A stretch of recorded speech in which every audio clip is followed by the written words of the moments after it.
Good morning, everybody. I hope you guys had a good weekend. Hey, my name is Debbie. Welcome to my channel.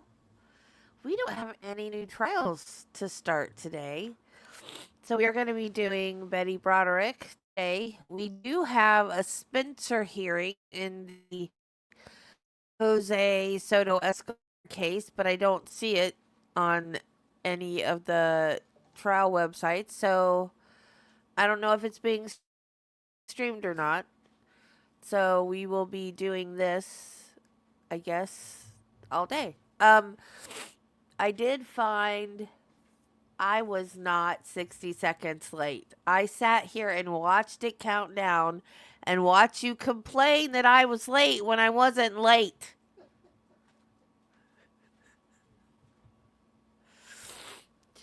So I did find they posted the video for the verdict in the home invasion murder trial after the fact. So if you guys want to watch that, we'll do that too. Um, I guess we can do this for a little while and then we'll watch that if there is no Spencer here. Well, we'll still watch it. Hey, Jennifer. Hey, Michelle. Um, we can watch the verdict sometime today. My allergies are bad this morning. You guys can hear it.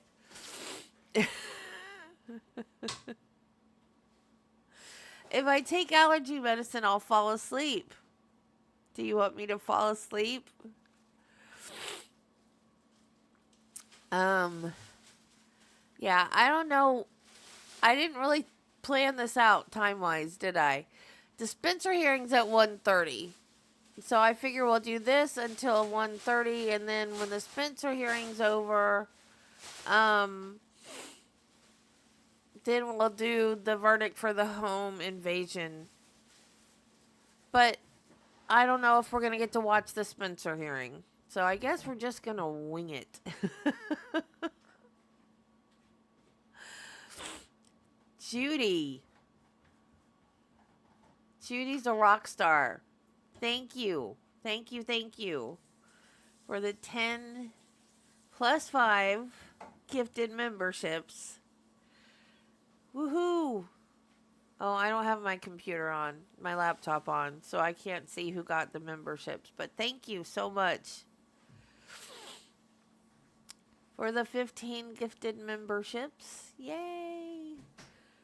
I'm up to 741 subs this morning. Still not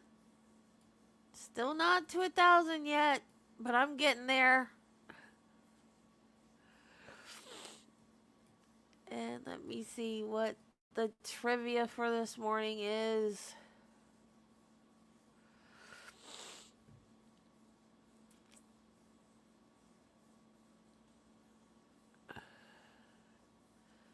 Oh, this isn't the big surprise? Oh, I thought this was the big surprise. There's more? Oh, today is my anniversary, by the way. Betty's extravagant lifestyle post separation included significant spending, such as $37,224 on clothing, contributing to ongoing financial struggles. So she's spending that kind of money on clothing. While, why am I surprised? Betty maintained a lavish lifestyle, reportedly racking up total expenses of $220,000 in 1986. Good Lord, what is that now? And all those vacations and stuff.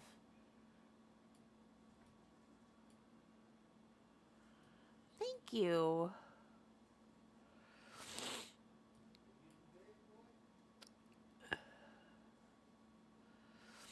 18 years.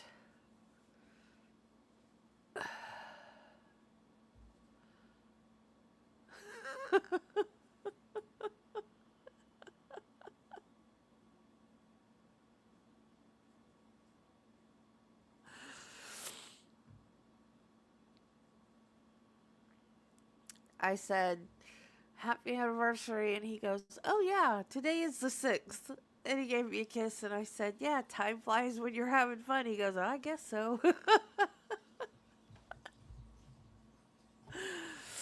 He's amazing.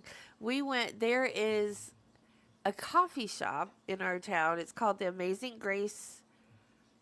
Was it always? Yeah, Amazing Grace Cafe. It's always been called a cafe, but it was just like a coffee shop and a pastry shop.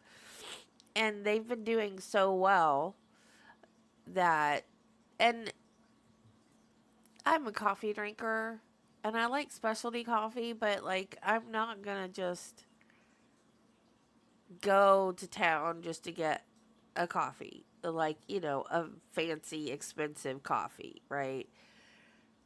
So now they have a restaurant. 800,000. Dang.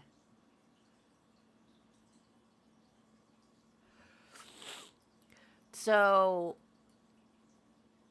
I saw it on Facebook that they now have a restaurant. So I'm like, Travis, because I got all excited when they opened the coffee shop, and literally, I've been there one time. I was like, they're opening a restaurant. They're going to have a drive-through. When you come home from work, they have salads. Like, no fast food restaurants have salads anymore. So we've got a McDonald's. We have our local burger spot drive-through. You can't get salads. And telling me about it. So they have salads. They have grilled chicken. They have entrees that are like better for you, grilled chicken and more healthy options. And so I got all excited. I'm like, look, they have food that I can eat on my diet. So when I don't feel like cooking or I just want restaurant food, because that's a thing I like. This is where I'm having trouble with my diet, y'all, because I like restaurant food. um, so I have gained a couple pounds this weekend because I did not pick their healthy choices. But we went there for breakfast, and I had strawberry cheesecake stuffed French toast. It was really good.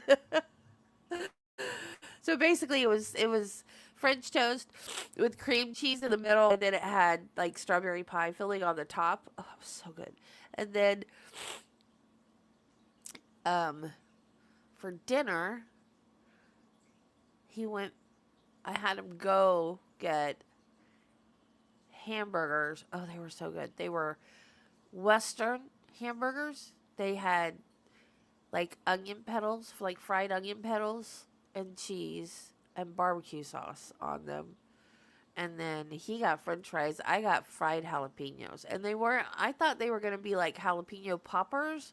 They weren't. They were literally just cut up jalapenos and fried, and they were they were hot, but they were so good.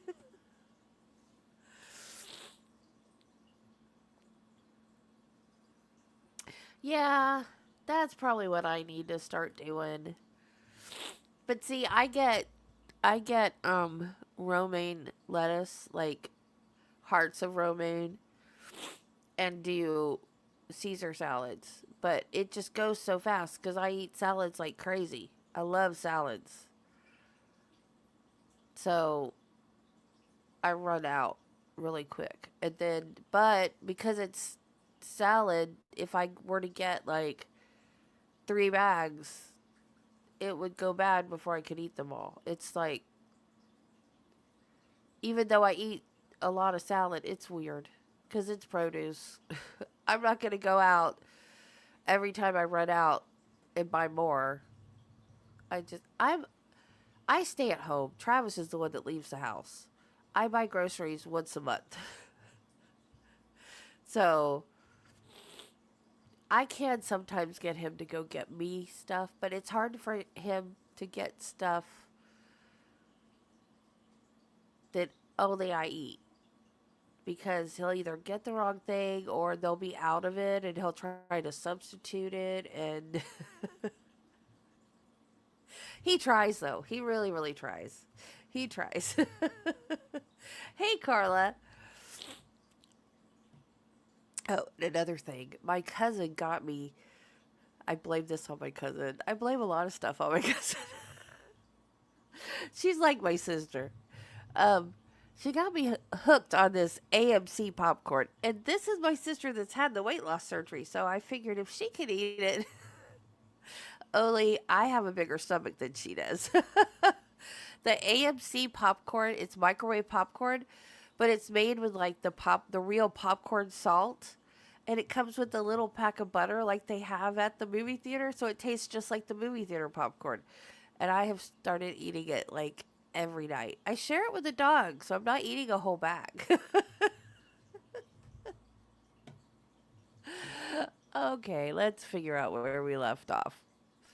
We are on Dr. Dietz, part 4. Yay! Oh, we're going to finish probably today. Maybe. Because after Dr. Dietz, we are on closing arguments.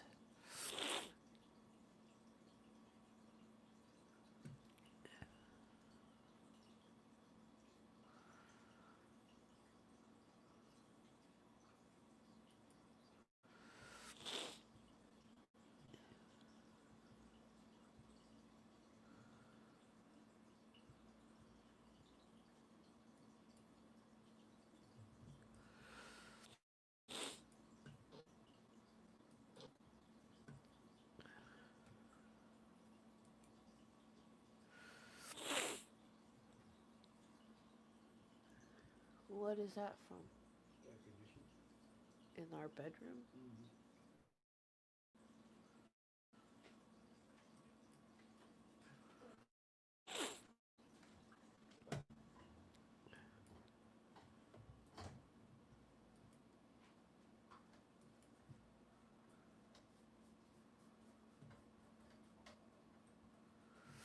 I look like I feel bad, but I don't. It's just the allergies make me look like I'm I'm not. I'm fine.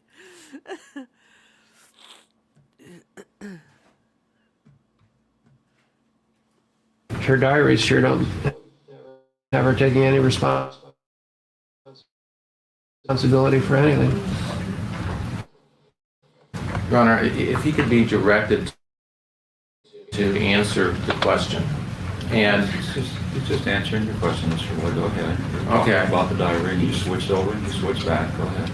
and we posted that, Your Honor. Go on the page of the transcript about 50. Sure. No. He just made it. We approached the bench an all-inclusive statement about the diaries never showed us. I'd like to be heard. All right.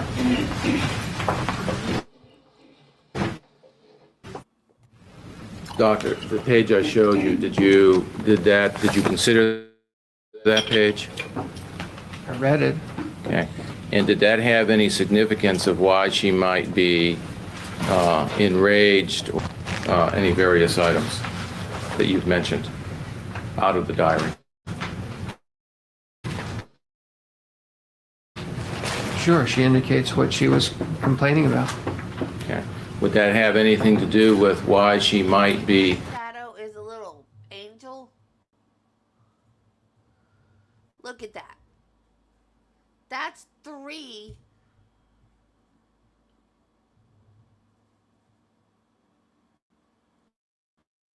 Well, you can't see the third one. Yeah, you can. 3. You know what that means?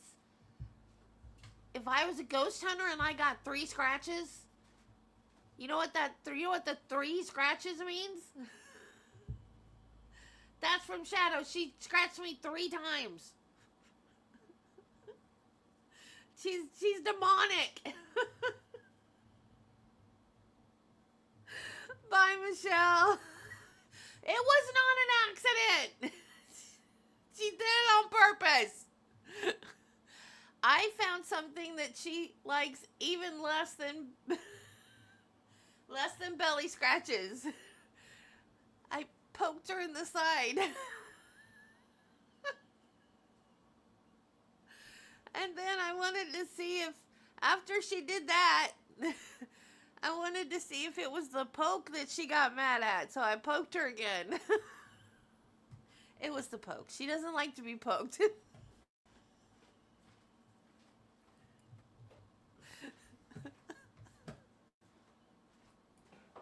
Looking to see what kind of things Dan has because of problems with finances being switched. I don't understand. What you're asking about problems with the finances. Would it show her concern? Would it have, when we talked about the area of envy and the area, other areas, and the effect of her being left at the time of being left, and problems with money, community money being spent on Linda before the divorce, did you consider that in considering the amount of reaction she had later on? I don't know if any of those are facts. Mind you, the diaries contain this is the other side of the story. Whenever there's another living witness telling another side of the story, it seems to differ from Mrs. Broderick's, but I don't always know the other side of the story. And which things are facts and which are things she says is really for the jury to determine. I can't determine the facts that underlie some of these complaints of hers. Did you consider those facts? I considered her side of the story often, and where there was another living witness, the other side of the story too. But again, I don't have a way to resolve the factual questions that are for the jury.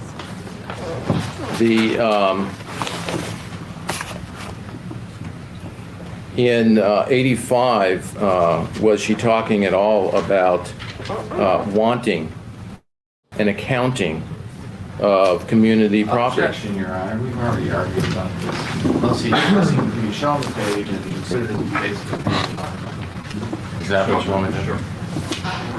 Did you, if I can show you a page, did you consider that?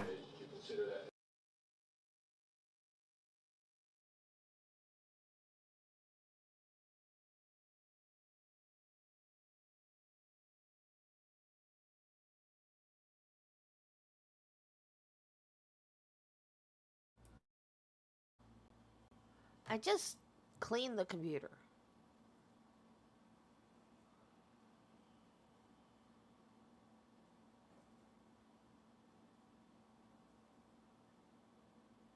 Are you serious, Judy?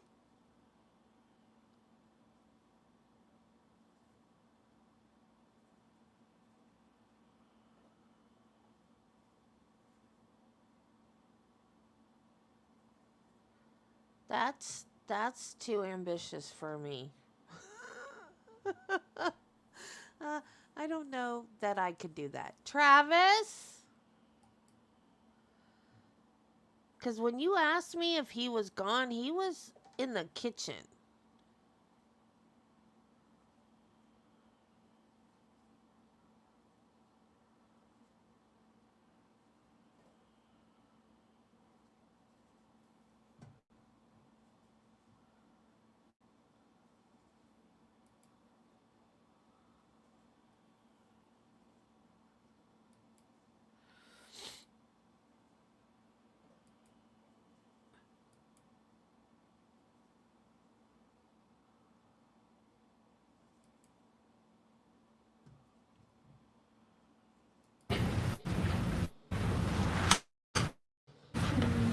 Not particularly.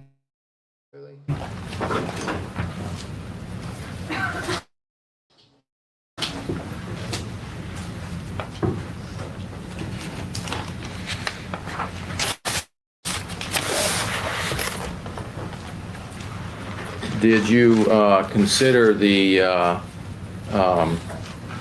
any of the? Did you talk in the diary about problems with her house and problems about the boys being alone at home and playing with matches? Your Honor. Did you consider that? She did talk about those things in her diary. Did you consider those?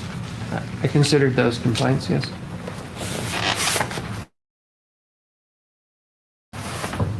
And let me show you a page and ask you if this was something that could be considered.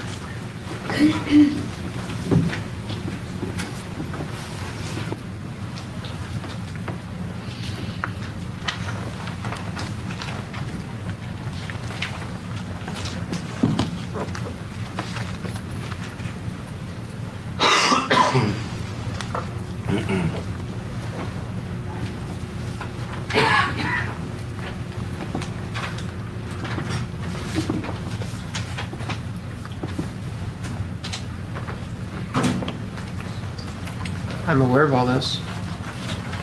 Did do you remember a page in the diary where she indicated that at some point in time? Same objection. Unless he's using it as a basis for his opinion, it's improper for counsel to do what he's doing.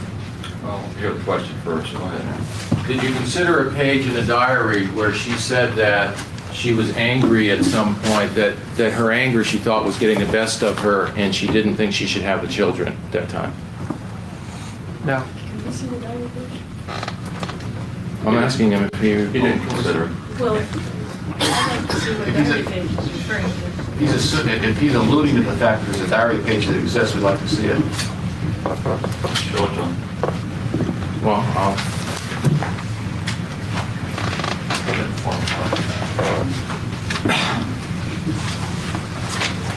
Maybe this would be the time to take the morning recess, Ron. Fine. For purposes of scheduling, ladies and gentlemen, my bailiff has relayed your consensus to me, which I certainly will comply with. You have been more than patient with us. We will certainly accommodate you. We'll take our our lunch recess now until 1:30. Please remember the admonition. When we reach a convenient point with the witnesses to break between 2 and 3 o'clock, we'll take our afternoon recess at that time. And thank you for your patience with us, and this is some small way we can repay you. Have a nice lunch. Sir, I take it when you were talking about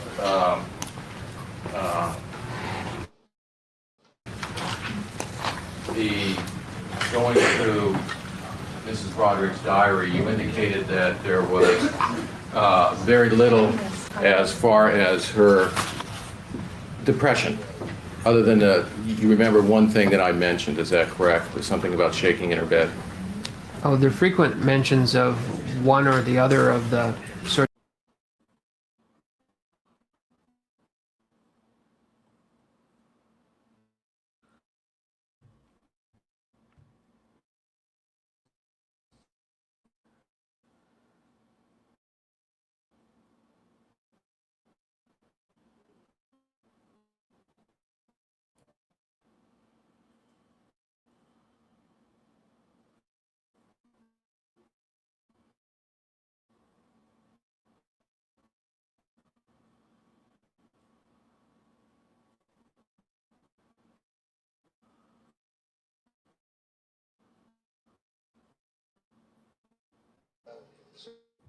Sort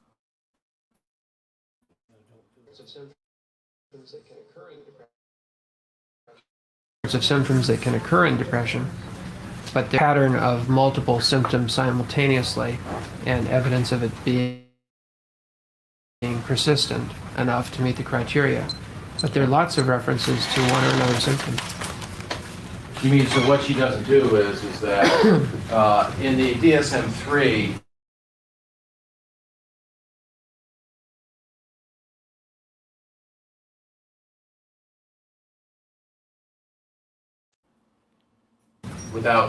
they don't explain well what they're feeling. That's true of when patients present. Okay. The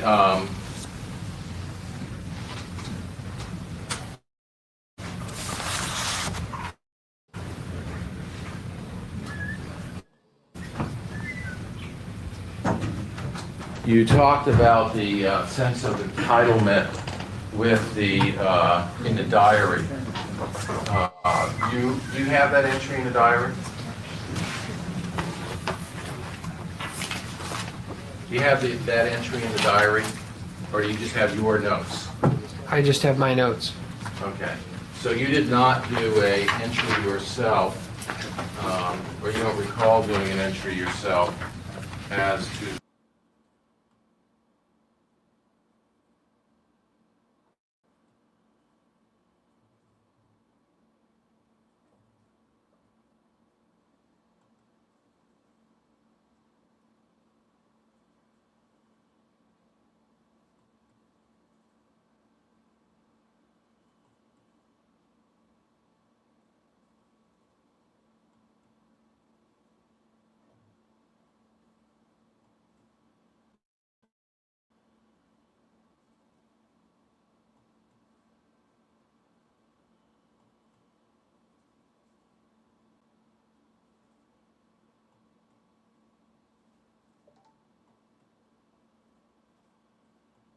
Yes, I have that here.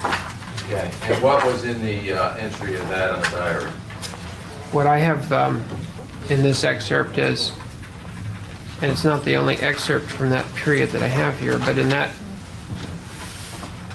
entry, what I read yesterday was Christmas 1987. My lifestyle has been trashed. No tree, no one to help carry it in, load the car, etc. No one to see it, no party, no kids, no attic, no coffee table, no country club memberships, no boat for parade of lights, no jag, only truck, no escort, no parties, no gowns, no presents by or for me, no ski trip, no large party, no money. Now, were you aware that some of her Christmases were alone? Yes, Okay. And were you aware that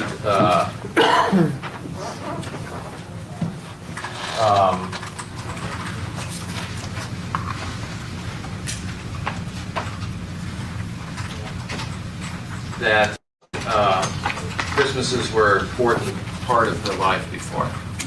yes. And that what you have read to that page end, was that something that, was that the exact quotes from the page, summary of it? That was a passage from that page, I think. There is some material that appeared between the heading Christmas 1987 and the first line that I was quoting, my lifestyle has been trashed. But I thought I had the quotation from my lifestyle has been trashed down through no money. Now, she has also, in other years, also made lists of things that she did not, about Christmas and things she didn't have. Is that correct? She often made lists of various things of that sort, not just at Christmas. Yeah. Now, showing you a entry December 6th.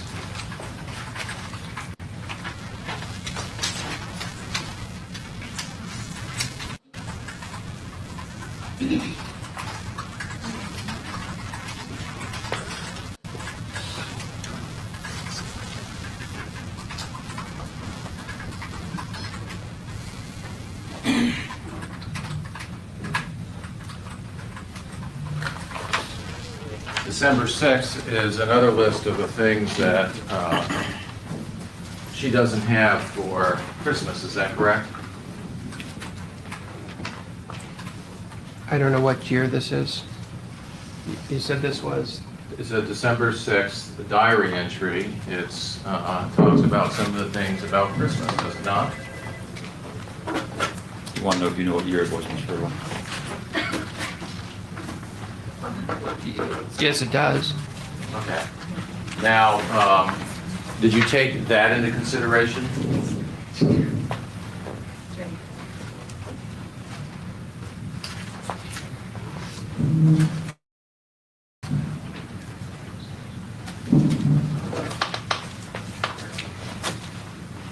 As your sense of entitlement?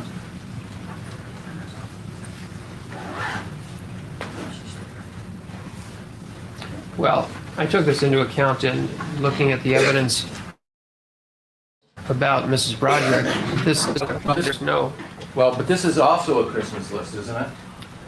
no, this is why she's depressed. According to the top of the entry, she's saying that she's depressed because the kids are with her and because she didn't get to go to the Blackstone ball. And she's got a list of the things that are depressing her.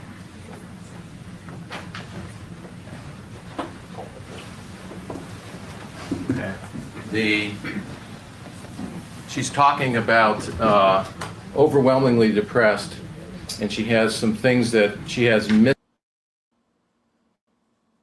Objection as to counsel reading this page. Well, he mischaracterized it, Your Honor. I'd like to at least let the jury know what the truth is. No Objection to that. argumentative statement that he mischaracterized it. Sir, under overwhelmingly depressed, she had the things that were missing, and the things she had missing, the kids being there, right? And it says, well, maybe I did misunderstand it, but it has listed there kids here, Danny and Rhett. Yes, she's missing having the kids here. She's missing, she's saying... That's argumentative, just ask a question. Okay, I'll ask you a question.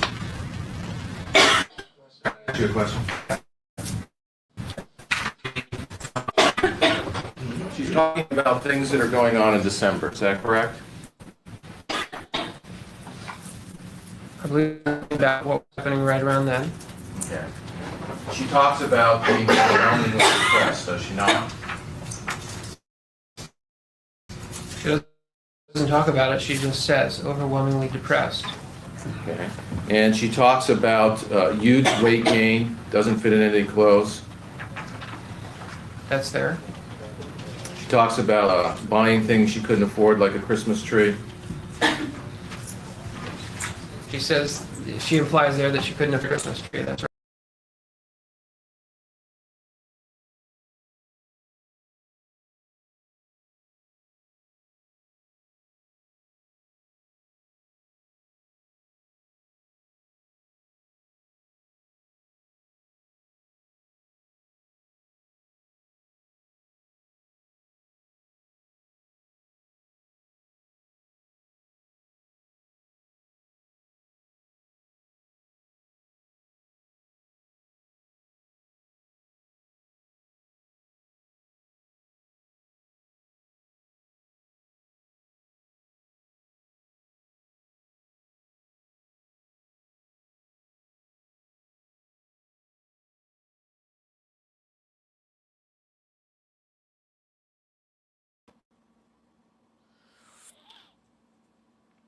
I cleaned my cache and everything before we started, so it wouldn't do this.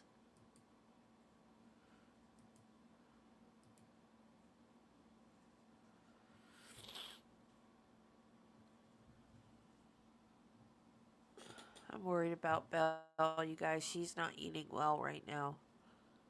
Even the good stuff that we started buying for her.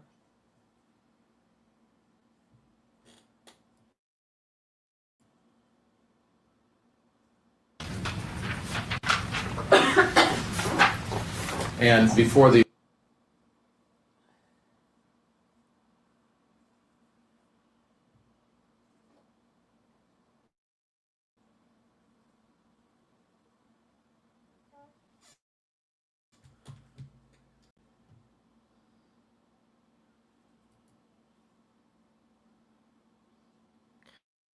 On.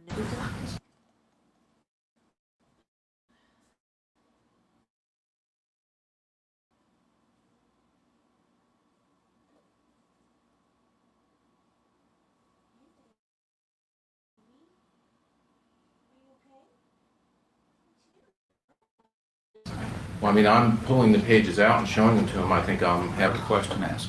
Doctor, could you get for me the pages you referred to in your testimony? That's not an appropriate question, Mr. Earl. It's right there. Look it up. Them all if you want it later. Ask him questions.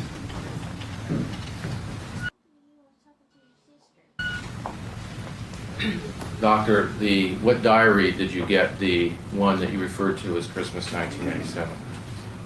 The one labeled Christmas 1987 on that page. Okay, and was it at the beginning of that diary? Couldn't tell you. Okay.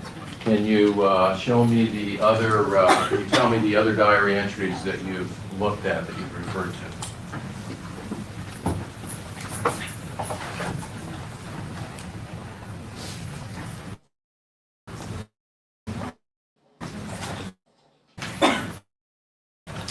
May, June 1987.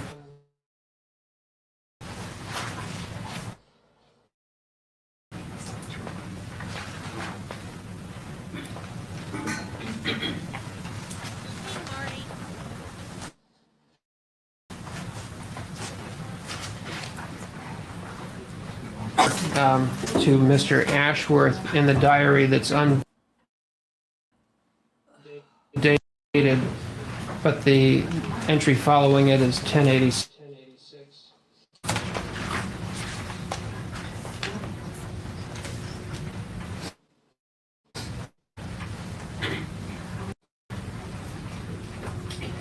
An undated entry followed by one dated Easter 86.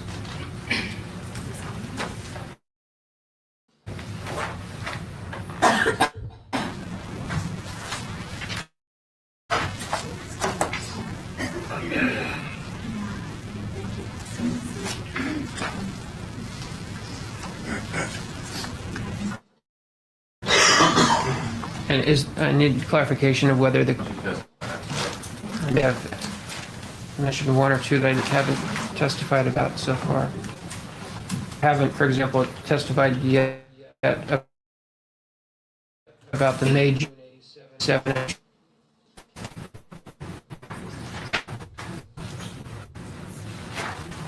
June 87, is that the date of, what your understanding is the date of the diary, or just the date of about the time of the entry? About the time. Sometimes they're undated, and we made the best effort to try to figure.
Spike!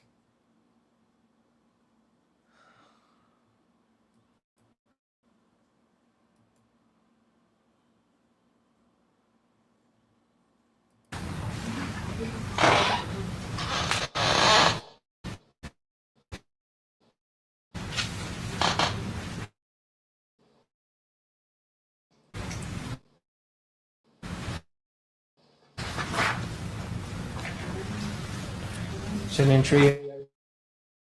Clean my cash and my cookies and all that stuff so it wouldn't happen. And it's happening.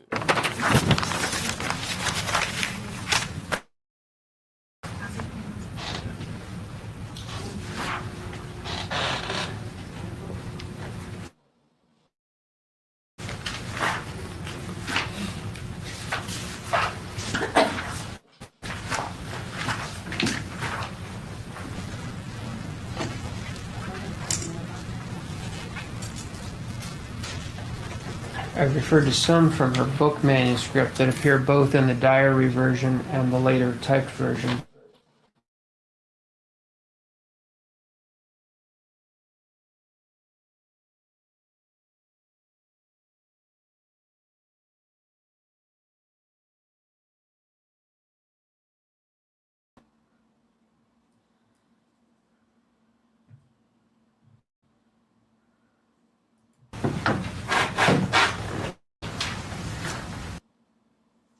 I'm just messing with all you guys. See how many of you will just come watch me have tech issues all day?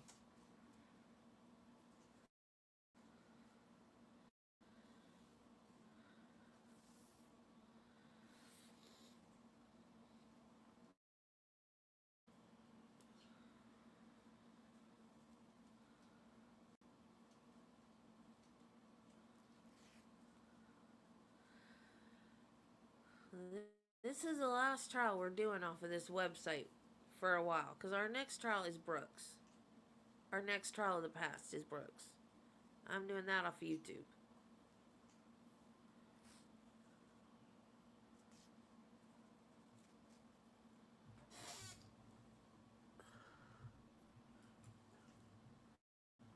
We're almost done with this one.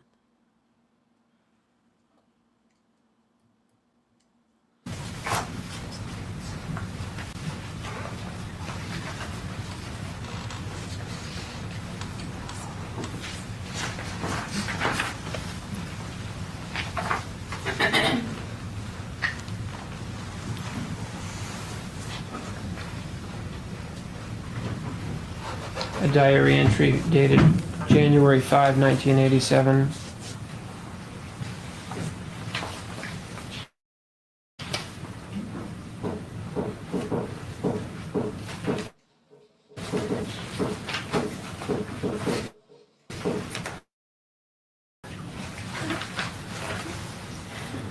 Pigeon.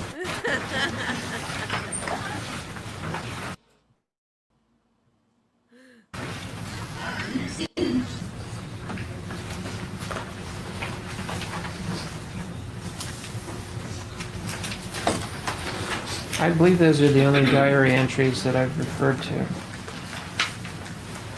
And now,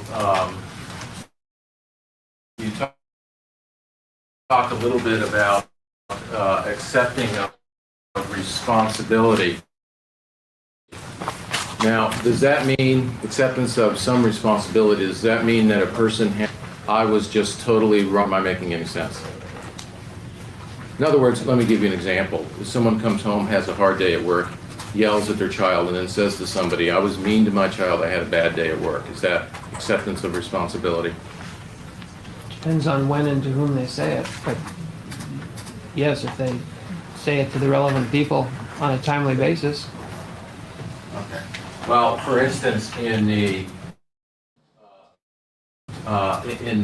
diary, I mean, all she's doing is writing. Is that correct?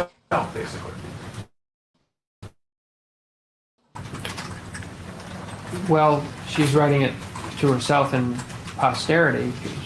She began this on the recommendation of an attorney to document something for litigation. Okay.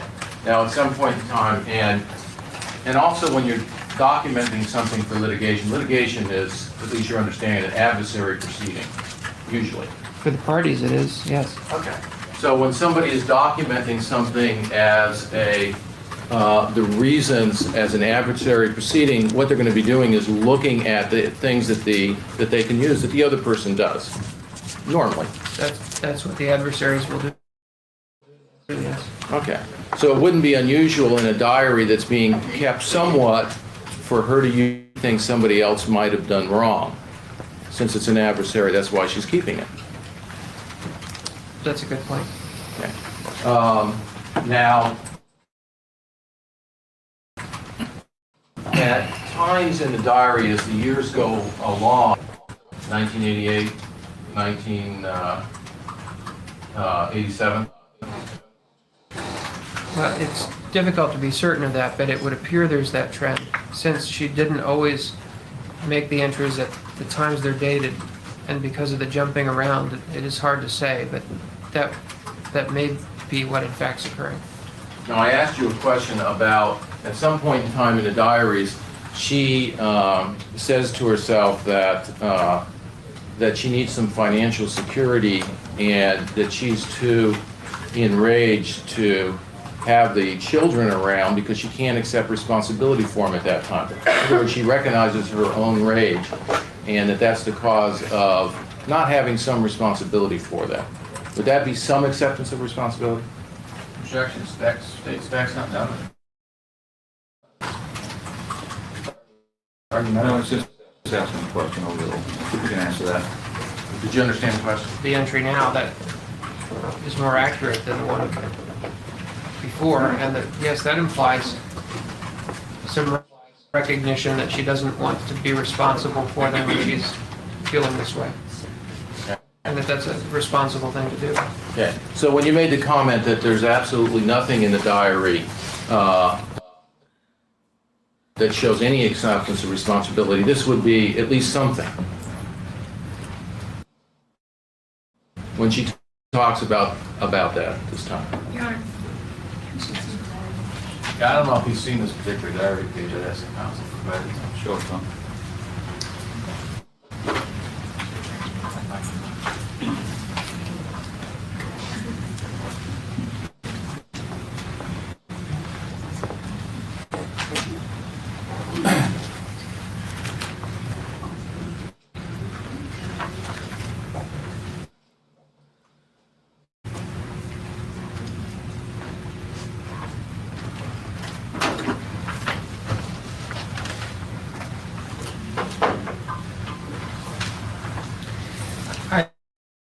I don't think that this taken as a whole reflects much sense of responsibility.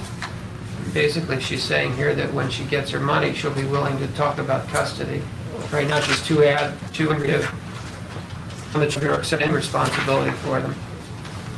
Well, she gives her reasons why she's angry, but she says that one of the problems right now with custody is that she's just too mad to have the children around, and she needs to relieve that anger so that she can deal with them. She gives a reason, though, right? Is that a statement or a question? Question. She gives a set of reasons. She wants money, she wants her house, she wants her car, she wants her social standing, and only then will she talk about custody. And at the moment, she's too mad to be around them. And do you know that at that time when she was dealing with Mr. Broderick, she was at least having some problems with, she didn't have any support at that time, any court-ordered support? Objection, unless the doctor knows what real support Mr. Broderick was getting at that time. Well, do you know whether there was court-ordered support? Just asking you if you know that. No, I believe that Dan was supporting her voluntarily. Okay. And do you know whether there was any fine system set up? I know there came a time that there was.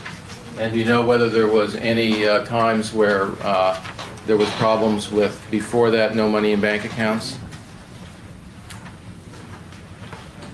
I don't know the truth of those matters. I know what some diary entries said about it.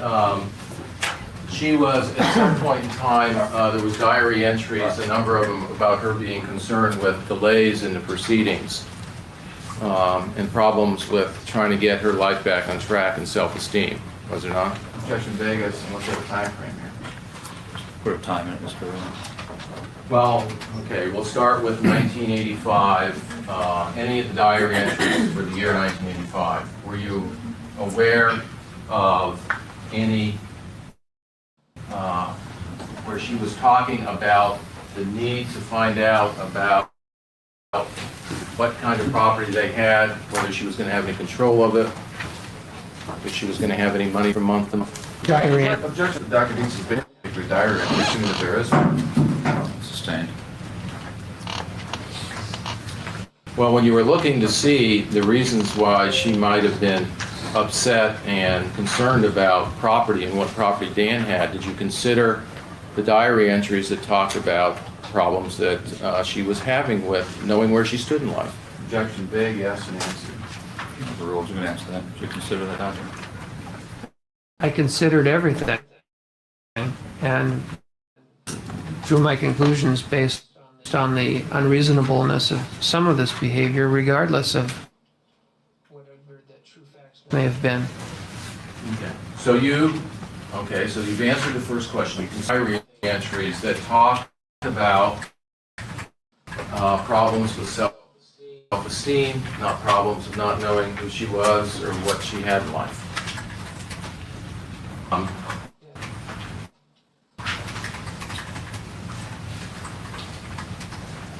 You were talking that there were some issues surrounding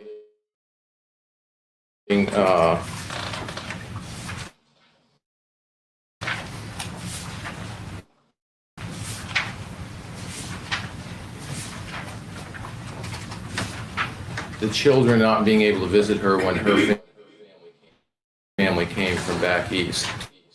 You remembered one diary entry? That's right. Objection, I don't think that was brought out either. Overruled. That was in cross-examination. No, do you remember when that was in the diary? No, I don't. Do you remember a diary entry in August of '86 in regards to the Fenzels? Again, objection, if he wants to show him the diary page, you can look at it and see whether or not it formed the basis of his opinion, or it's improper to do it this way. I can Overruled. Go ahead, ask the question. remember a diary entry such as that? Such as what? That in August 22nd of 1986, problems with the kids, her having the kids so they could visit with relatives.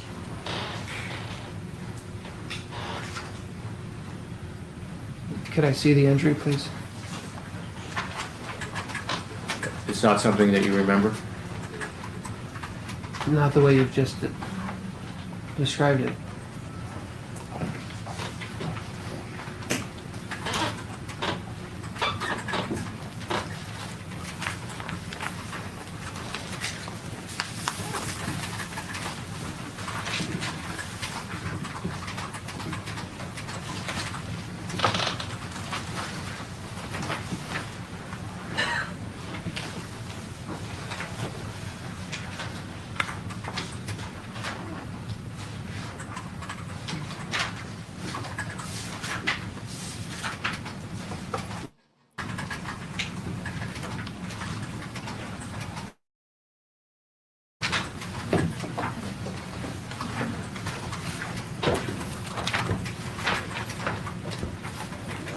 Do you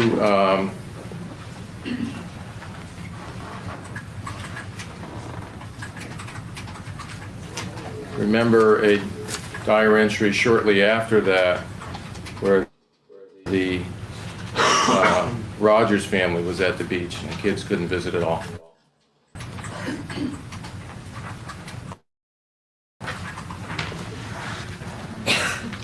I don't know.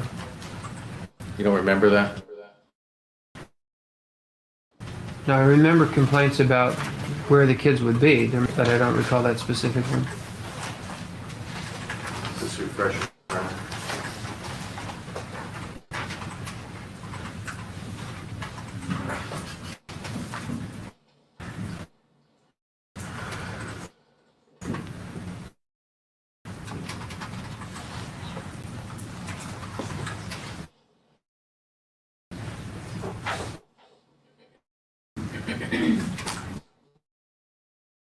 Yes, this one I don't know what to make of. It just says kids couldn't visit or call. I don't know where they were at the beach, whether that's because there's no phone or they were too far away.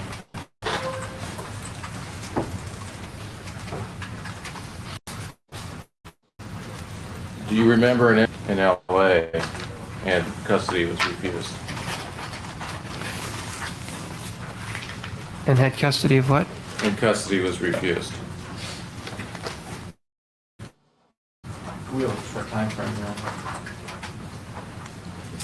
Is there a date on there, Mr. Early? It's 1986. Thank you. I'm not Specifically, no.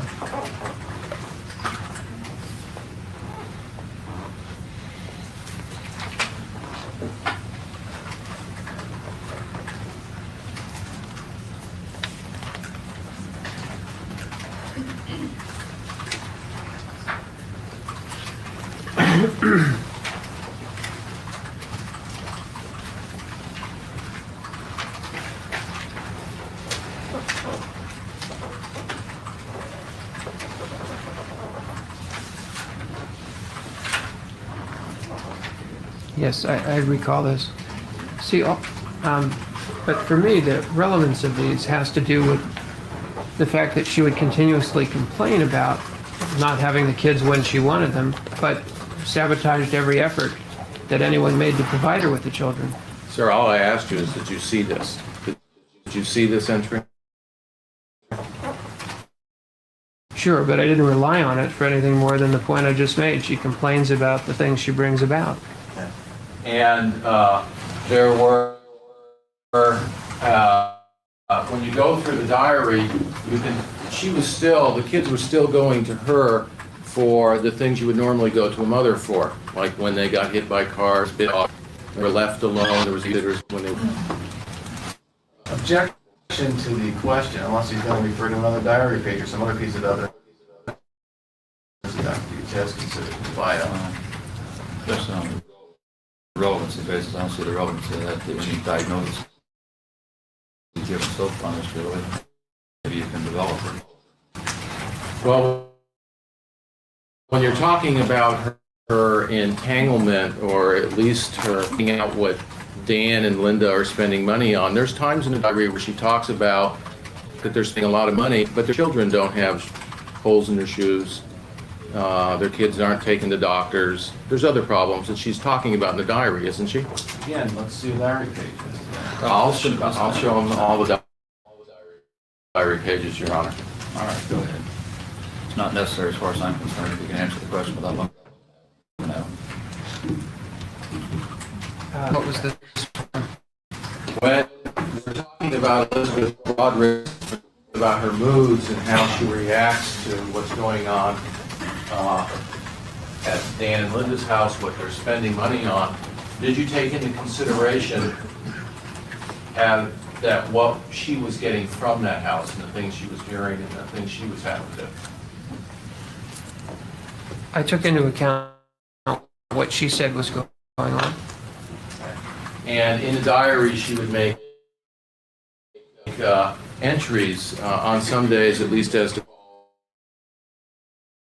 calls, things that she was seeing.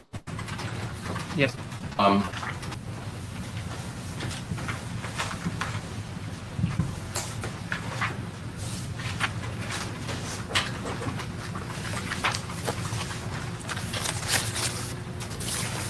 Now, when we talked about the histrionic personality disorder, there was times that when you would look at the diary, where in one entry she would have somebody talking very nice about them.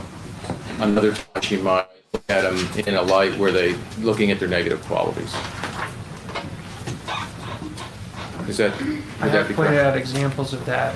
I don't recall for what I used them as examples of. I think I've mentioned some times she did that as illustrations of her splitting or her black and white view of things. Sometimes as evidence of the shallow emotions of the histrionic, because the same behaviors can illustrate multiple features. And that's also true that they see things with their emotion. In other words, if they have it's happening surrounding that person that is negative to them, they will see them in all negative light. If there's something good happening, they might see them in all positive light. It changes. There is that Page on a diary that talks about somebody. There may be something that have happened just at that time that makes it so that they'll see that their writing will reflect that emotion at the time.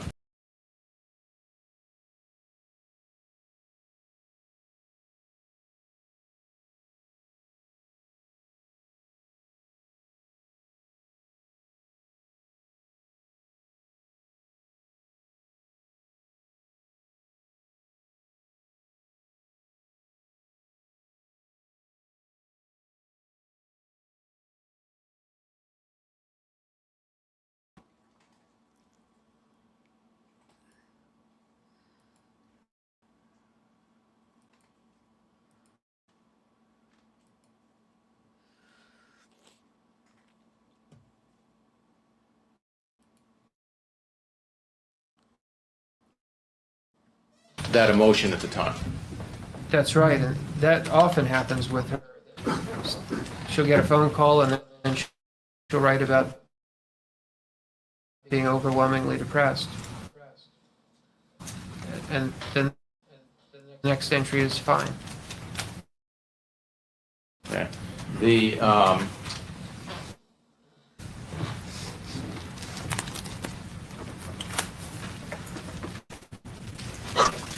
In her diaries, where it appeared that she tried to be like Dan Broderick by writing lots of legal terms in bold strokes. Isn't that true?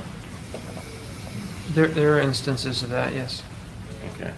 And obviously, can that have something to do with her self-esteem or wanting to appear as powerful as she views Dan Broderick? Or to fight back in kind.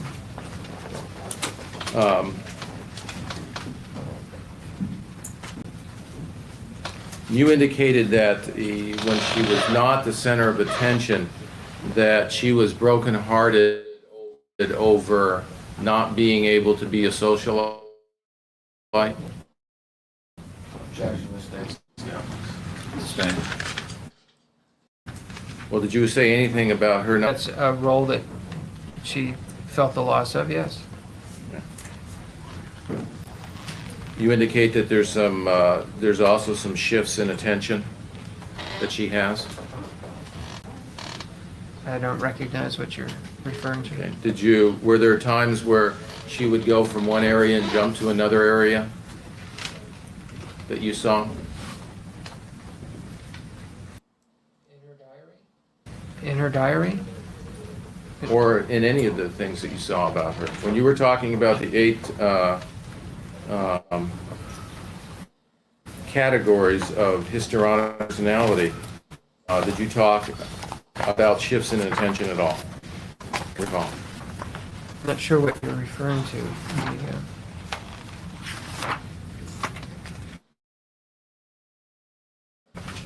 I talked about shifts in her emotions. Okay. Yeah. And how does that work, the shifts in emotion? Is that from just going from a very happy to sad or mad to something else? Is that the kind of emotions you're talking about? The examples that I referred to, her was like disowning Kim. On occasion when Kim was eager to show her new apartment, and they had a plan, Kim was going to visit the apartment. Everything seemed to be fine, and then suddenly Kim gets a phone call from her mother after she's expected her, saying, "I suddenly remembered what a traitor you are, and I won't have anything to do with you." And mother wouldn't visit. That's a shift in emotion, and a rather dramatic one. So when you did read the testimony from the trial, you read some of the witnesses' testimony, is that correct? The ones that listed earlier, yes. Okay. You went through Dr. Dess's letter, and you indicated things such as after, one of the examples you gave is after 17 years, Dan never took him on a vacation. Remember the part you read from the letter? Yes, I do remember that. Okay. You understand that they were married? Okay.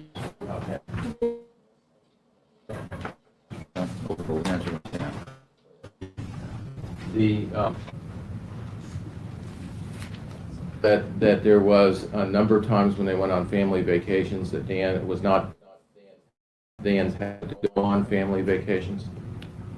Well, I knew he took them on ski trips as a family every year, and that he took them on a family trip to a dude ranch in Santa Barbara. Those were family vacations. Okay. But you understand, when they went summer, when they went camping and other things, you know Dan likes to, don't you? Did you know that? I knew that he did, yes. Did you know what he felt about camping, going on a car trip? No.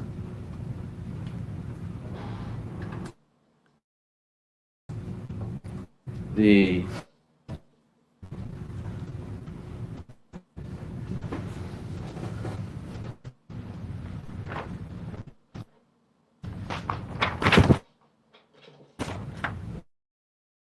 during the time that, now, going through the diary, where, did she talk about being in a panic over things that were happening to her in 1986, about Lisa, cards, money market funds, not money? She was complaining. Did she talk about severe tension headaches? She talked about headaches, many other bodily complaints, and on and off. Okay, in the diaries? Yes, it didn't have to be very much for her to put it in the diary. Well, for instance, how would you know that this wouldn't have to be? Is there something there that tells you that it's not a severe tension headache? Not from that page, but there are other pages where she has a list of symptoms that are very clear. And I think anyone medically trained would recognize that this is hypochondriacal complaining, because she talks about very minor sorts of things some of the time. That doesn't mean that she didn't have a bad headache this day. So you're saying that sometimes in there she complained about things that weren't as serious? That's right. Her threshold for putting a complaint in the diary doesn't appear to have been very high. Did she talk about you about being awake and crying all night? There were days that she did. Yeah. I think there were even a time or two when she had it for 2 days in a row of having trouble sleeping 2 days in a row. Not crying all night 2 days in a row. Did she talk about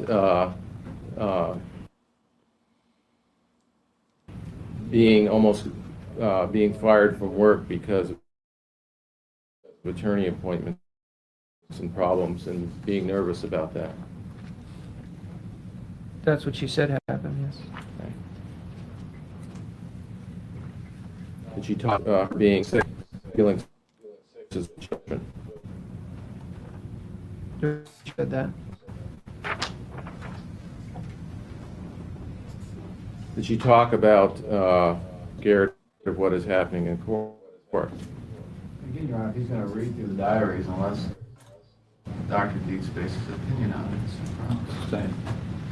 Well, Dr. Dietz, you said that you went through the diary looking for some signs of whether she was any signs of depression or illness.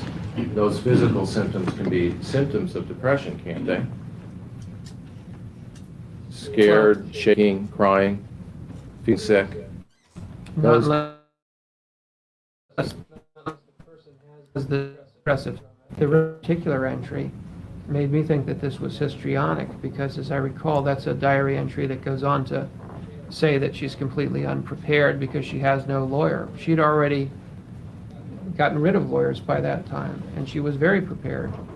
Well, this is July 16th, 1986. Were you aware that Mr. Jaffe had never been paid the money he requested? Objection, irrelevant. It's the same. What lawyer did you know that she had fired by July 16th, 1986? That was Mr. Jaffe for one, but that just state, I don't think he made that statement. It's the same. What lawyer had she gotten rid of by July 16th, 1986? I think Mr. Jaffe. And it was your understanding that that Mr. Jaffe never tried to get the money from her? Objection, irrelevant. It's the same.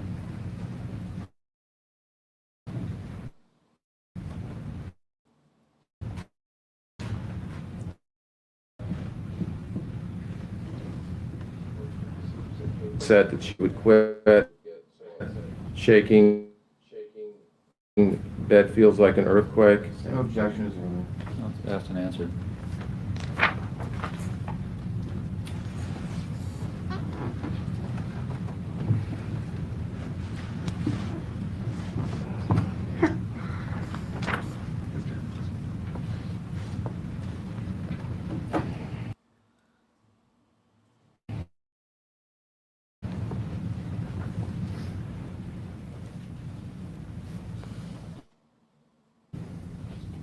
Nope, I'm crocheting with my clothes on.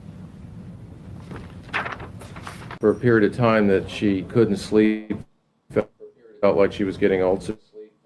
There's- She wrote that, yes.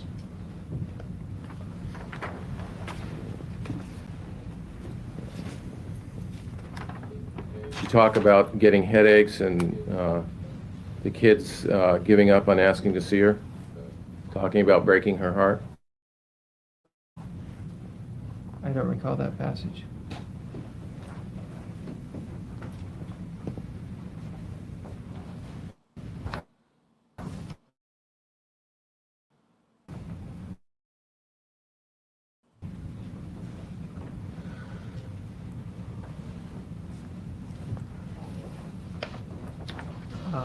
This portion doesn't say what she's referring to. And Paige may have the rest of the passage. You have just their headaches and giving up asking to see. Is that correct? Right. You don't remember this page at all?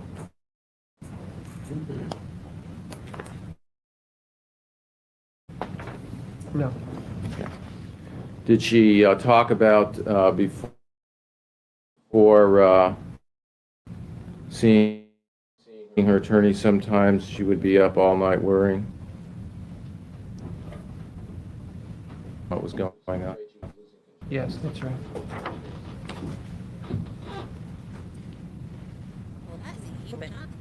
Did she talk about not sleeping for a week because being worried about what was going to happen in court? She said that at one point, which I thought was another example of histrionic exaggeration. Yeah, she really compounded her problem. It's not biologically possible to go without sleep for a week.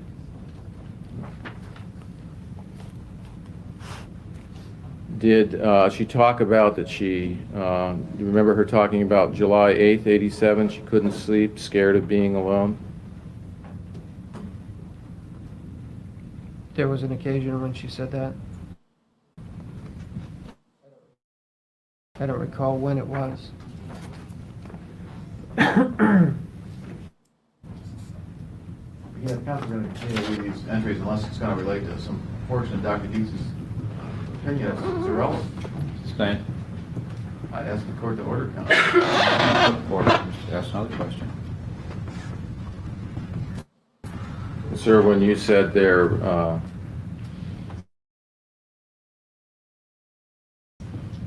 was very little in her diary entries that would talk about,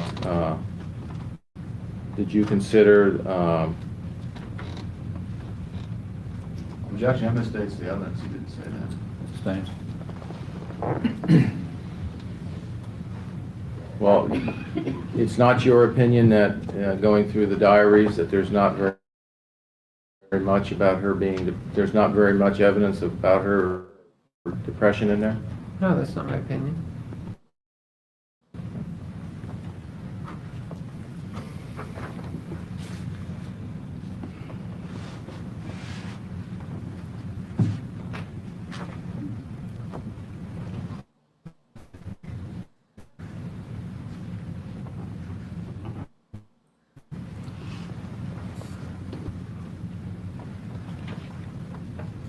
The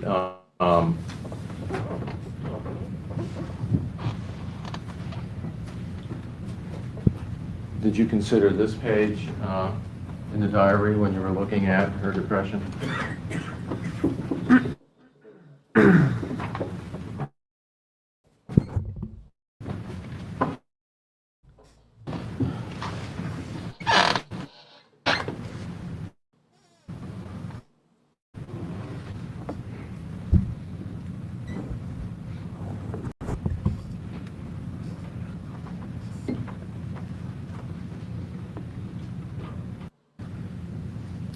Yes, I considered this page. Okay. The she talks about being upset about not seeing her kids. Does she not?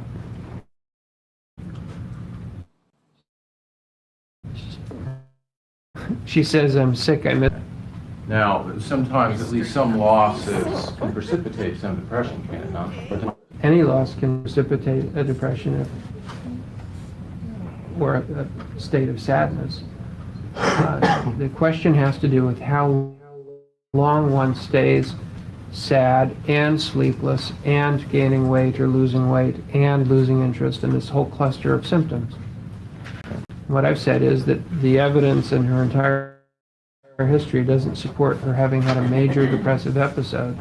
Yet there have been many times she's been depressed, angry, moody, in response to all manner of things. Okay. There were times when she talked about her anxiety level and depressive level being very up or very down, and feeling about that in the middle of the night, didn't she? Objection asked and answered. Sustained.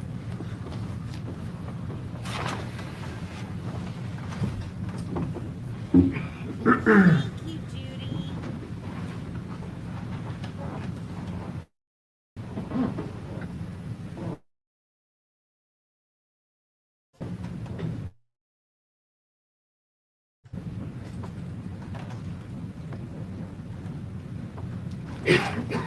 The talking about being afraid about being alone, afraid of people, is that a sign of depression? Being alone and being afraid of people? Yeah, being afraid to be alone, and because you're afraid of people that just make it to your house.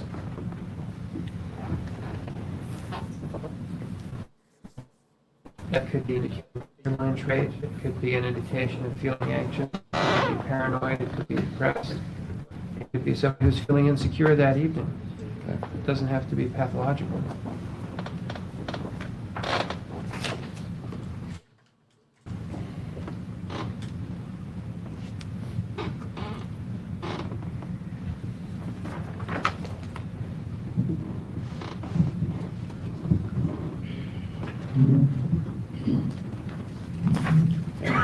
Now, some days she talked about just not sleeping or reading papers or opening mail or returning calls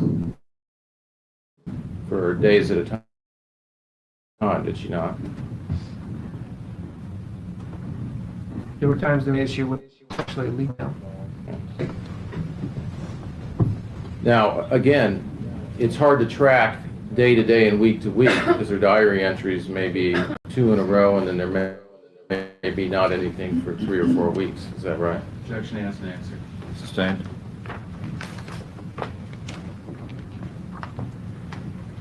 Did she have a diary entry about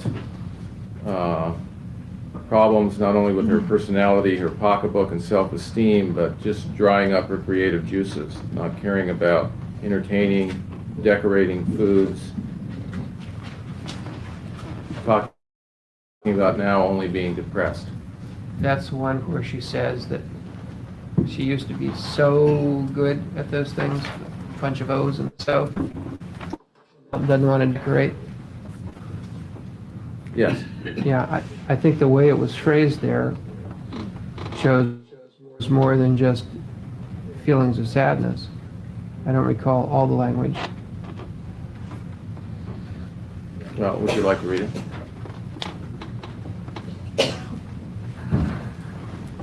Thank you.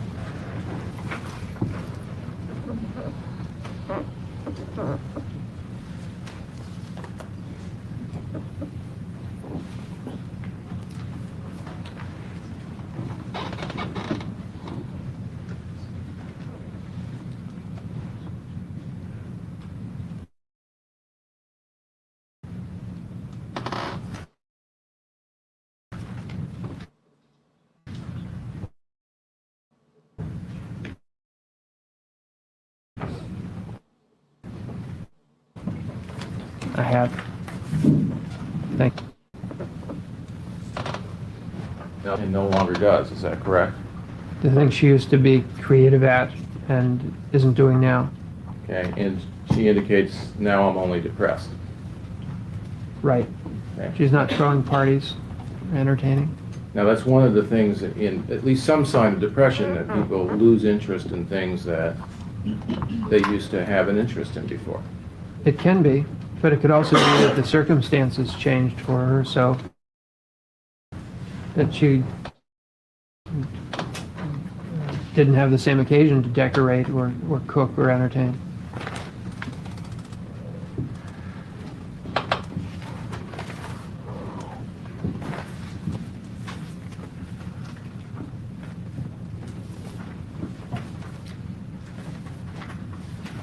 The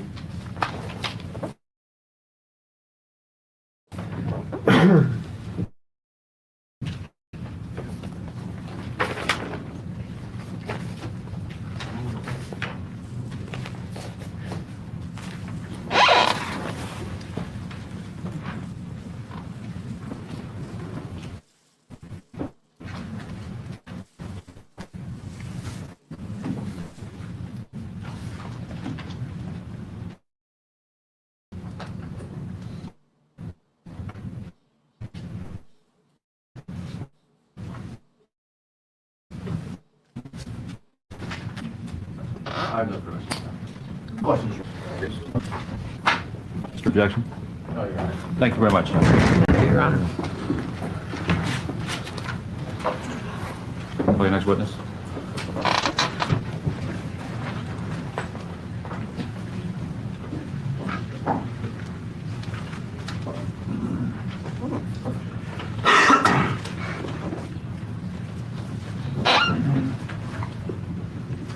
Your Honor, this one I wanted to add to have Marcus Peoples next to have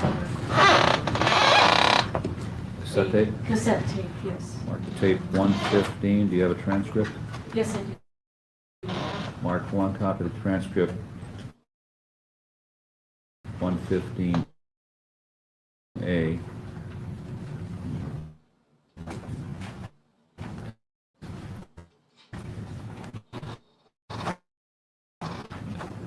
Before we pass those out, is this the one thing? There's going to be a stipulation as to the found set.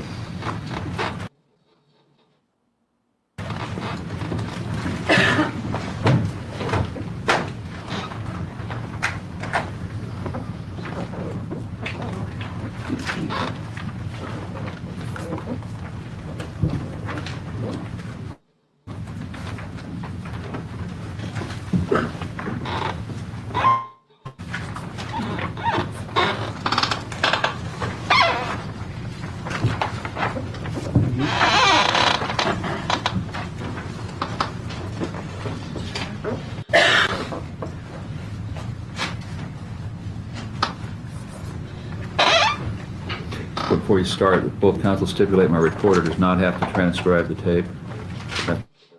Take this down. Mr. Ehrlich? All right. Go ahead.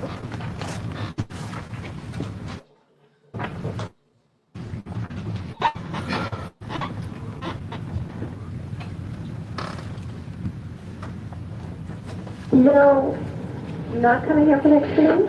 No. Why not? No. He just said no. What are you going to do over there? No. What's the matter? My stomach. Well, I'm going to make a wonderful Thanksgiving dinner with all my wonderful food, and the Fortunes are coming, and the McKelsons are coming, and the Sarahs are coming. All the wonderful people. You guys need her. And your father drove his Lord friends like last year. And last year, she was right. But he's a rich, and she's too smart to walk out on him. Well, where's Lily? Is she still there, or she go away? What? Is Lily still in the room you're in, or she go away? No way. Her little Muffy, I put her out back to get some exercise in the sun. She's crying at the back door. She wants her babies back.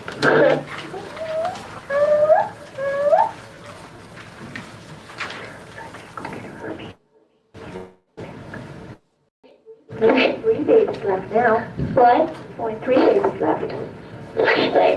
Oh, it's Mm-hmm. Oh, they drink milk out of a bowl. If you put a bowl of milk down, they go.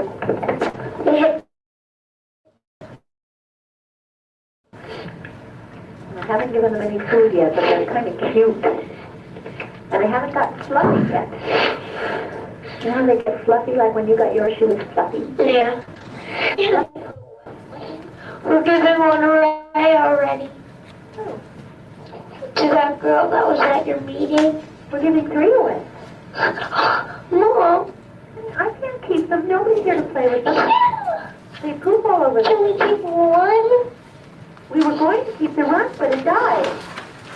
Can we keep another one? No, we're going to do puppies again and get them again. No, the lady who was at the meeting gets 1. The girl who does my nails gets 1. And Canon Christoph is in a little book. On the record, or? Yes, Your Honor.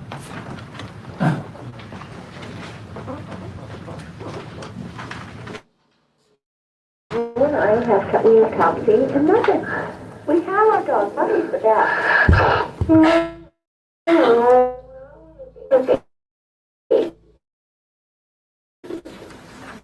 You had a puppy.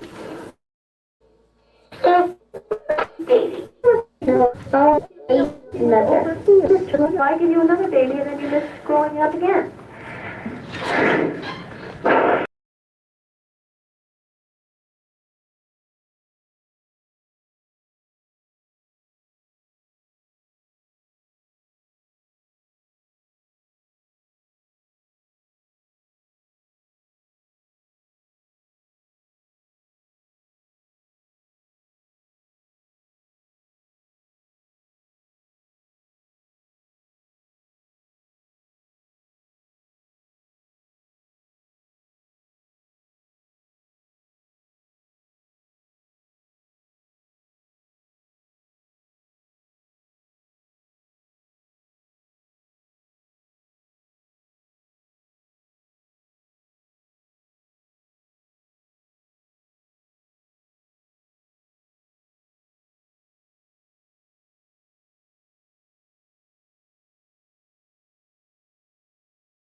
And you've got to speak up and fight back. I'm not dead. Yeah, well, maybe you're not dead physically, but emotionally you're dead.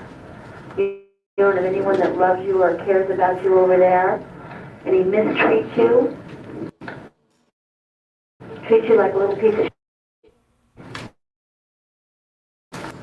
And he's a cold heart.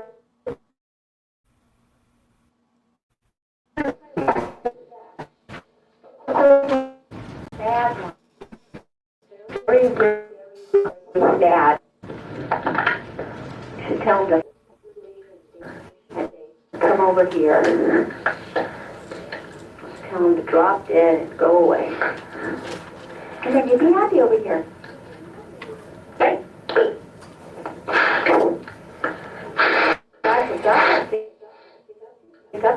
He's a maniac. He is a raving mental maniac. That's why we don't want us to talk to him. Just get over it. I'll get the police to be there. Do it. Well, first, over. I just send the police over there. Why? Because I'm doing anything wrong over there. Tell the judges and the police that you want to be here. Oh, he did good court. What? He can't good court. Cut. What? You'll never bring us. No. I'll bring you. Okay. Well, what will you tell him? But tell him I will live there. I'll come over and I'll bring the TV and the police today.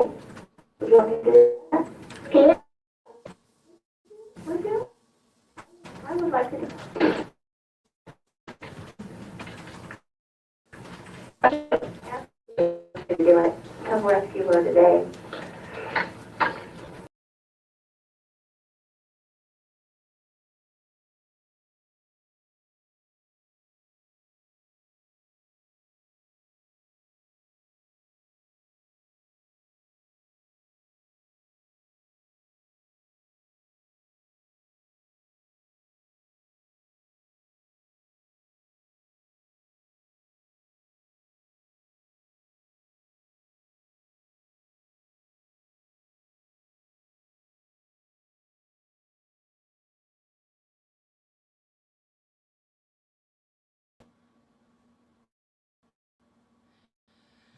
I'm sorry, guys. StreamYard added AI thumbnails, and I don't need AI thumbnails, but apparently it has screwed up the software again. They need to quit adding crap we don't need.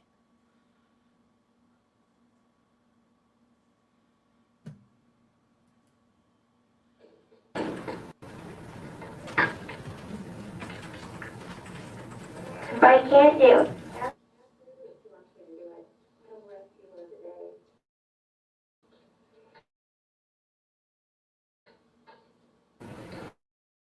This is like getting the hostages out of Lebanon.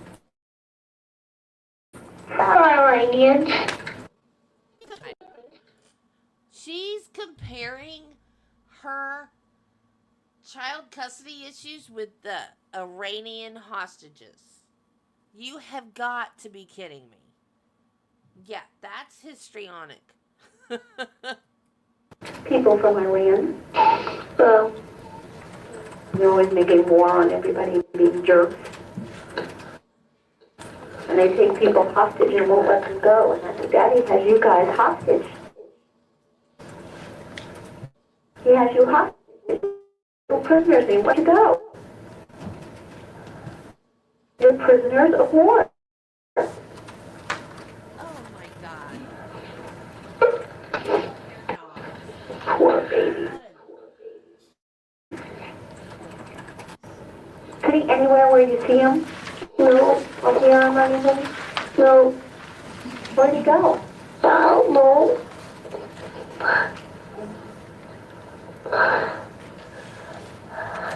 I just heard a little boy's voice. Maybe he's over here. No. Okay, Mom. Sounds like sounds like he's coming up the private road. Wouldn't that be a surprise if he came here? Yeah. That was a surprise that day you came here, remember? What day? From the beach? Yeah. I hear kids down on the beach playing. You heard kids down on the beach playing? What, honey? Did you hear people at the beach playing? Yeah, I hear them yelling. And I hear the waves crashing. And I hear Muffy going, shelter baby.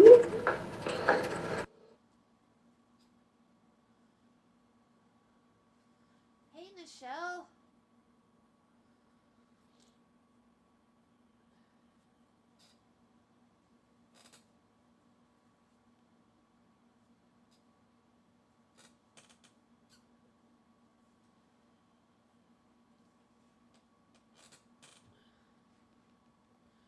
I have about had it. I've about had it.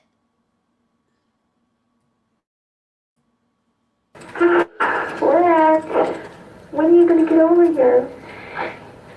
Don't know. When he tells you can't come for Thanksgiving, don't you say, uh-oh, Muffy, stop it! Muffy, stop! What's she doing? She's waiting up for the baby. Well, go fight. Beat up Daddy. Mom? Mom?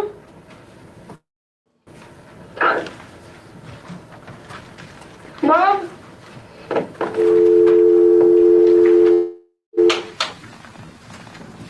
She just hung up on him? Have a short witness? Well, Your Honor, I would anticipate my portion of the witness will take about 15 minutes. I don't know how long costs would take.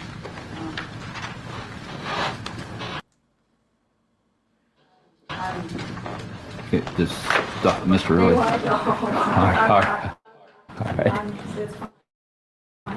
All right. All right, ladies and gentlemen, we'll take our weekend Thanksgiving recess at this time. Please remember the admonition not to discuss the case or allow anyone else with you. Our form until it's finally submitted to you. Have a very nice Thanksgiving weekend. See you Monday at 9 o'clock. Okay, I think we're up to closing. Yay! Closing arguments. Finally.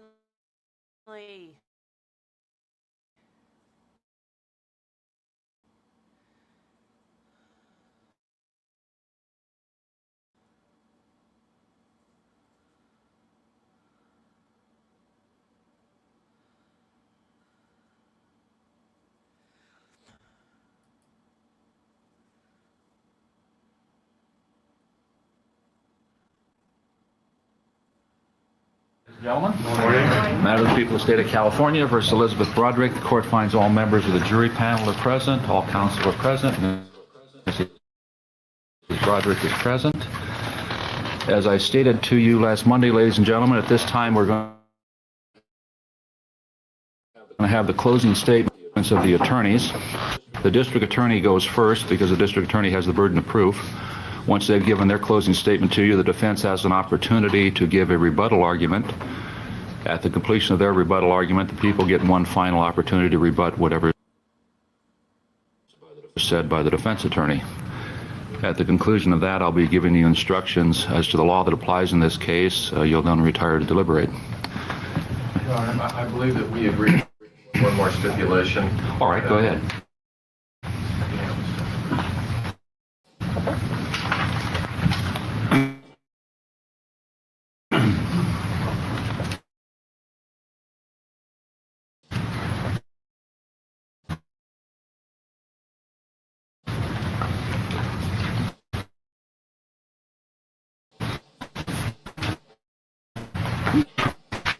One of the stipulated 1990, defendant testified 30th, 1990 through November 45 the court.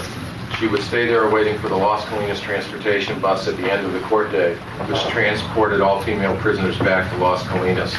The court recessed on 10/30/90 on 190 at 4:23 p.m.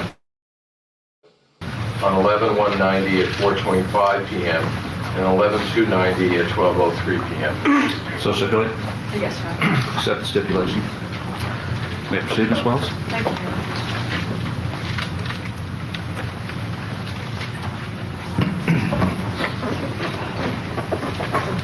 Good morning, ladies and gentlemen. I wanted to start off by thanking all of you for being jurors in this case, which has unquestionably taken a significant sacrifice out of your personal lives to be here and to be involved in this process, which has been a long process. We could not have the best system of justice in this world if we didn't have citizens like you who were willing to give us your time and effort. And I think that you all ought to be, frankly, your efforts. You all have a job to do now, or at least you will when we stop talking at you. It is obviously a very important job. It is important to the defendant. It's important to the victims, in this case, to their families and to their friends. It's important to this community. It is also a very specific job. Your job is to decide the legal culpability of Elisabeth Broderick's conduct on November the 5th, 1989. And that's it. There has been a lot of evidence that you've heard about all sorts of things that I told you were going to hear about during opening statements, and that frankly the defense would like you to get very distracted with. But you have the obligation to focus on the reason that you're here. You are here to pass moral judgments on the people that are involved. You are not here to be psychologists and decide what made Elisabeth Broderick the person that she is, or what makes her the person that she is, or why Elisabeth Broderick committed these murders. The question for you is simply, did Elisabeth Broderick commit these murders? And the answer to that question, based on everything that you've heard from no matter what the source, is absolutely yes. Elisabeth Broderick took a loaded gun and blew two people away who were lying helpless in their sleep. And having a system of laws that prides ourselves in applying to everyone across the board isn't going to mean a heck of a lot unless she's held responsible for that. What's important for all of you to realize, and I don't mean to insult your intelligence by saying this, but people always have reasons for committing crimes. Always. They never just happen out of the blue. Nobody kills somebody else because they're ecstatically happy and everything is going wonderfully in their life. It doesn't happen that way. It's a given, any murder, that there's a reason, that there's a history, that there's a background, that there's anger, that things are not going the way they want them to. That's when murders occur. Our society, and by the way, don't think for a minute that our system of law is not a compassionate system. We have the most compassionate system in the world. And when it comes time to deciding what should happen to someone who's been convicted of a crime, there's every opportunity for that compassion to click in if it's appropriate. But that doesn't mean that we don't demand, and we haven't always demanded, that people be held legally responsible for their actions. Because the fact of the matter is, there are lots and lots and lots of people out there who are angry, who are depressed, who are filled with hate, and maybe justifiably so, and they don't make the choice to prey on other people to solve their problems. And that's what this case is about. No matter how you might feel emotionally about Elisabeth Broderick, for the fact that at some point along the line, her life obviously didn't turn out the way she wanted, the way she had planned, the way she felt she deserved, which is a situation that happens every day, everywhere, to many, many people. The fact of the matter is that she's the one who made the choices on how to deal with it. She's the one who chose to forego the options of making something positive out of her life and out of all of the things she had. She's the one who chose, and everyone who knew her saw this, not to build herself up, but to tear Dan and Linda Broderick down. She had the right to make those choices. People have the right to make choices, but they also have to pay the consequences for the choices they make. Before I go any further and talk about the facts of the case, the facts that prove the defendant's guilt, I want to first talk to you a little bit about the law that applies, because it's important. You are going, and listening to those for the first time, I think sometimes sounds kind of overwhelming. But it's really not as complicated as it sounds, and I'd like to try and simplify it a little bit for you. About the fact that all crimes are made up of certain elements. Excuse me. I'm still fighting my cold. There's a certain act that's required, and there's a certain mental state that's also required. Basically, two elements in any crime, and theft is a good example we talked about. If someone takes someone else's property, they've committed the act. Not necessarily a crime if they thought it was theirs, but if they knew it wasn't theirs, if they knew they didn't have a right to it, if they intended to keep it, then they've committed a theft. And as far as the specific issue for jurors to decide, it doesn't matter what their reasons were for committing it. It doesn't matter whether they were stealing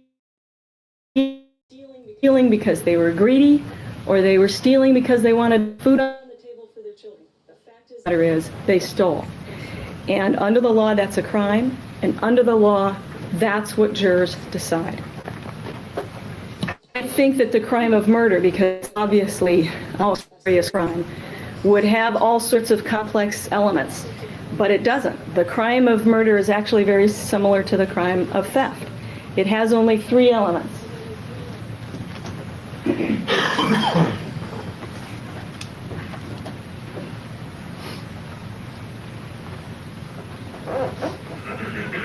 The unlawful killing of a human being with malice aforethought. Basically, those first 2 elements are the act, the unlawful killing of a human being. The second element, malice aforethought, is the mental state. Most cases have certain things that are an issue and certain things that aren't. There is no issue with respect to the first two elements of this crime. Killing of two people, not in this case. There's no question Elisabeth Broderick is the one who broke into Dan and Linda Broderick's home and took a loaded gun, and with that loaded gun and with her own hand, shot and killed them. This is not what you might call a whodunit case. The only issue that she's denying, because it's the only one she can, is with respect to that third element, the mental element, malice aforethought. Well, what do we mean by malice aforethought? Aforethought is real easy. It just means before rather than after. There's no big deal about that, and there's no issue about that.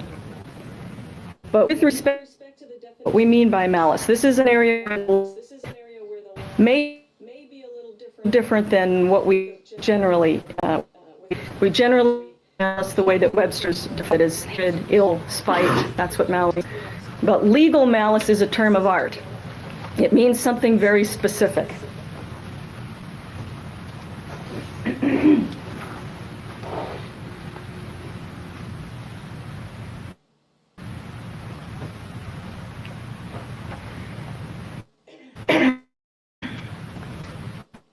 There are two kinds of malice. It can be either expressed or implied. And the instruction I'm going to hear says that malice is expressed when there is an intent to kill. And what that means is, if someone kills someone else, and the circumstances are such that it's clear that they wanted to kill them, then they're acting with express. Killing someone with the intent to kill. It's like stealing something with the intent to steal. And absent some specific defense, such as self-defense, that justifies that killing, that's acting with express malice, and that's murder. There's no requirement that you actually hated the person that you killed or feel any way about them. The instruction that you'll hear says, constituting malice aforethought does not necessarily require any ill will or hatred of the person killed. An example of that might be, for example, a mercy killing. Obviously not at issue at this case. In this state, people don't have the right to make those kinds of choices circumstances. It's killing with legal malice, and it's against the law, it's murder. There is also another type of malice, and that's implied malice. There are some circumstances under the law where the law says we're going to hold someone responsible. And that's what we call implied malice. The instruction reads, malice is implied when the killing resulted from an intentional act, the natural consequences of the act are dangerous to human life, and the act was deliberately performed with knowledge of the danger to and with conscious disregard for human life. What does that mean?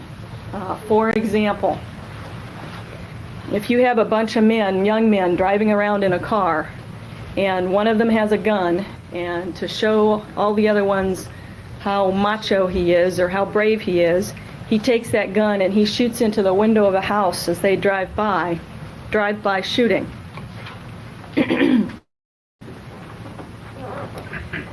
Unfortunately, if there's a woman in that house who's sitting there watching TV and she's hit by that bullet and killed, that's murder.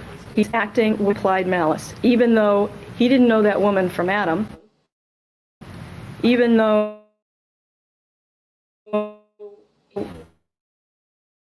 for sure there was anybody inside that house, intentionally removed after having done that.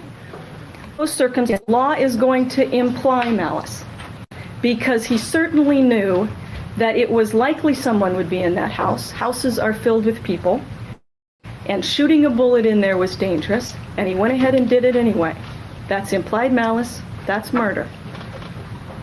Another example, based on an actual case. I think we talked a little bit about this in voir dire. The young woman who decided to stand on the freeway overpass and throw bricks down on the cars passing by. She didn't want to kill anyone. She just wanted to scare people. She wanted to create a commotion. She wanted to get some attention. Actually, as it turned out, she was depressed. Well, one of those bricks plunged into the windshield of a car and hit a man, and it caused an accident and killed 2 people. He was guilty of murder. That's implied homicide. You cannot do dangerous things like that and expect to not be held responsible when a likely result occurs. What kind of malice do we have in this case? There is no question that Elisabeth Broderick killed Dan and Linda Broderick with express malice. There was manifested, absolutely manifested, an intent to kill them at the time she unloaded that gun in their bodies. And right now about premeditation, or what she was thinking about before, or what degree of murder this is. With respect to simply the crime of murder, deals with what her intent was at the time she actually fired that gun. And ladies and gentlemen, you do not point a .38 caliber gun that you know is loaded with hollow point bullets at 2 people who are only inches away from you and start shooting unless you intend to kill them. This is not a water pistol, and she knew it. She was not shooting blanks, and she knew it. She was not aiming up into the air to scare them. She intentionally fired that gun at 2 people. And she was thinking about it any time before or at any time to shoot them. And the officer from the Border Patrol Task Force, he said that there's no question when you get to the point of pointing a gun at somebody and shooting, you are intending to, and his quote was, no one but Elisabeth Broderick caused that gun to be pointed at their bodies. No one but Elisabeth Broderick caused that trigger to be pulled. And pulled again, and pulled again, and pulled again, and pulled again. At that point, no matter what else she was thinking, she was intending to eliminate her targets, and her targets were Dan and Linda Broderick.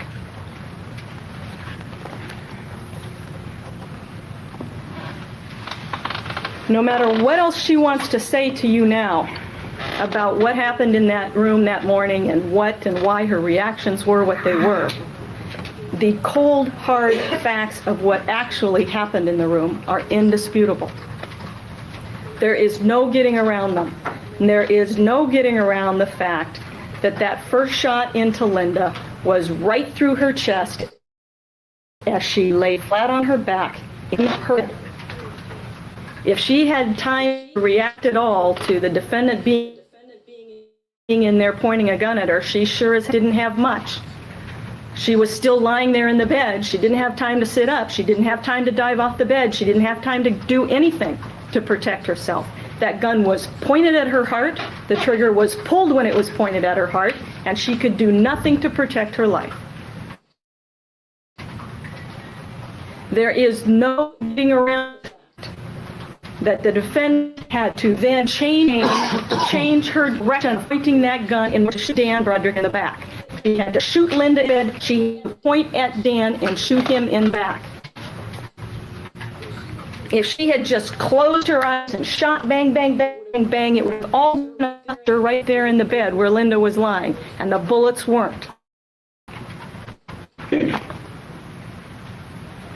There is no getting around the fact that after she shot Dan, she then shot at Linda again. Elisabeth is Betty's real name. Dan there had to have been enough time for him to have rolled off the bed. There had to have been enough time for her to have rolled into the position that she was in.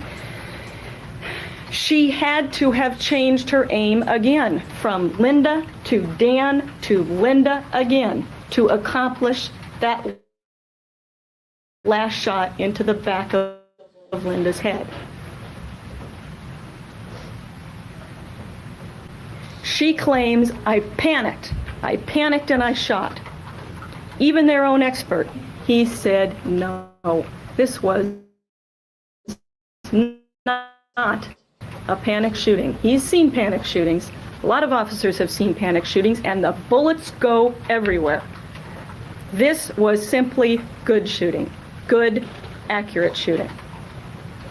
And this was shooting by someone who had experience with guns.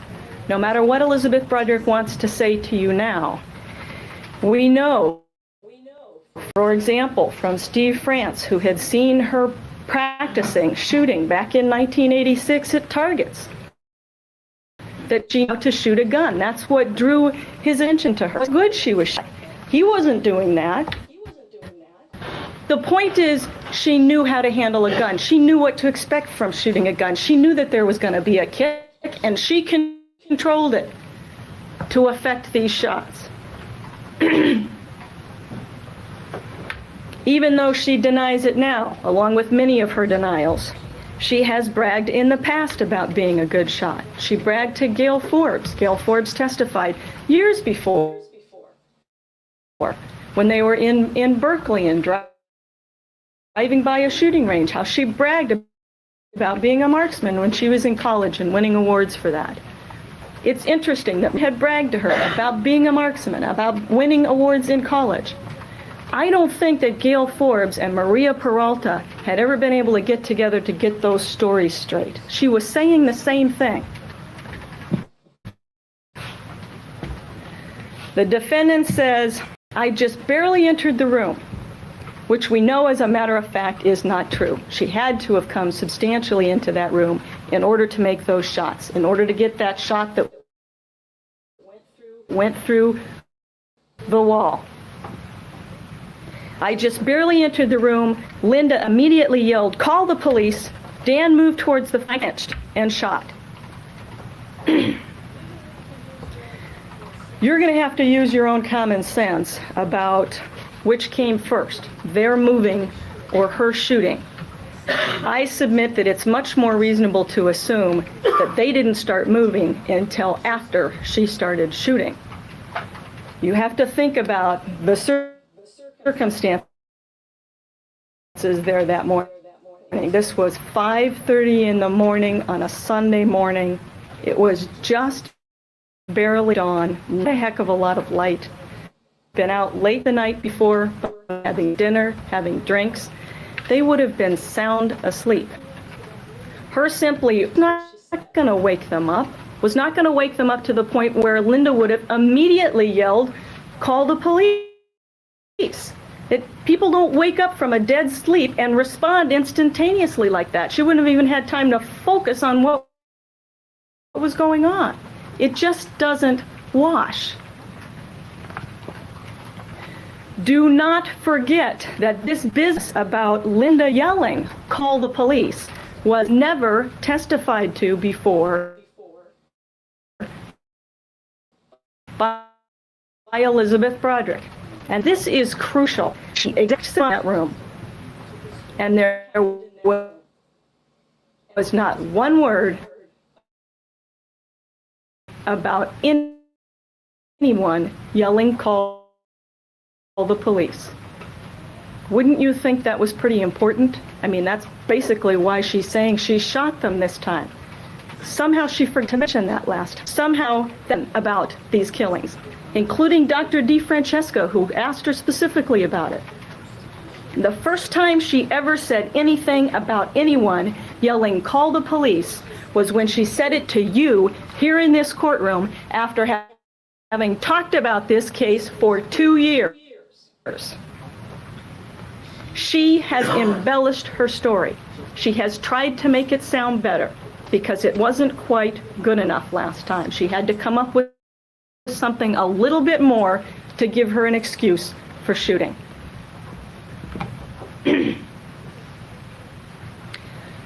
Really, this whole issue, the whole issue is really academic. Even if Linda had yelled, "Call the police," even if Dan did roll and try to reach for the phone, even assuming that's true, how does that in any way excuse her conduct in shooting them? What did she expect them to do? I mean, when they're awakened in the dark to see that someone has broken into their home and is standing over them, pointing at them, what does she expect them to do? That's like a robber who goes in his face and says, "Give me your money." The victim shoots and kills him. And then says, "But gosh, it wasn't my fault. They yelled help." Is that what she's saying? It's not my fault I shot them? When they saw me pointing a gun at them, they tried to run for cover and yell help? How does that excuse her conduct?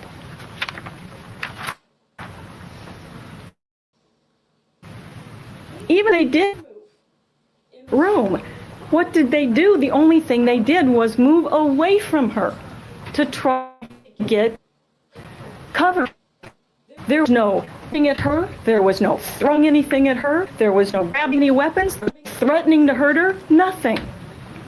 Even assuming the truth of her testimony, they tried to get away and she shot them in the back. That is murder.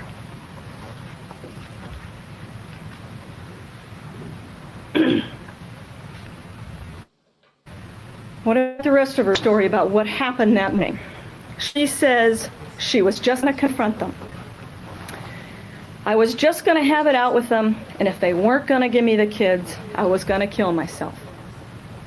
Well, first of all, there is no way that she had any real expectation of truly having some fruitful conversation with Dan Broderick that morning. I mean, think about that. She knew he wasn't going to talk to her under those circumstances. She knew that he hadn't wanted to talk to her under normal circumstances for years, let alone being awake at 5:30 in the morning in bed with his wife with her standing over him pointing a gun. No way.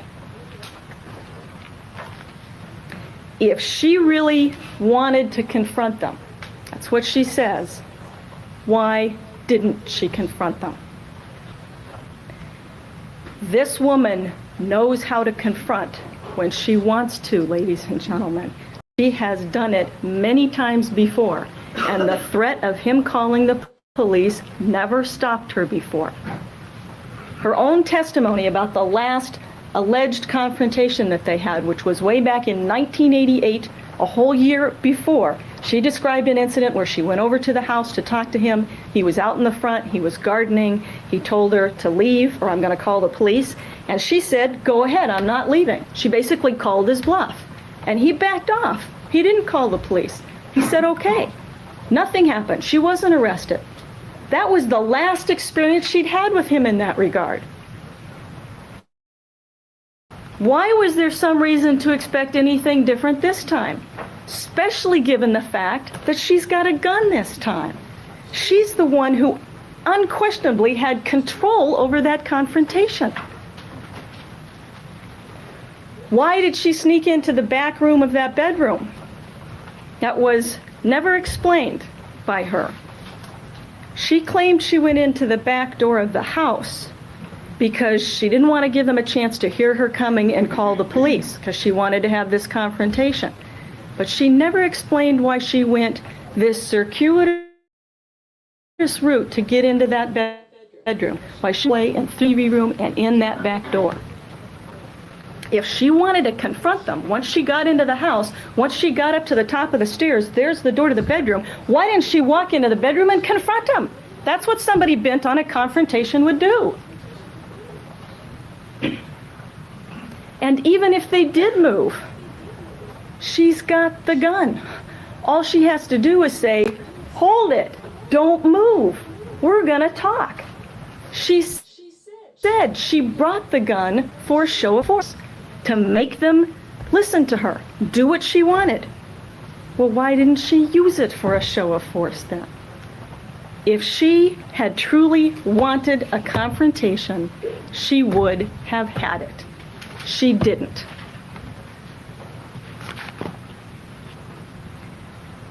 If she had truly wanted to commit suicide when she didn't get what she wanted, she would have.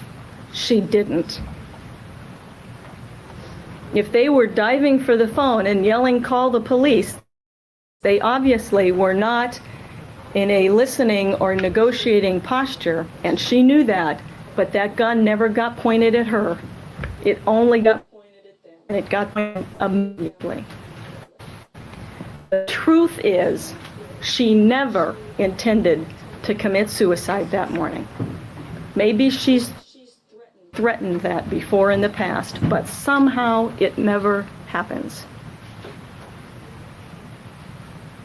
And it certainly wasn't going to happen then.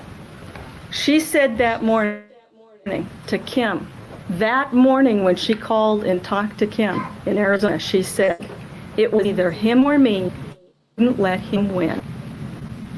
That's a pretty definite statement of intending to kill someone. I couldn't let him win. If she had killed herself, he would have won.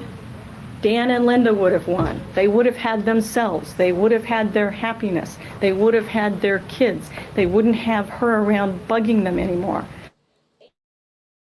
And they'd be able to say, see, she was crazy, which the thought of drove her extremely angry. She hated the thought of them calling her crazy. There was no way she was going to give them satisfaction of that. And she even she told Amy Wallace, a reporter. She wrote in her book. She wrote in her letters. She had sworn to herself she would never give them that satisfaction.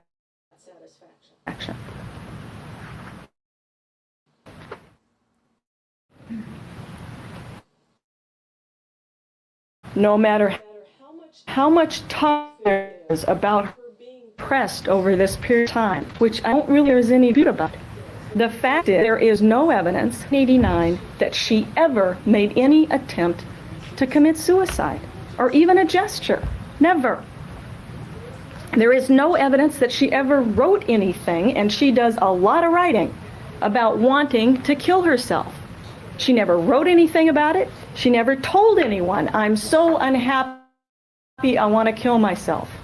What she said over and over and over was, I'm so unhappy, I want to kill Dan and Linda because they're the ones that made me this way.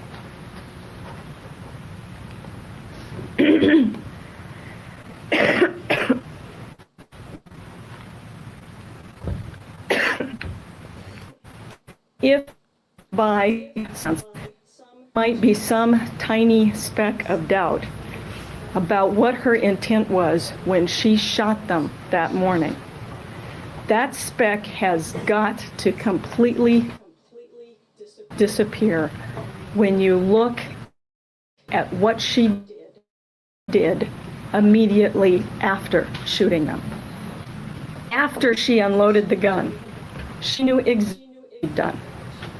And whether you believe the testimony last time that she heard all 5 shots, which is what she testified to, I heard the 5 shots and she banged them out 1, 2, 4, 5. Whether you believe that testimony, or whether you believe testimony here in this courtroom that I just heard one big explosion, the fact of the matter is she knew she'd fired. She knew she'd fired it at them. She saw Dan falling off the bed. She saw that Linda was obviously motionless on the bed. She even said to Lee that morning that she heard Dan say to her, okay, you shot me, I'm dead. If she hadn't hit them, they would have unquestionably been still moving. They would have been yelling. If Linda before had been yelling, call the police, after she'd shot those bullets, she would have been yelling. if she didn't have a bullet through her brain.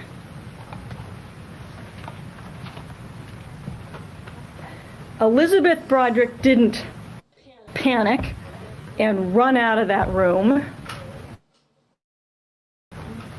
She didn't go, oh my God, what have I done, and rush over them to see if they were okay. Walked on the bed and pulled the phone out of the wall.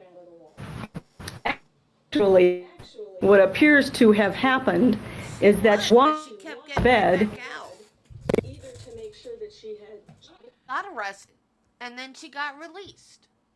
And I think that happened more than once. And he had restraining orders against this woman. Restraining orders do not work. I don't know. I literally don't know any other way to take care of people like this. Restraining orders is all we have. And if someone is intent on killing you, a restraining order is not going to stop them. Maybe say some final word to him.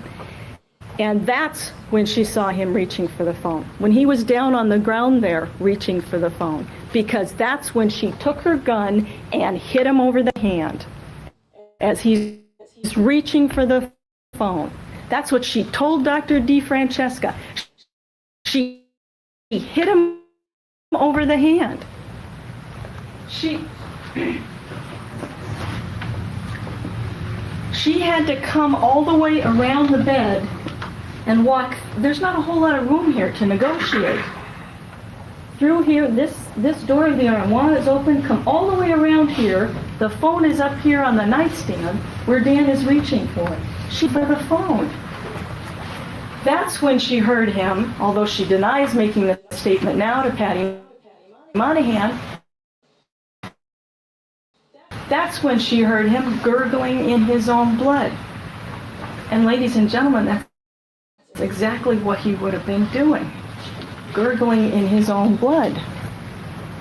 And when she realized that he was obviously injured, but not dead, that's when she pulled the phone out of the wall. This is not panicked conduct. This is intentional, calculated, deliberate, incredibly cold conduct. There is no question she was thinking about her goal, and she was acting to accomplish that goal. She wanted them to die. And she told Lee, her daughter, that morning. That is acting with express malice.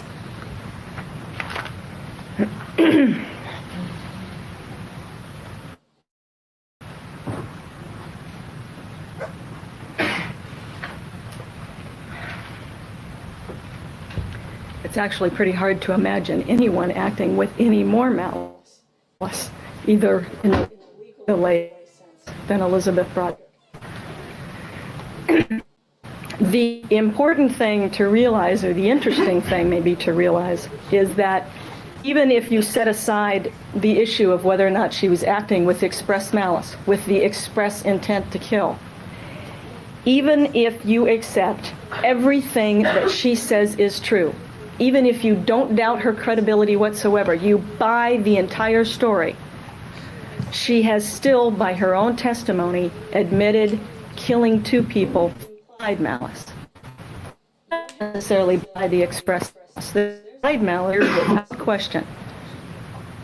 The fact is that she's the one, and this is undisputed, who intentionally chose to go over to their house that morning. She had lots of other choices. In fact, she testified she'd even specifically contemplated other choices. Have gone down to the beach to take her walk like she did. She made the choice not to. She could have gone into the other. She could have called her friend Ronnie Brown, who went on walks with her early in the morning lots of times to talk about what was going on. She could have called her attorney to say, hey, what's going on here? What are we going to do about this? She chose to go. Yeah, of course she would be mad. But would you kill him? Over to their house seeking a confrontation. She chose, and this is undisputed, she admits, she chose to take a gun with her in order to have that confrontation. She chose, and she admits, she knew the gun was loaded. She admits she knew she wasn't supposed to be there in their house. She had no right to be there. She was committing a crime just by breaking in there. She specifically chose to take that gun out of her car and take that loaded gun into the house and into the room to make sure that they do what she wanted them to do. Whether you believe her when she said she just wanted to confront them or not, the fact is, the undisputed facts are that they were in their own home, minding their own business, lying in their own bed, sound asleep, when she broke into their house, when she snuck into their room, and when she started shooting. They ended up dead, and she walked away. Even accepting everything she says as true, the law does not allow people to charge into other people's homes with loaded guns to confront them, catch them totally off guard, helpless and defenseless, kill them both, and then say, "Gosh, I really didn't mean to." This is certainly much more egregious and intentional than throwing bricks and over murder.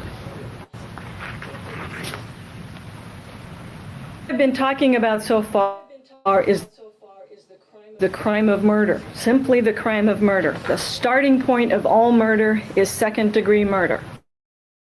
There are only second, everything's second.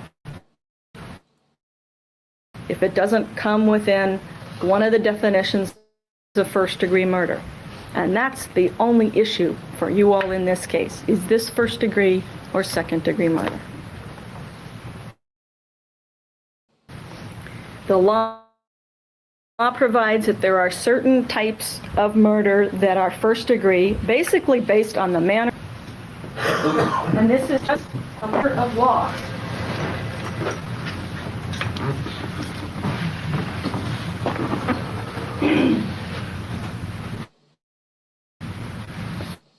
These are some examples. They're not all of the examples. But if you commit a murder by using a bomb, it's first degree.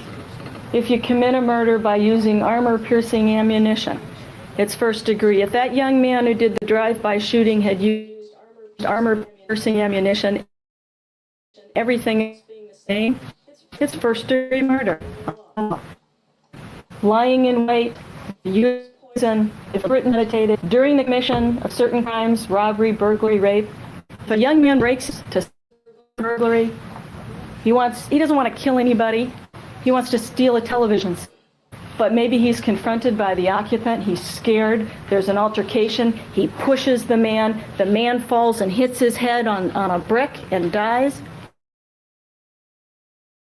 That's first-degree murder, even though he had no intent to kill him. As a matter of law. Broderick committed first-degree murder, absolutely. Because under the law, this was willful, deliberate, and premeditated.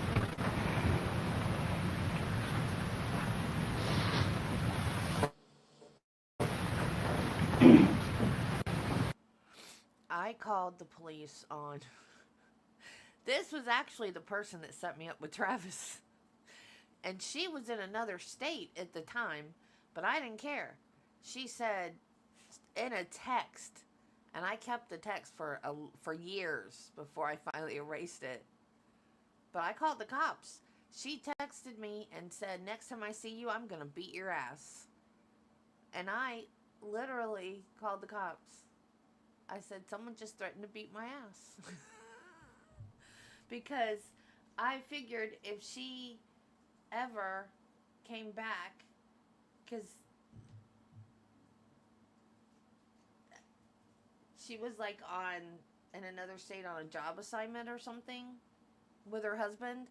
So I knew she'd be back. And I thought, one day I'm going to see her in town, in Walmart or at a restaurant or something.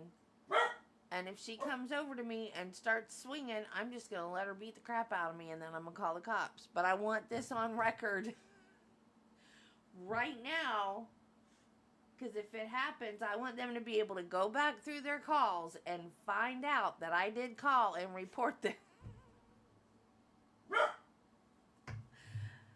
So,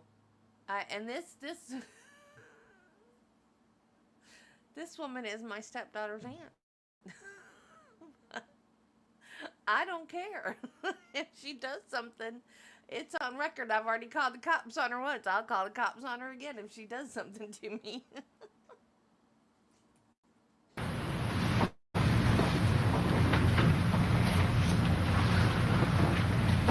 I don't really think that there's too much here that you wouldn't expect on what the definitions of these things are. Willful means deliberate means after careful thought and weight of considerations, and premeditation means could be beforehand. It's the same thing as a forethought, before opposed to after. Law is real clear that there's no set time that's requiring the deliberate and premeditated. There's no requirement that it be thought about for 1 minute or 5 minutes or a half hour or a day or 2.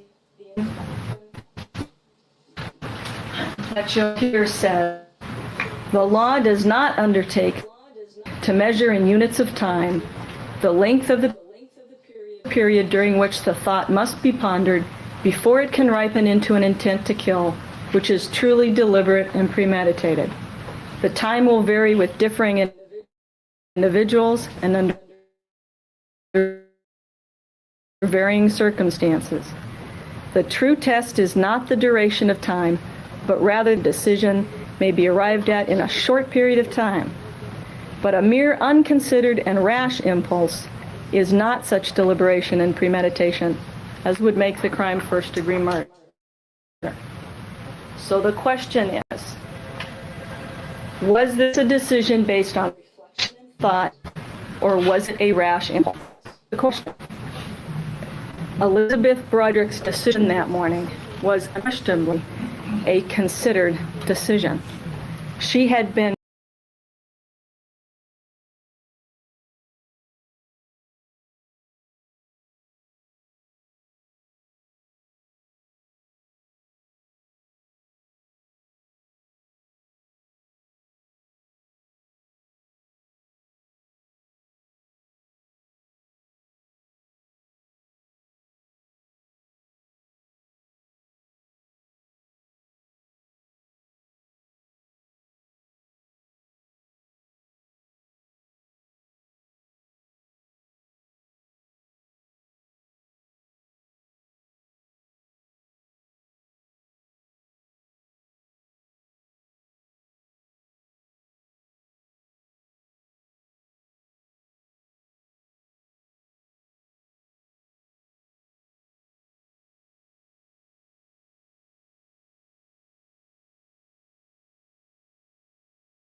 I'm so sorry, you guys.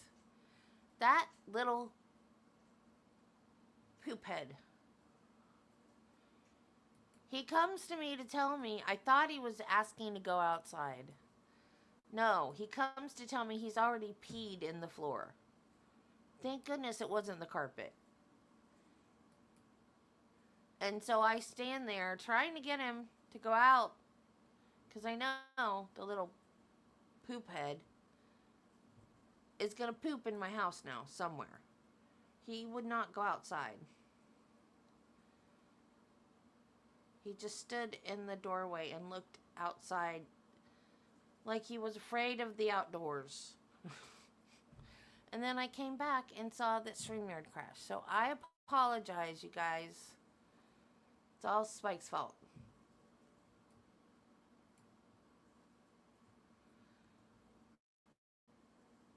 He got life, but I'm confused because they never said without parole.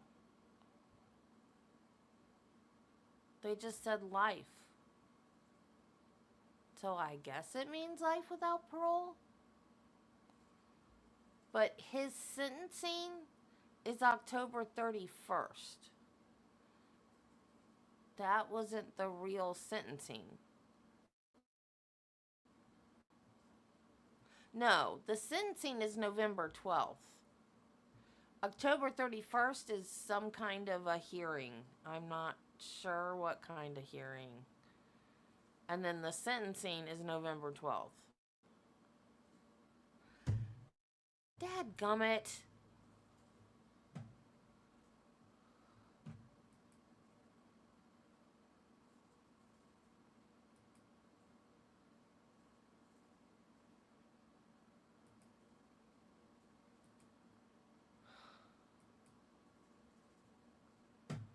Ugh, this website.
What?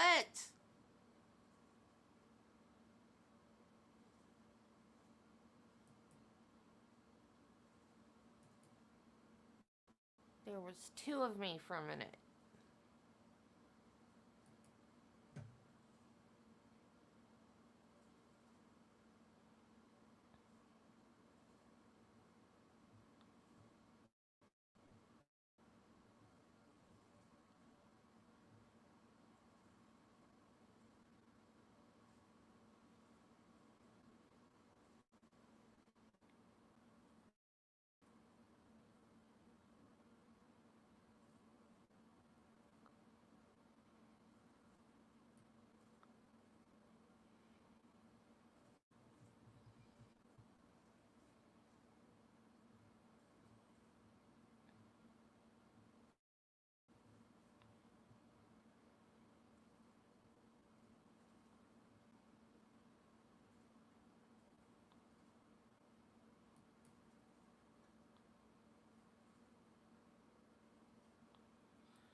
I have no idea where we were.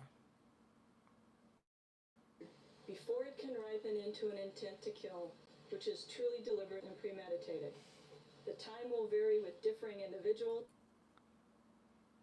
Our willful means intentional, deliberate means after careful. Just a matter of law.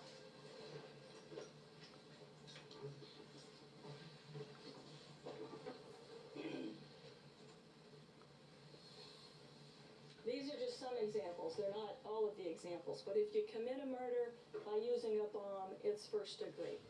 If you commit a murder by using armor-piercing ammunition, I'm it's almost first done with the degree. If blanket. the man who did the drive-by shooting had used armor-piercing ammunition, everything else being the same, it's first-degree murder under the law.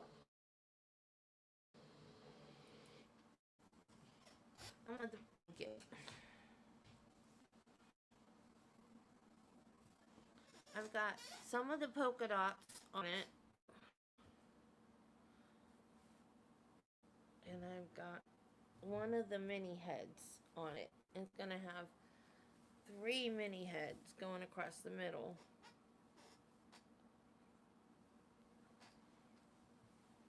And the whole blanket.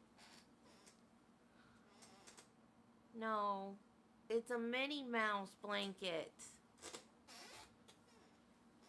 See, that's Minnie. It's not Pokeball. It's Minnie Mouse.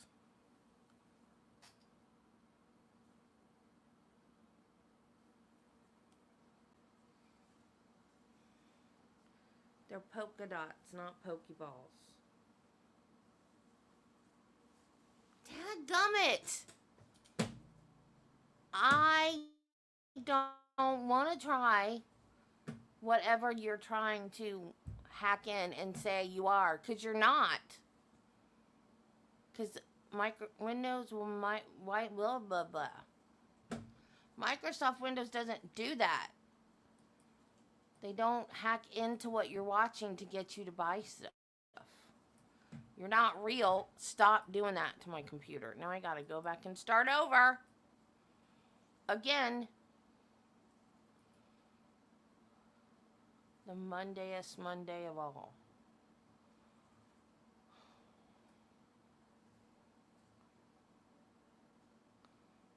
We're almost done. Just get through closings. So at 1:30, what time is it? 10:30. At 1:30, we have the Spencer hearing for Jose. And so if we can finish this, we might have time to watch the verdict for the home invasion thingy.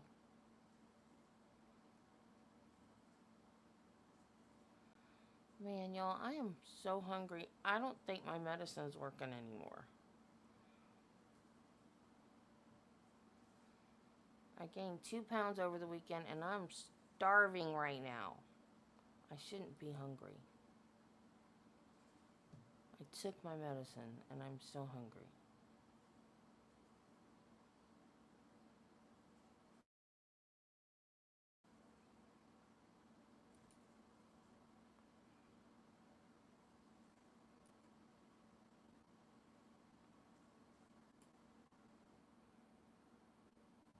Deliberate and premeditated during the commission of certain crimes, robbery, burglary, rape. If a young man breaks into a house to commit a burglary, he doesn't want to kill anybody. He wants to steal a television set. But maybe he's confronted by the occupant. He's scared. There's an altercation. He pushes the man. The man falls and hits his head on a brick and dies. That's first-degree murder, even though he had no intent to kill him, as a matter of law. Elisabeth Broderick committed first-degree murder. Absolutely. Because under the law, this was willful, deliberate, and premeditated.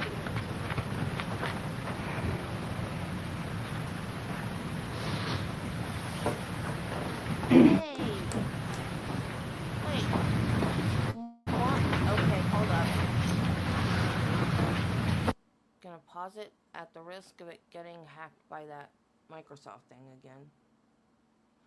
One of the wrongful death claims. Dang it, it did it again.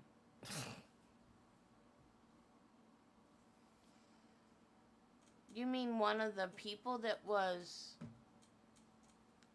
suing her? Like one of the family members that were suing dropped their part of the case? what that means?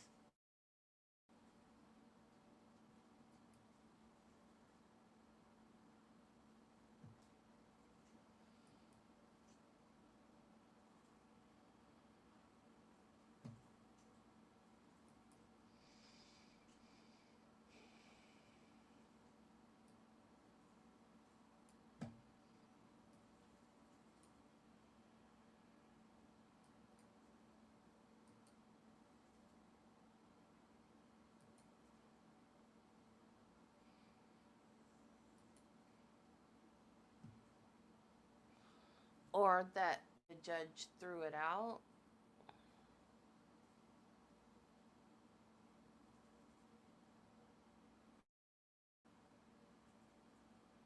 I really don't think Kaylee has a case. Oh, I mean, none of them have a case because she didn't do it.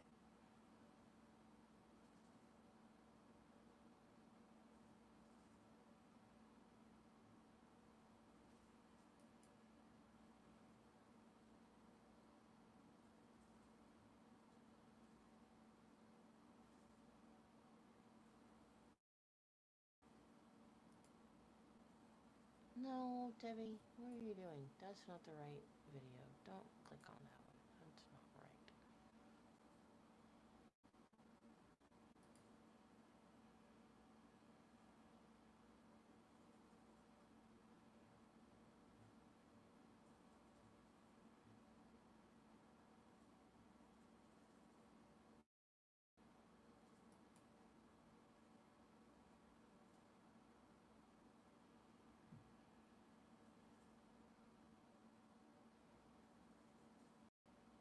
I like the actress that played her in the movie much better, and I think that's because her hair.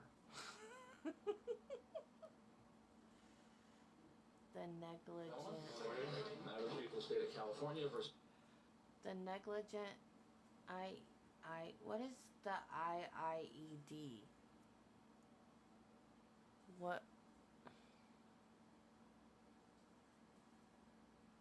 does that mean? I should know that kind of stuff.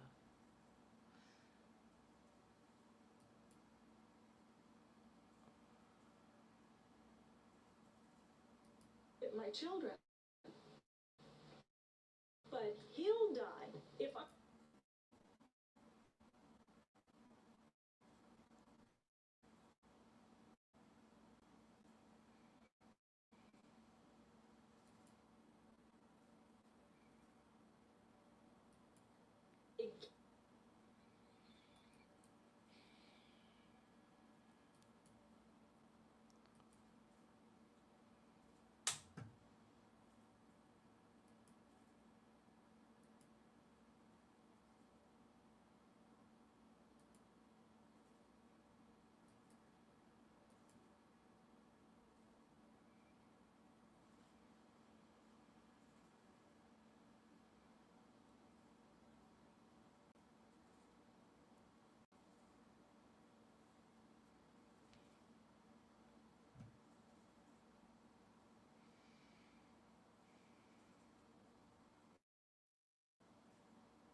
What girl's now?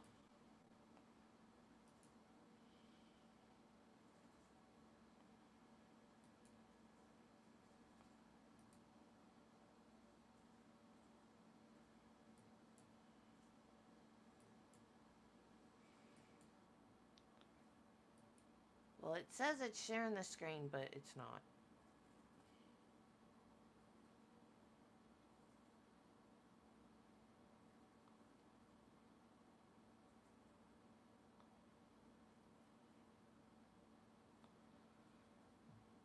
ED is emotional disturbance. What's the II?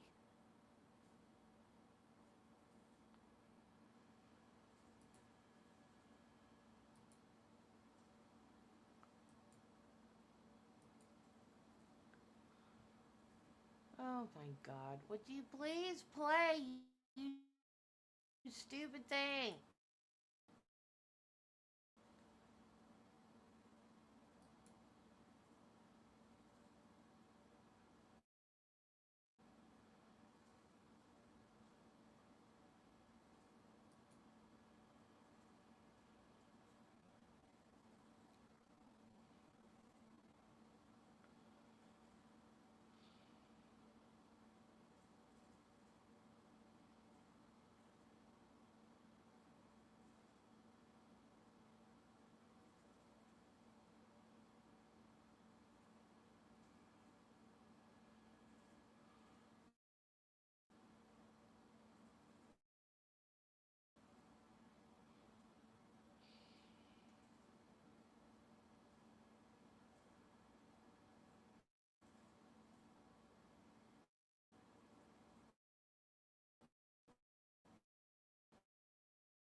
Broderick, the court finds all members of the jury panel are present, all counsel are present. Mrs. Broderick is present.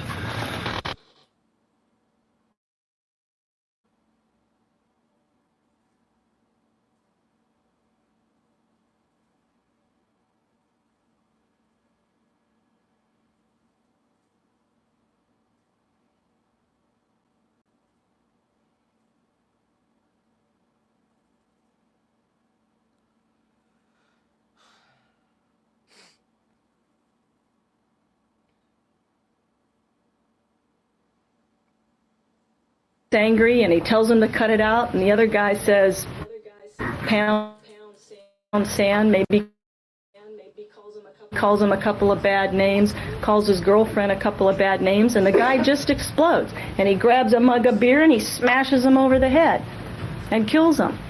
That's murder. But it's not premeditated in the bar that night. He didn't even know him. He wasn't thinking about doing it until the immediate instant that he picked up the mug and did it. What occurred here is not even close to that kind of situation. She had been doing an incredible amount of thinking about killing these two people for years. These two people who she hated so badly.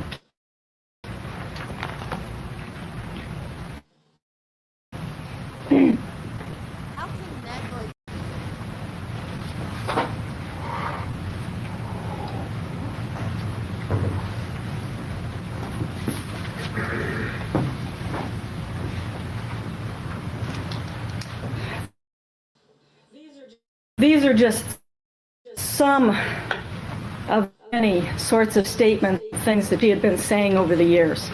I mean, starting off with her statement Forbes way back in 1985 when they first separated, that life would be better if I just killed Dan.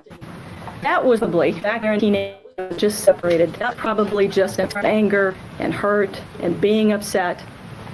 But that became a very repeated theme for her, that life would be better for her if he were dead. She said the same thing to Danny in that taped conversation that you heard. And that's a tape that you might want to listen to again. Because she tells Danny, I wish he'd just die. I wish he'd just get drunk and get off the road. Then we'd all be happy. She couldn't be happy knowing that he was out there living his life and knowing that he was living it with someone else, with Linda. She directly admits that in one of those messages that you heard on the machine, where she says, I close my eyes and I see you and Linda doing all your wonderful things, and you're gonna be so sorry. She couldn't stand a lot of them doing things together, and she was gonna make them sorry. Those messages that you've heard, which, by the way, most of them had nothing to do with the children and getting in touch with the children. They're relevant not just because they show the extent of her anger towards Dan and the extent of her hate to Linda, but they give you a feel for the fact that this woman was not a passive, submissive, beaten down woman. This woman, when you listen to those messages, is absolutely in control. She's in control, she's demanding, she's angry, she's vengeful. She talks about being so upset because Dan had so much control over her. She says that a lot. Well, you've heard those messages, and again, you might want to listen to them again. You saw her testify. I submit to you that no one controls this woman. No one, not even her own attorney. She says and does what she wants, when she wants. She always has, and she always will. She claims she was so afraid of Dan. I was terrorized by him, she says. If you're truly afraid of something or someone, you run the other way, you stay away. You don't continually bang him on the head. That makes sense.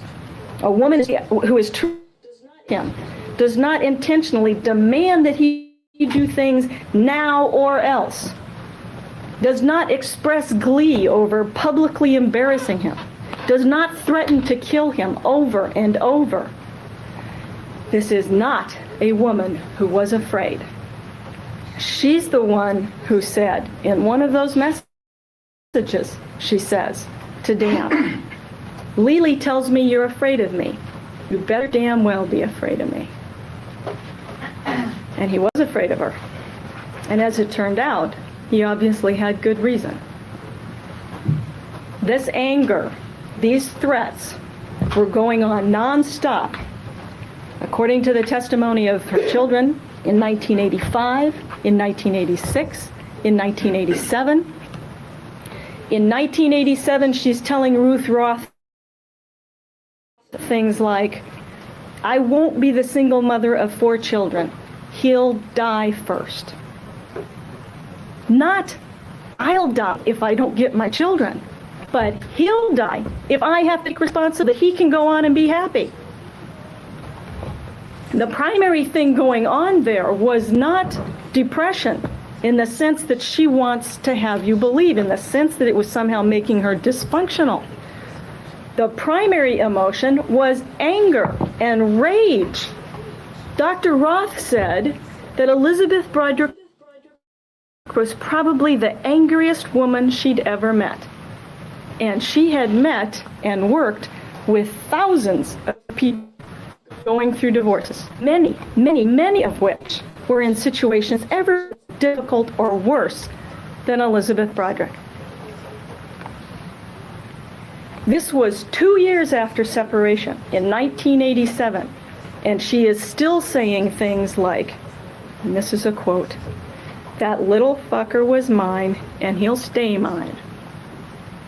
She was still refusing to accept he wasn't hers anymore and doing everything she could to pay for it. That was in March of 1987 with Dr. Roth. She was still refusing to take the children in December of 1987, claiming she didn't have enough money.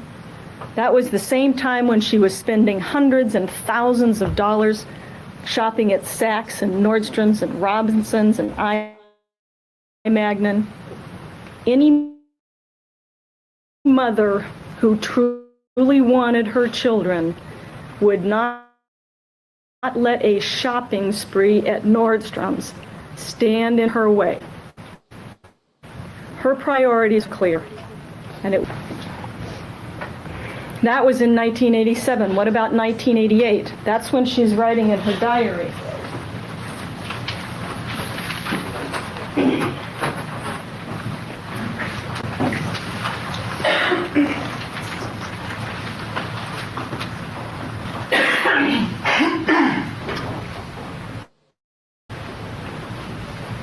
There is no better reason in the world for someone to kill than to protect possessions and family from attack and destruction.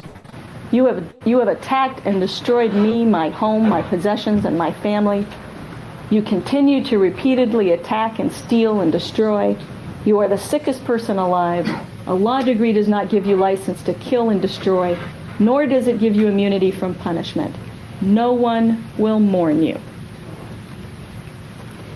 This doesn't say there is no better reason in the world to hate or to be angry or to take you to the cleaners in court or to have kids hate you or just to make your life miserable. This says there is a reason in the world to kill. And no one will mourn you. This is a direct and specific deliberation over an act of killing. She's thinking about the reasons for doing it, and she's thinking about what she thinks the consequences are going to be. No one will mourn him. And that comment that no one knew is after she kills them, when she finds that people are mourning them. Her comment to Amy Wallace, the reporter, was she was tired of hearing people mourn Dan and Linda. It always makes me mad. People call them the victim. This, she was concerned. People weren't supposed to. She was angry about it. This claim that she was upset, that she never got to tell anyone afterwards how sorry she was, is incredible. It's a lie. Nothing prevented her from doing that. Nothing. She wrote letters to hundreds of people.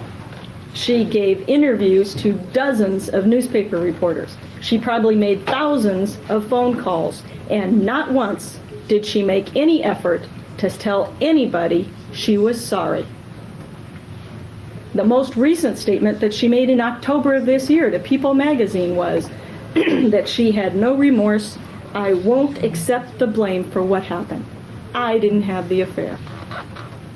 She is saying that to you because she's playing her audience. She's doing exactly what Dr. Dietz says she does. She plays to her audience. She knows what she has to say to get the intended result. And she's hoping that by saying that, one of you is going to feel you should excuse her for her responsibility in these acts.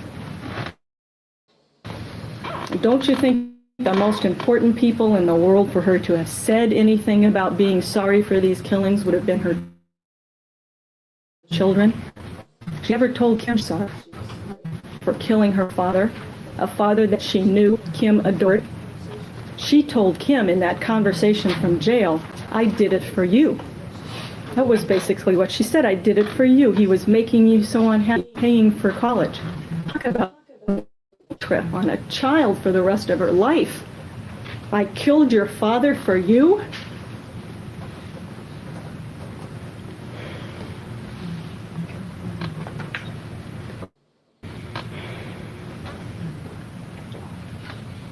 In late 1988, she wrote a letter to Dr. Dess.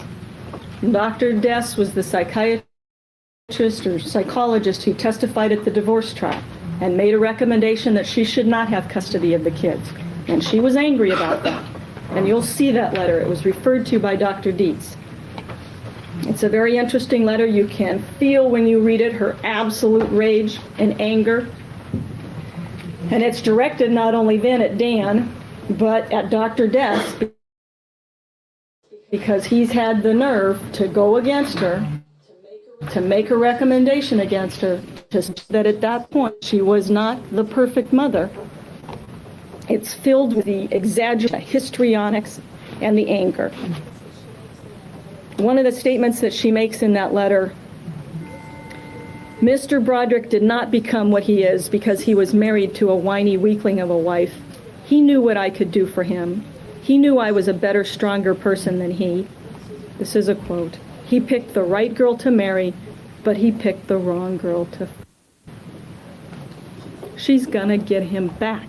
That's what she's saying. He picked the wrong girl to mess with. Even her own witnesses, some of the witnesses that the defense, Lenny Kors, who was the interior decorator that knew her, testified how angry and frustrated she was because she wanted to get him back and couldn't figure out a way to do it. Another defense witness, Vanjie Burt, the woman who testified that she hadn't seen the defendant for a while. She saw her in the summer of 1989 before these killings and described how she was still filled with hate and said, I'll get his ass yet. Hate and revenge. In 1989, after the judgment, the divorce judgment, she wasn't just talking in generalities anymore. She wasn't just crossing pictures out of family pictures. She wasn't just defacing other pictures. She wasn't just vandalizing his property. She wasn't just writing about murder as a likely result when you don't get what you want in a divorce. She was getting much more specific. She did buy a gun in March of 1989, the month wedding. She's got reasons for that now. I submit that it's interesting that there was no evidence presented no evidence that she ever told anyone about those reasons back then when she bought the gun. She claims something about being upset because the house had been burglarized, being upset because a boy that Kim was dating, Tom, was making threats. Interestingly enough, Kim would not have even been home at that time. She was away from school in March of '89. She didn't get back until May. Not one witness corroborated that she told them about these concerns for her personal safety to the extent that she felt she needed to buy a gun back then when she did it. In fact, Brad Wright testified that she told them she bought the gun because shooting was a hobby. Don't you think if she was concerned about her safety to the extent she felt she had to buy a gun to protect herself, that she would write that? Bought the gun was the day that she had learned that Lynn had to return into court that day, and she was extremely angry about that, ordered to return the list. She was humiliated by the court by being ordered to return the list, and when she, after being angry and humiliated about what was going on and thinking about and realizing the wedding was coming up, that day she left court and she went to the gun store and she bought a gun.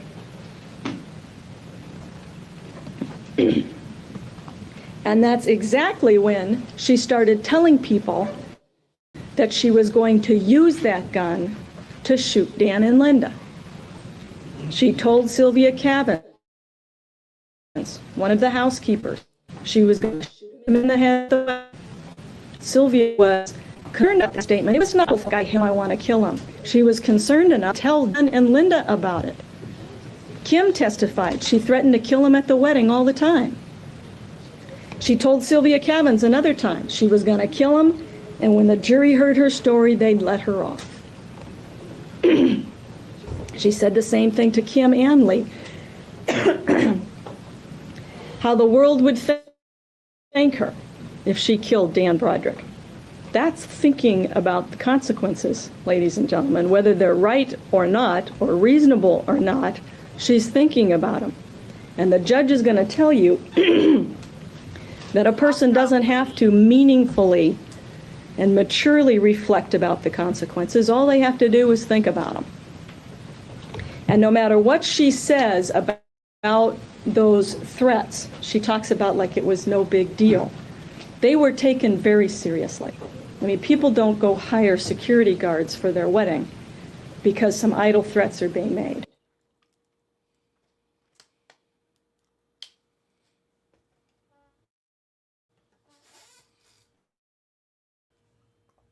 I didn't do it.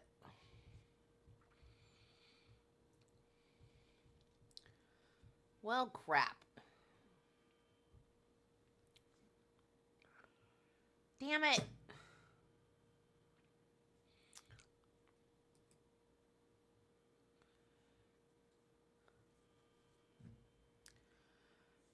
What the fudge?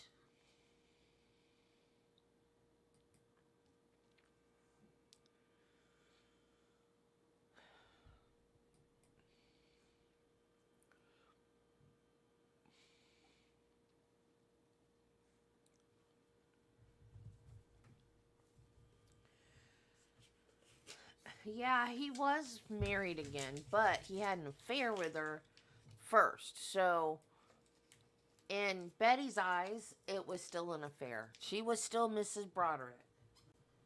And also, she's Catholic. Don't Catholics believe that once you're married, you're always married?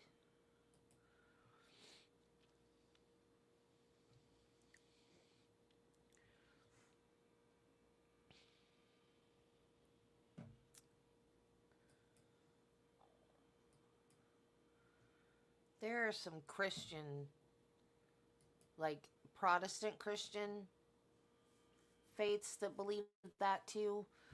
I was invited when I started working at the hospital. I became friends with one of the doctors, and I got invited to a Bible study. And they actually told me that I was an illegitimate child because my mom had been divorced.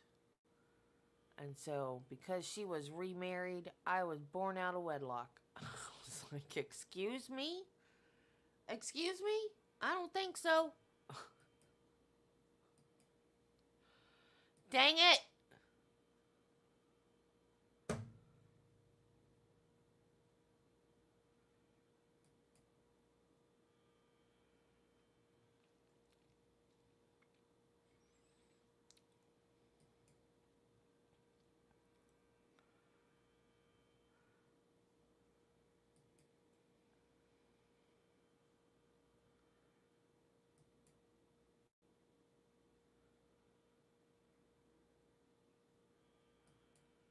I hate this website, y'all.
When the going gets tough, the tough go shopping at Saks.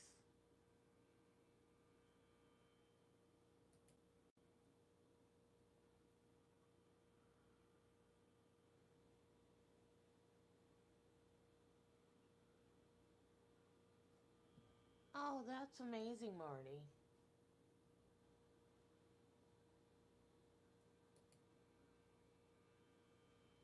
There's nothing wrong with that.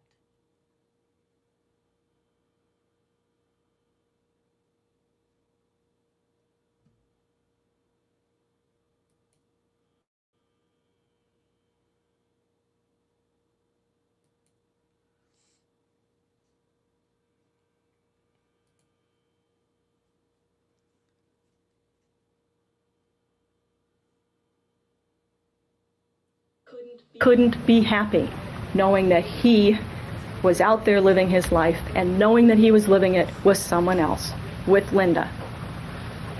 She directly admits that in one of those messages that you heard on the machine, where she says, I close my eyes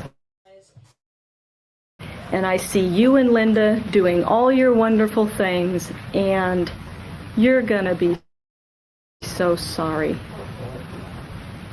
She couldn't stand those messages that you've heard, which, by the way, most of them had nothing to do with the children and getting in touch with the children.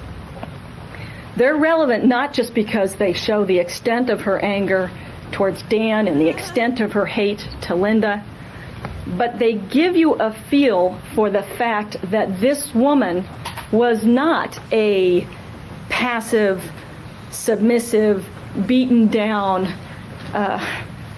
woman. This woman, when you listen to those messages, is absolutely in control. She's in control, she's demanding, she's angry, she's vengeful. She talks about being so upset because Dan had so much control over her. She says that a lot. Well, you've heard those messages, and again, you might want to listen to them again.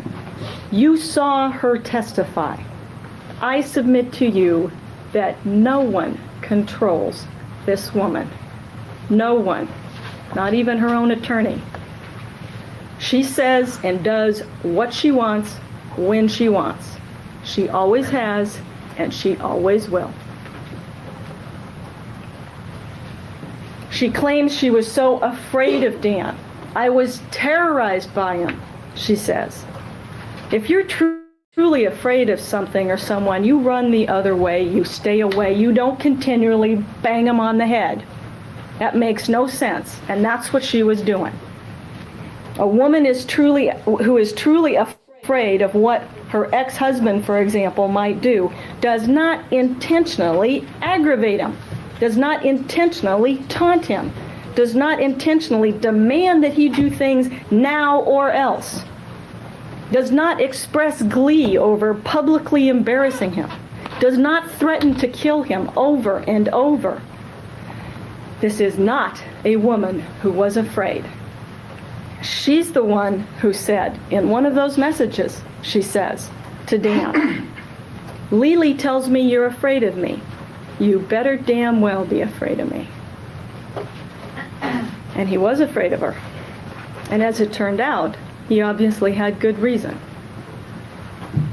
This anger, these threats were going on nonstop. According to the testimony of her children, in 1985, in 1986, in 1987. In 1987, she's telling Ruth Roth things like, I won't be the single mother of 4 children. He'll die first.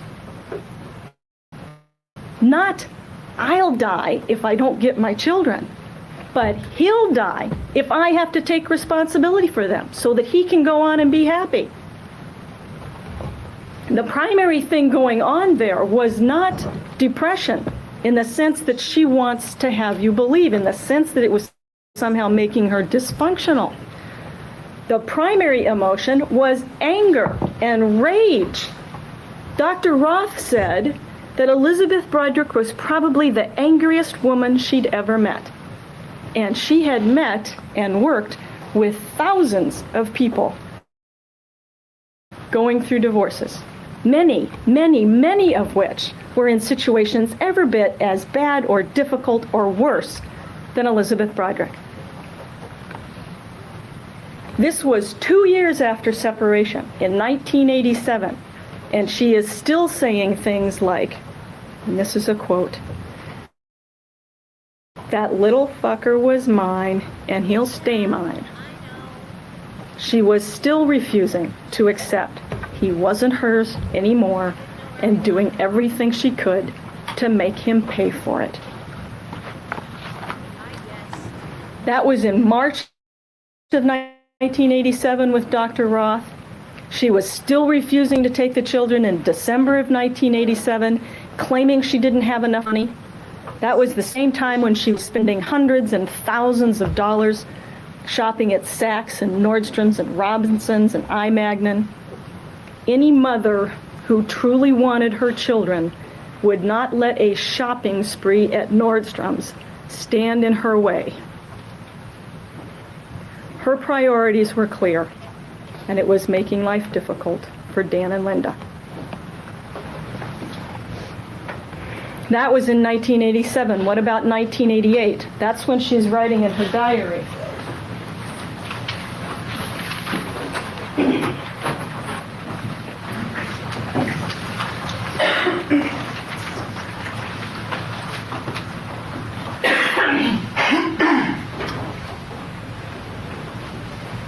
There is no better reason in the world for someone to kill than to protect their home, possessions, and family from attack and destruction.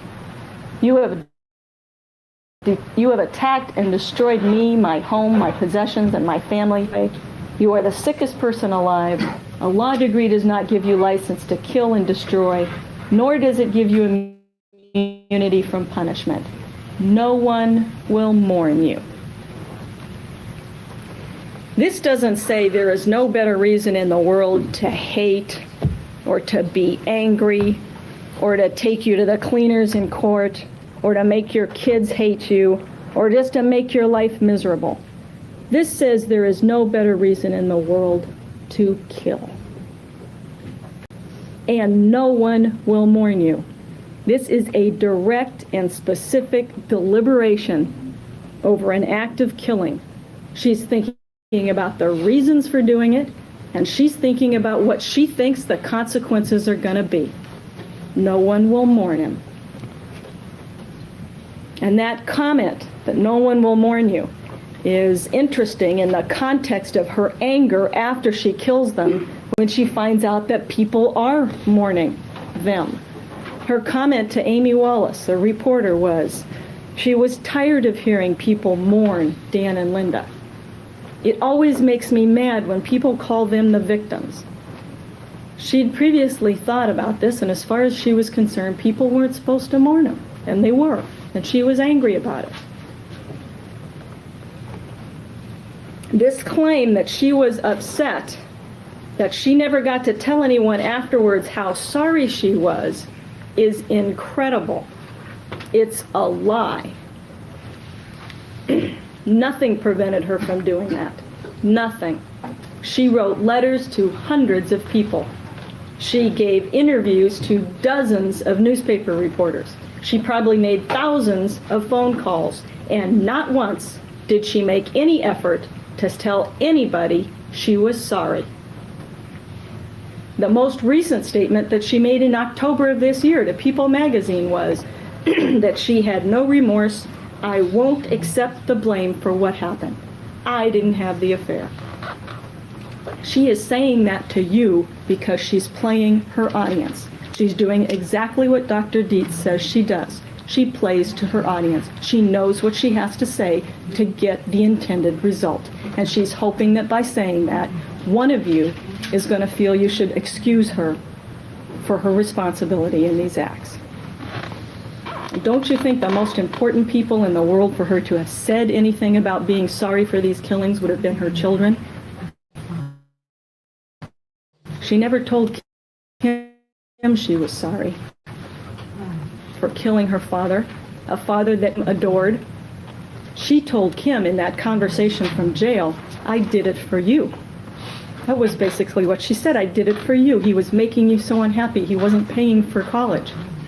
Talk about laying a guilt trip on a child for the rest of her life. I killed your father for you?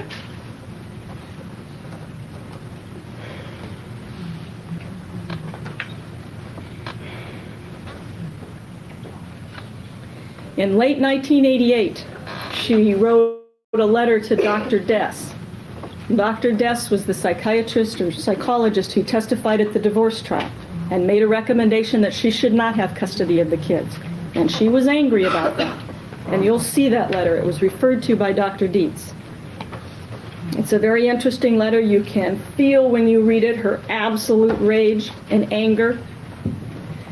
And it's directed not only then at Dan, but at Dr. Dess, because he's had the nerve to go against her, to make a recommendation against her, to suggest that at that point she was not the perfect mother. It's filled with the exaggeration and the histrionics and the anger. One of the statements that she makes in that letter, Mr. Broderick did not become what he is because he was married to a whiny weakling of a wife. He knew what I could do for him. He knew I was a better, stronger person than he. This is a quote. He picked the right girl to marry, but he picked the wrong girl to...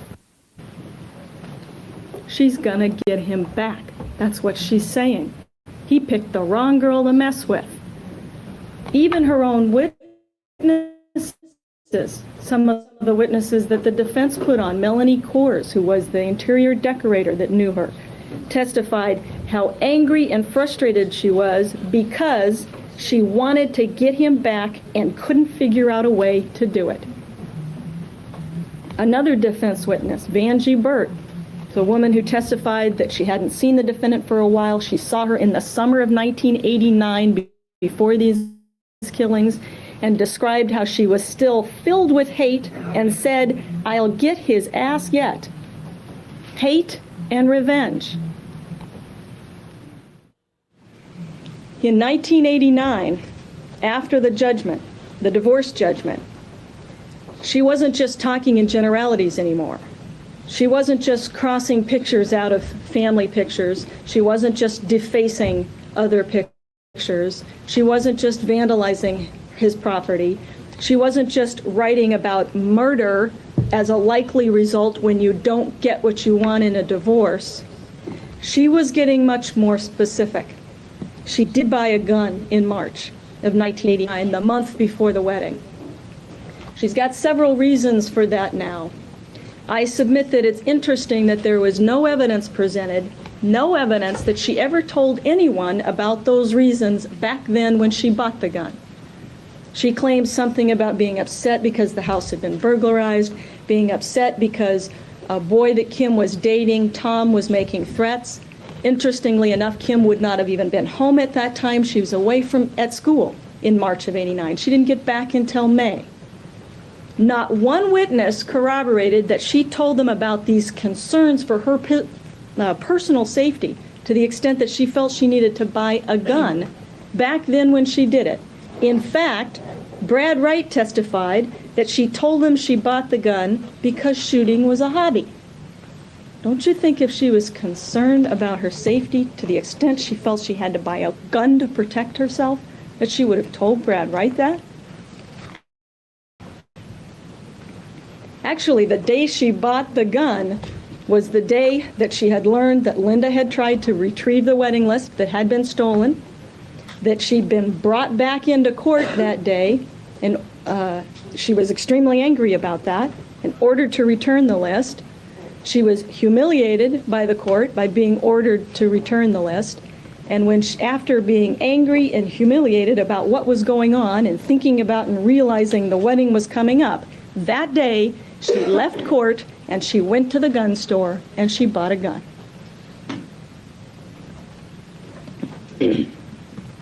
And that's exactly when she started telling people that she was going to use that gun to shoot Dan and Linda. She told Sylvia Cavins, one of the housekeepers, she was going to shoot him in the head at the wedding. Sylvia was concerned about that statement. It was not an idle threat like, I hate him, I want to kill him. She was concerned enough to tell Dan and Linda about it. Kim testified she threatened to kill him at the wedding all the time. She told Sylvia Cavins another time she was going to kill him, and when the jury heard her story, they'd let her off. She said the same thing to Kim and Lee. How the world would thank her if she killed Dan Broderick. That's thinking about the consequences, ladies and gentlemen. Whether they're right or not, or reasonable or not, she's thinking about them. And the judge is going to tell you that a person doesn't have to meaningfully and maturely reflect about the consequences. All they have to do is think about them. And no matter what she says about those threats, she talks about like it was no big deal. They were taken very seriously. I mean, people don't go hire security guards for their wedding because some idle threats are being made. A friend does not set up a beeper system with someone else at the wedding because these are just idle little threats. She was concerned about Elisabeth Broderick's obsession over Dan and Linda, and Dan and Linda getting married. She had taken the wedding list. She was obsessed about the details of the wedding. She was talking about engraving the date of the wedding on a watch that she bought. She refused to go out of town. People were definitely concerned. This woman was going to kill somebody.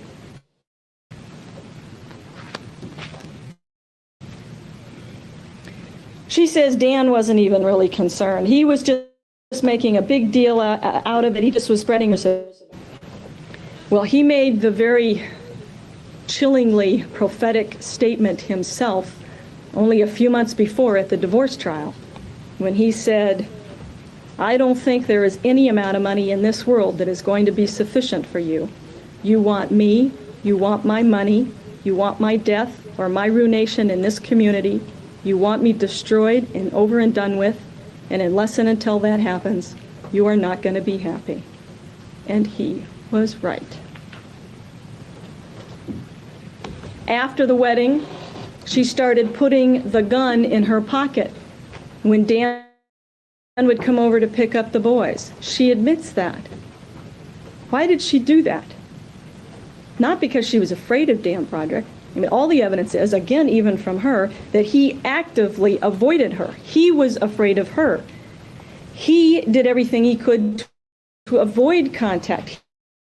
He would even stay out in front of the house and honk the horn so that the boys would come out, that he could come. Why is she putting that gun in her pocket? She's showing that gun to her son as they're driving away, and she's showing him she's got the gun. What she's hoping for is a confrontation. She's hoping he's going to do something, get angry at her, confront her, so she'll have an excuse to shoot him right then and there. And the problem was he wouldn't do it. He wouldn't confront her. He wouldn't give her the opportunity. And so she had to think of another way to do it.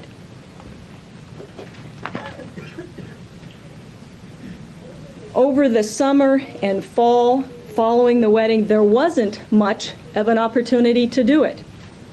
Dan and Linda first went on their honeymoon. She was gone the entire month of July to Canada. Then they went to Greece. Then she went to San Francisco. Then they went back east. Then they went to Notre Dame. Then she went to Acapulco. The weekend of November the 5th was probably the first weekend in months that both of them had been in town, and she had the children. It's also right in here during this time when she's saying things like what she said to Linda David, one of the housekeepers. I know Dan and Linda just want to be left alone, but that's not going to happen. I'm either going to make his life a living hell or I'm going to murder him. Linda David took that statement real seriously. It was very disturbing. It was not an idle threat. And right about this time, Kim's keys disappear one day when she's with her mother. A rather interesting coincidence. Also during this time, she's filed a motion for custody of the boys, and she's learned that Dan is seriously considering not fighting, giving her the boys. And that evidence is undisputed. Kathy Cafaro, his attorney's testimony is undisputed that that was his position. It's undisputed that he hadn't filed an opposition. Remember her statement to Ruth Roth, I'm not going to be the single mother of 4 kids, he'll die first. Well, she was just about to become the single mother of her kids. And deep down inside, she was just as infuriated by the thought that she'd end up being stuck taking care of these kids while he was free to go on and start a new family with Linda. She specifically complained about him starting a new family with several people. She complained about Linda leading her life, Linda being Mrs. Daniel T. Broderick, years after their separation. She complained about that to Helen Picard the day before she killed her. She told P.J. Hathaway she was so angry at Dan she wanted to kill him the day before she killed him. The important thing you have to understand when you're dealing with the concept of premeditation and deliberation is that the actual decision to kill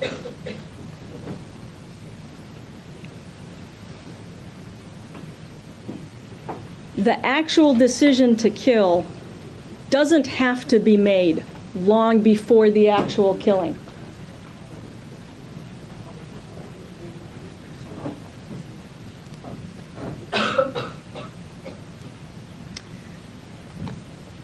The actual decision to kill does not have to be made long before the killing. It's not my position, for example, that when she bought the gun in March of 1989, or some specific time in September or October, that she decided on November 5th, I'm going to kill him. That's not what happened. I think it's pretty clear from the evidence that she didn't firmly make that decision until that weekend. She had been thinking about it for years. She had been seriously ruminating over it ever since she bought that gun. She had been formulating real possibilities ever since she lucked onto Kim's keys. And the circumstances fell into place that weekend. It's interesting that she admitted herself when she testified that she was upset because, in her view, Dan and Linda never suffered a moment through all those years that she had suffered. Well, she decided now it was their turn to suffer. She says it herself in that letter that she writes to Kathy Cafaro sometime that weekend. She says, "I am really sick of being his victim." That was always her perception. No matter what, she was the victim. What she decided was, I'm not going to be his victim anymore. I'm going to make him mine. And she was all prepared. She had the gun, she had the keys, she had the bullets, she had the kids. They were home, the time was right, and she made them her victims. When you decide this case, you need to think about the facts that can't be ignored, no matter how much rationalization is thrown at you. The fact is that that morning, Dan and Linda weren't doing anything but sleeping in their own bed, in their own house. The fact is that it was Elisabeth Broderick, and only Elisabeth Broderick, who decided to go over to their house with a loaded gun, with killing on her mind. She was going to kill somebody, and hate in her heart. That it was Elisabeth Broderick who broke into their house when she knew she had absolutely no right to be there, and had all sorts of other options that morning. That it was Elisabeth Broderick who gave them absolutely no chance to respond, to talk, to tell her they'd give her what she wanted, to protect their lives, to plead for their lives. It was Elisabeth Broderick who shot them in the back, and left them for dead. It was Elisabeth Broderick who the very next day was describing to Dr. Robinson that she was happy and relieved. It's Elisabeth Broderick who's even bragged to Maria Peralta about what a good shot she'd been when she'd shot them. Ladies and gentlemen, if that isn't murder, I don't know what is. Thank you, Ms. Wells. Take our morning recess at this time. Ladies and gentlemen, we'll be in recess until 25 minutes to 11. Please remember the admonition.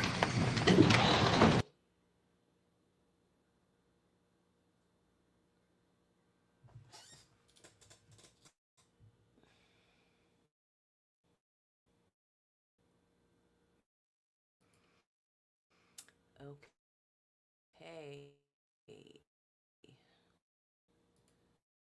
Prosecution, we'll listen to Earl.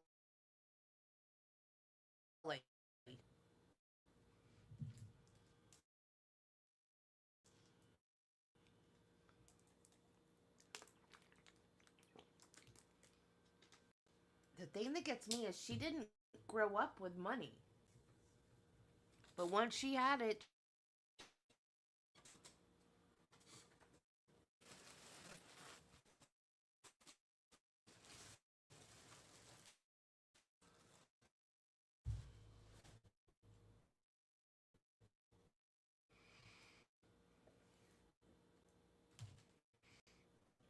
As a point, consider all the evidence in this case. Is he using a metal? What the heck is that? Now it's gonna buffer. And read all the instructions in this case. We are going to ask you to look at all the evidence from the beginning of the case, all the testimony that was included, to the testimony that was to the end of the case.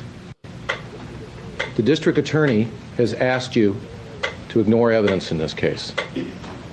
The district attorney has said that that evidence does not matter, that you should not listen to that testimony, that you should ignore that testimony. It's what they asked Dr.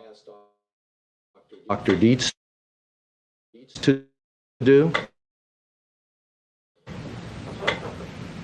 at $300 an hour. And it was what Dr. Dietz did. It's on the witness stand. And it's what they're asking you as the jurors to do in this case. is look at part of the instructions and look at part of the evidence in this case. Not every And you're not supposed to annoy the jury, so turn the metronome off, dude. gave you testimony as to what got her to where she was. Reasons? Of course. Why are any of us where we are? What happens to us to make us do things? When you think of the things that you've done in your life and why you behave a certain way and why you are a certain person, you start to understand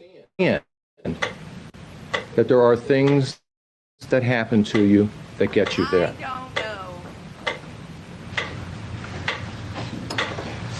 This is not a case where you're telling him that there's no responsibility. It is not a case where, because we are going to ask you to follow the law complete from the beginning to the end.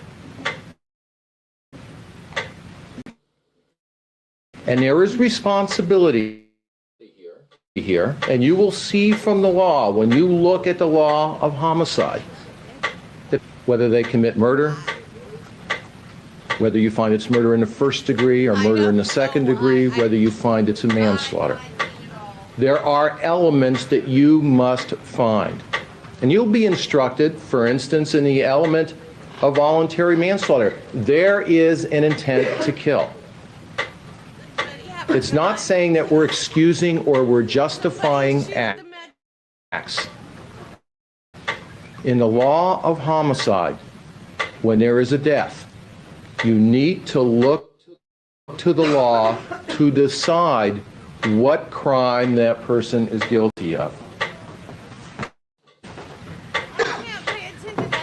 Felonious homicide from the offense of murder to manslaughter upon the ground of sudden quarrel or heat of passion, the provocation must be of such a character and degree as naturally would excite and arouse such passion, and the assailant must act under the influence of that sudden quarrel or the heat of passion.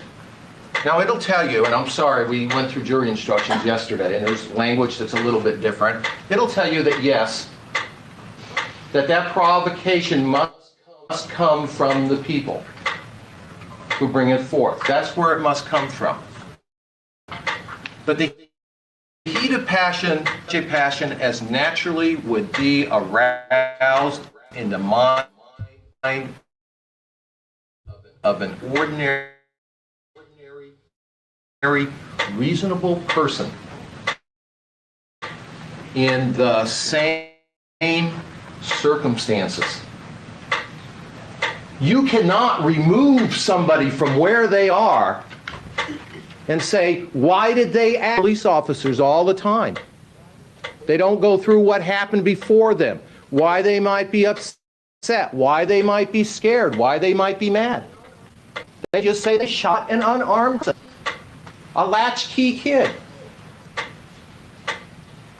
But you don't hear them at that point in time say, remove them from the circumstance. They say you must place them in the same circumstances.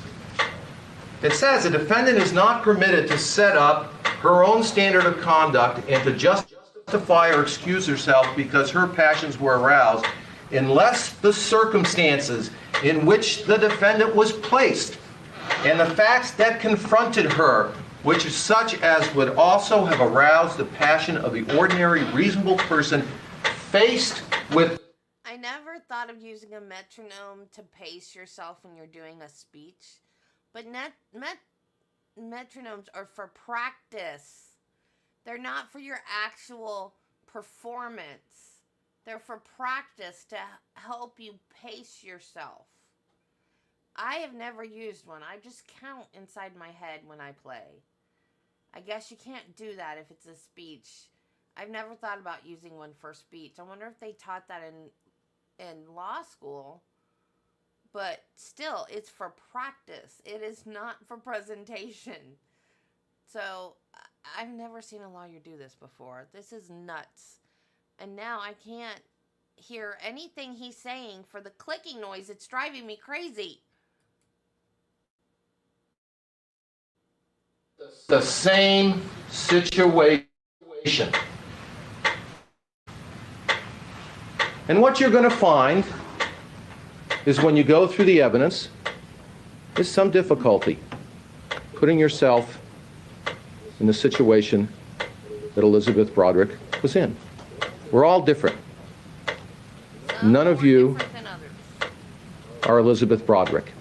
None of you have had her dreams, her aspirations, her life.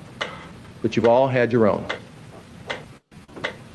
where you've been confronted with things, where you see yourself acting because of the situation as you find it. You've all been placed in a situation where you found that things that you have worked for have been thwarted, not because of fairness, not because of that's the way it should be, but because something puts it in its place, whether it's a person, whether it's a bully, whether it's a system, whether it's because you're female, whether it's because your color of your skin, whether it's because you're a wife, or whatever you are, you find yourself in a situation where you don't take away the emotions, because we are not people who are emotionless. We are people who are part of our emotions.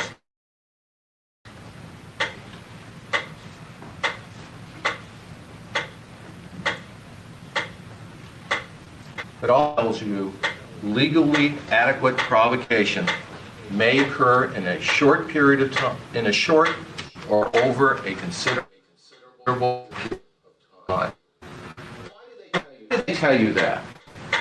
Well, it's important because they decide how someone acts, what kind of anger they have, how they feel about something. You have to understand what is happening to them on a day-by-day, a week-by-week, a month-by-month basis. Somebody who has a slight one time might get angry and might forget it very quick.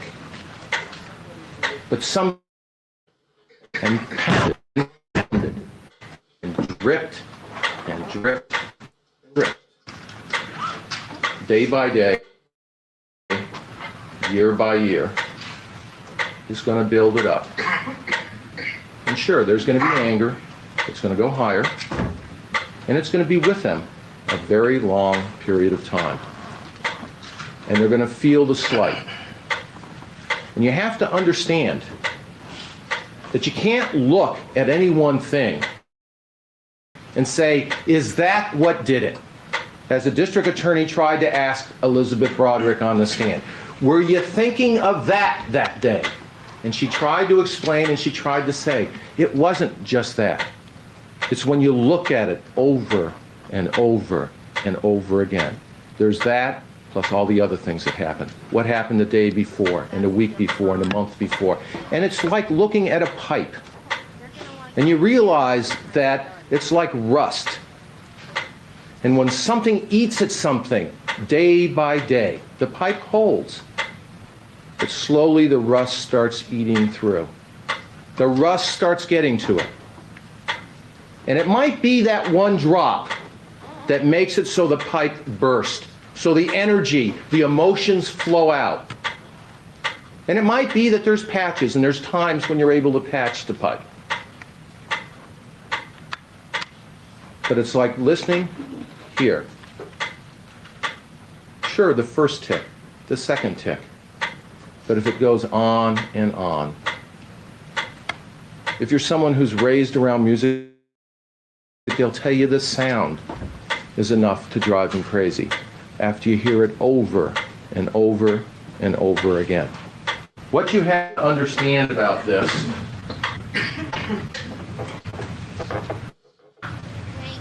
something that I think is very important. Dr. Dietz testified in this case. And he testified that he had very little history of Elisabeth Broderick before 1985. At least very little history that he found. Now, you've all had a description of her before 1985. And the people we tried to bring in were a cross-section. You saw people that when she moved here and she lived in Claremont, and when she went and shopped, and they went to thrift shops trying to get clothes, and she worked at night, and she was a neighborhood person just like all the other neighborhood people, not the center of attention, not somebody who was narcissistic and had to have her way, not somebody who was full of rage, somebody she was happy. Because family, at least at that point, was who it is. And then we brought in neighbors, not only from that time, but from Coral Reef. People who saw her on an everyday basis. The metronome was the most flawed demonstrative I have ever seen in a courtroom. That's what the metronome was for. It was trying to show how little things build up to the point that you're furious, I guess. But it did not come off the way he expected it to. I didn't hear a word he said till he turned the darn thing off. The person next door who would come over for coffee, who would come over for tea, who would talk with her kids, who would do things with her children. Did she have to be the center of attention? Was she the person who had to be perfect? No, they describe her. She would wear Levi's, she would wear kids' clothes, she would wear sweatsuits. She wasn't somebody who was a socialite, somebody who was demanding money and status.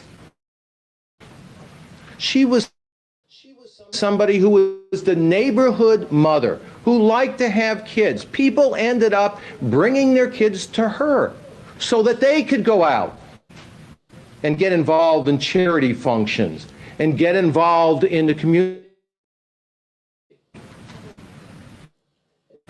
These people all described her, and they described who she was. They described the type of person that she was. Somebody who wasn't demanding that my husband work 2 jobs and that I be the center of attention. Somebody who said no. They rolled up, was worried about her varicose veins. She went in and was a hostess at restaurants at night. She was bearing children during that period of time. She was trying to build a family. The center of attention? No. Any description? No.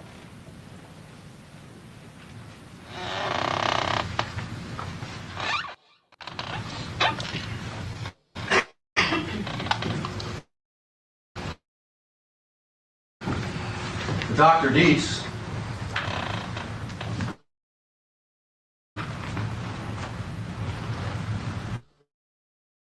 who didn't see Elisabeth Broderick, see that he asked to see Elisabeth Broderick. They did have a doctor that did see Elisabeth Broderick, Dr. Goldspan. Of course, his testimony is that, of course, she was depressed, and depression can turn inwards. Not that she was just sad during personality. So they needed their gun at $300 an hour. Not somebody who deals with people, but somebody who goes around the country at $300 an hour and testifies to what he's paid for. And they had a whole stack here for you. This was for you to see. The whole table was filled with all the stuff that they had gotten. All the transcripts, everything else. Did the both of you to get a whole transcript, or did you just focus in on what particular witnesses? I know that I read all of the testimony of the mental health professionals and I know that I read all of the direct and cross-examination of Mrs. Broderick.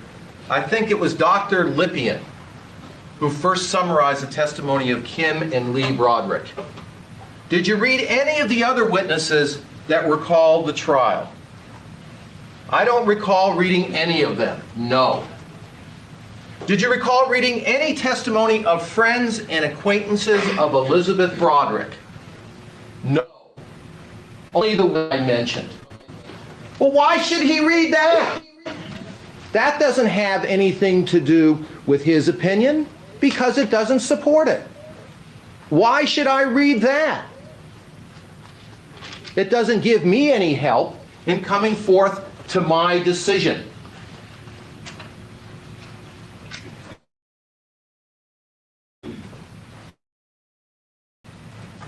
Because when you try to understand what went on, when you try to understand what happens to this person in the same or similar circumstances, you have to look at what happens to somebody, and you heard Dr. Dietz when he tried to read one part out of a letter from her marriage encounter.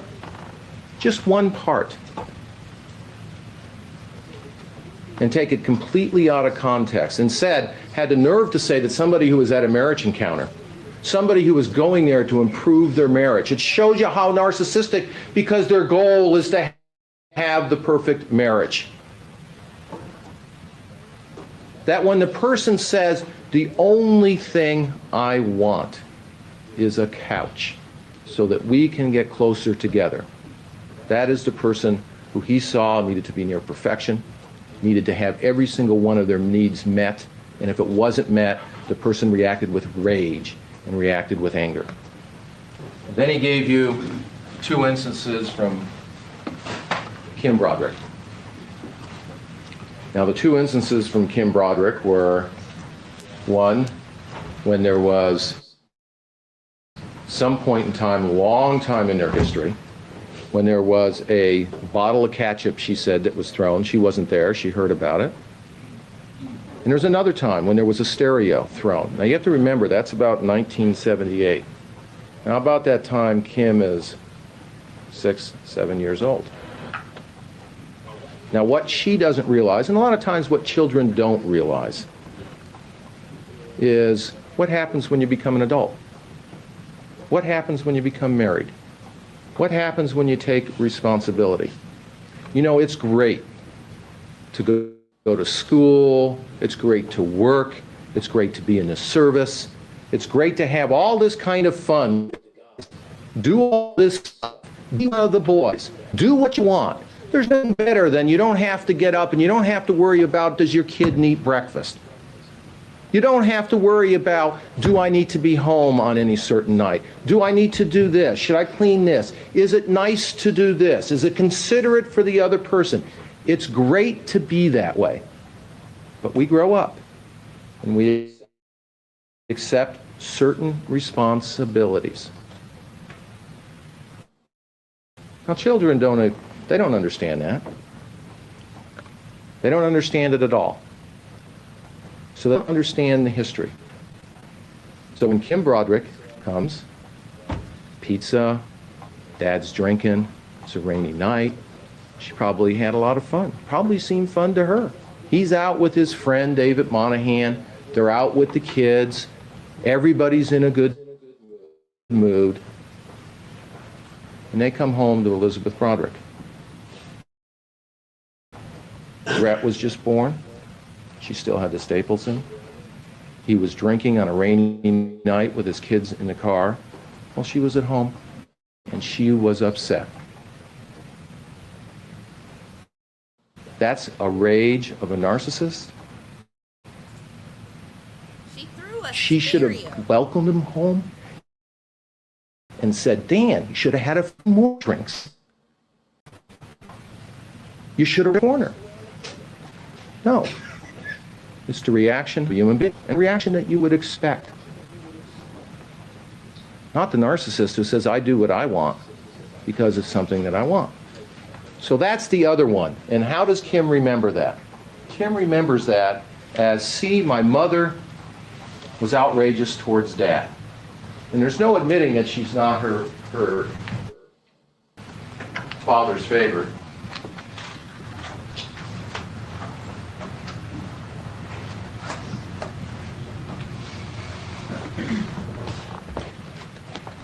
But there's something I'd like to tell you now, because we'll come back to it, because it's something that happens in this case over and over again. It's something that was explained by Dr. Lusterman, and it was something that has an effect on real people. For a long time, Elisabeth Broderick didn't go around telling her kids how bad her father was, how horrible they were. She went around saying, yes, we have a happy family. She tried to keep it that way. When Dan, he wouldn't be upset. She did something in the affair that stretched from, we know, at least 1983 all the way through 1985, when he was denying it, when he was denying her reality, when every single day when something would happen and she would say something, and she would ask something, and something would happen, and he was unhappy. It was her fault. It was because she was fat. It was because she was old. It was because their life was ugly. It was because their life was boring. And every single day, as they went on, the days that she didn't come home at night, the days when he said he had depots, when at times he said they had depots, when it wasn't true, when there was the party in the office, was he thinking of his family? Was he coming and saying, listen, this is the problem, let's deal with it? She tried to do that in 1976. In 1976, she said, Dan, we have to have some goals that are family here. We have to make some decisions about what we want. And you heard that at that point in time, she was about 28 years old. She had 2 children. And she said, let's make some decisions here. I can do something on my own. I can go back. I can work. And at 28, a lot of us believe that. Did Dan, at that point in time, say no? Did he talk about narcissistic rage? When you read his marriage encounter, did he say, it's your rages that keep me going? That's what interferes? No. He's about the Friday nights, the times that he's gone, interfering with the marriage. That's what he talks about as the real problem that's there. At that time, he says, please don't go. Give me time. I want to go off on my own. I want to leave Greg Carey. And sure, I'm not going to give you much now, and you're going to have to go through a life where you're affected, where you're not getting things in return. But that's because I have to work hard. There's things that I have to do. He didn't want her to leave. She is somebody that through medical school and through law school worked up till the day that she had Kim. Worked 2 jobs sometimes. Would babysit and would go out door to door to make sure that they could live decently. When they went to San Diego, she worked nights. She worked weekends. She worked 2 jobs so that they could be successful. At that point in time, Dan had no interest in telling her to leave. Hang in there. Well, he tells her to hang in there to a period of time where there's pregnancies later,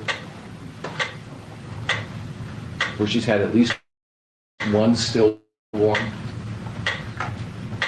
where she's had 2 other children, where she's a different person.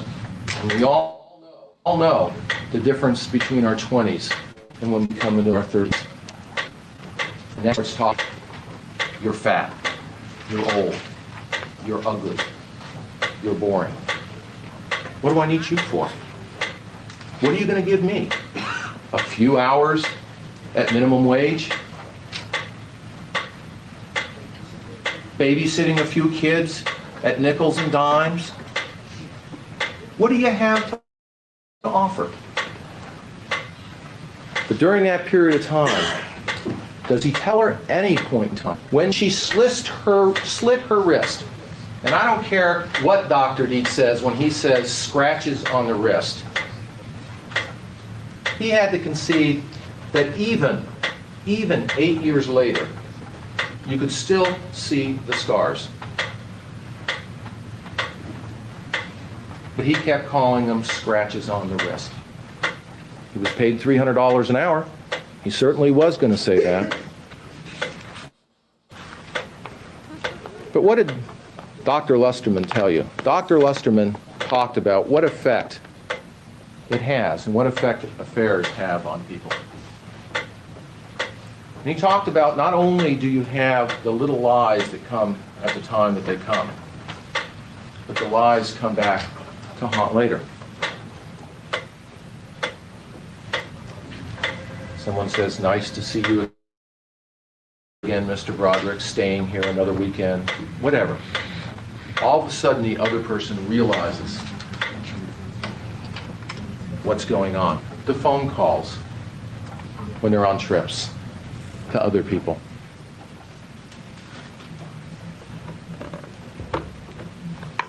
Does he at that point in time ever come to her and say, listen,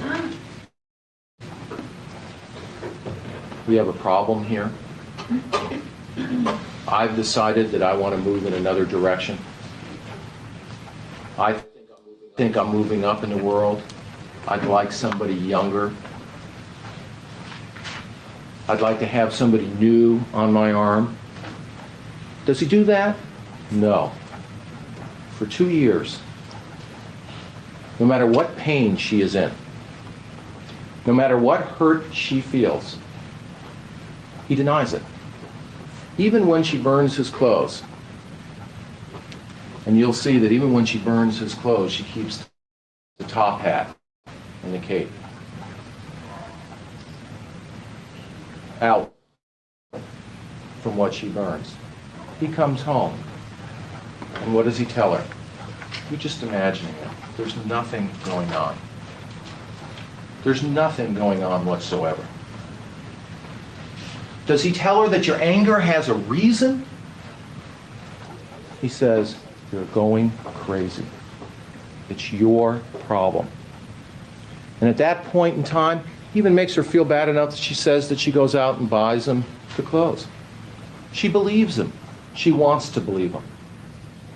And that goes on for a long, long, long period of time. Now, Dr. Lusterman said it's like a pressure cooker. There's a lot of rage that you feel from that. There's a lot of anger. There's a lot of resentment. And he says it's different than jealousy, because what you base something on with somebody is the trust that you have in them. When you think of the relationship with your wife or your children, it's not even your children. It's not so much whether they tell you something or not, but it's that they trust you enough to tell you the truth, that you know what's going on in your life. You don't get jealous necessarily because they tell their friends. It's, do they have that trust? When you think what it does to a relationship, when you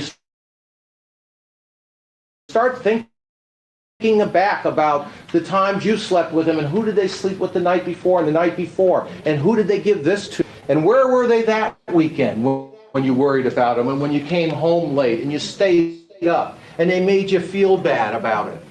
It's not jealousy, it's the position of trust. And it's one of the things that happens in marriage, that you give somebody. You give them trust. You give them who you are. If you think of the people you live with, they see everything about you. They see your worst and your best. They see the habits you wouldn't dare show the public. We wear suits out here. There's no telling how I dress at home or what I do at home. But there's that trust that you have in the other person. They know everything. They know what you're like when you feel good. They know what you're like when you feel bad. And when you think back about it, that's the thing that hurts. It doesn't matter the man who is off in the service. The thing that bothers him is not so much that the wife had an affair. Sure, there's jealousy, but it's the trust. I was here, I was fighting, I was doing something, and I was on the assumption, it gives me some good feeling that you're here with me, that we had some trust. And that's what hurts. That's what really hurts, is the feeling of trust. And when you do something to somebody, that's what should hurt. That's what should bother you. It should bother you about the feeling of trust. You're betraying somebody who was sat there and said that they love you forever. And when you look through there, you'll see that even in 1983, Elisabeth Broderick went to have a papal blessing on their marriage. It was something that was important to her. And Dan Broderick knew that. Dan Broderick knew that that was her dream, and it was family, and the most important thing. And it was read to you by Dr. D. The most important is not a vacation to go somewhere, not where they spend money, not where they buy a house, but it was just sitting at home with the family. There's something that Dan Broderick says during that period of time. And I told you we're going to go somewhere and come back. And I'd like to do that before I forget.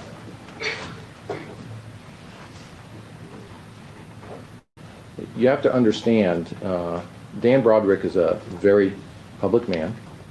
His reputation, when you read the Marriage Encounter, you'll see, is the most important thing to him. Very important. Who he is, how people perceives him.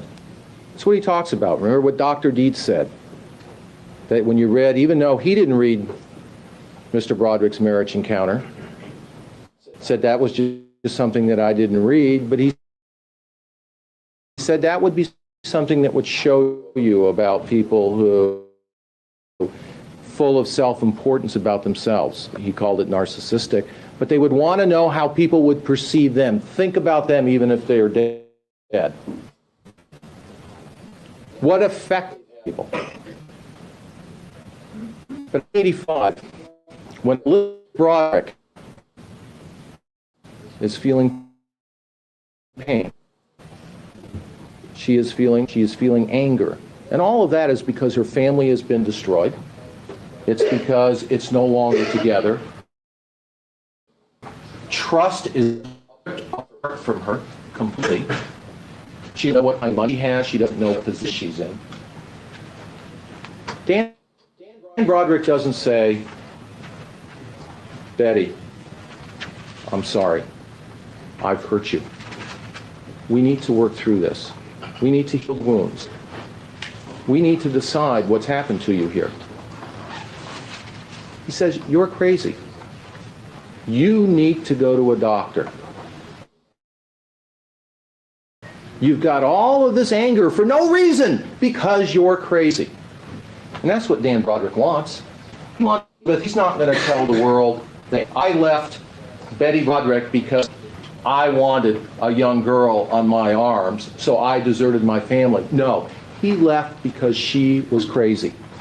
And as you see, that's what's been stated throughout the whole case, is that even in his divorce, when he says, no, the reason I left you is because there was always problems. It was always your fault. You were always crazy.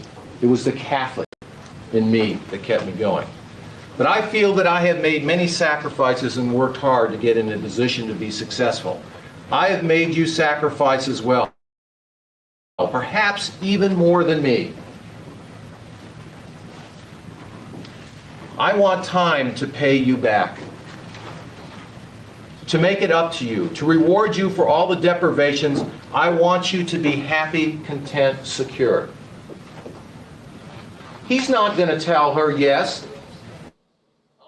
I'm not going to change, or when it becomes my way, I'll do it my way. He says, stay.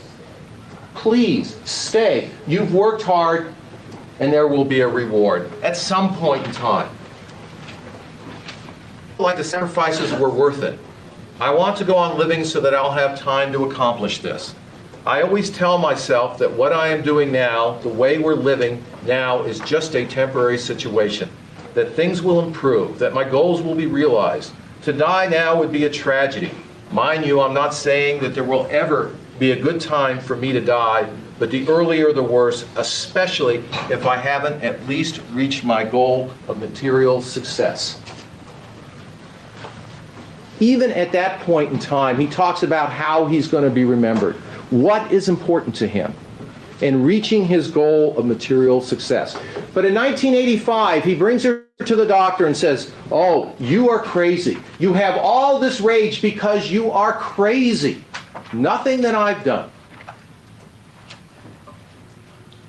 And Elisabeth Broderick told you, in her testimony, and the testimony of all the other witnesses, told you the same thing. Because during that period of time, she kept it from her kids. She didn't go yelling and screaming at Dan and saying he's screwing the office cunt, and he's doing this, and he's doing that, and he's doing this, and he's taking things away from us, and he's giving money to Linda, and he's buying her a condo, and he's buying her a car, and he's giving her money. The kids didn't know anything of that. All they knew is their mother was unexplainably crazy. She would go down to his work to sit there on his birthday and to have a little celebration of the sunset. And she finds a big party using her china with streamers all over and is told they went out to lunch. So she goes home and she reacts to it. All the children know is mom is crazy. Look what she did. For no reason whatsoever. And she even told you that in the rental during that period of time, she was probably being nastier to her kids than she had ever been before. Wasn't telling them why. They didn't know why at the time. She says, I wasn't in good control of myself. And I was probably not being fair to them. But all they saw was that she was crazy.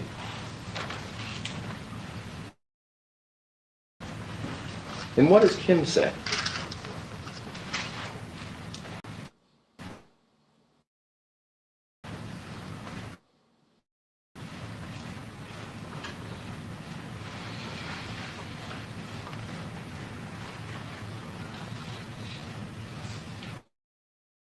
That mom was acting crazy. That at some point in time afterwards, it was just because she was crazy.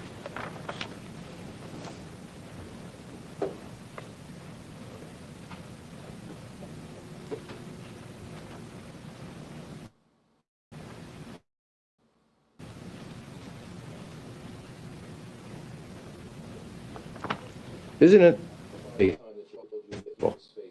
that there was no affair? Is that what my dad told me? Yes.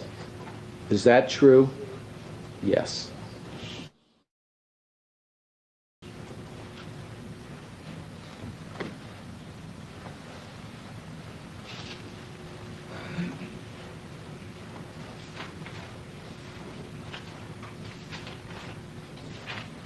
At the time, during the time before your father and mother split up, didn't you feel that your father was doing nothing, absolutely all? Your mother was treating him poorly for no reason?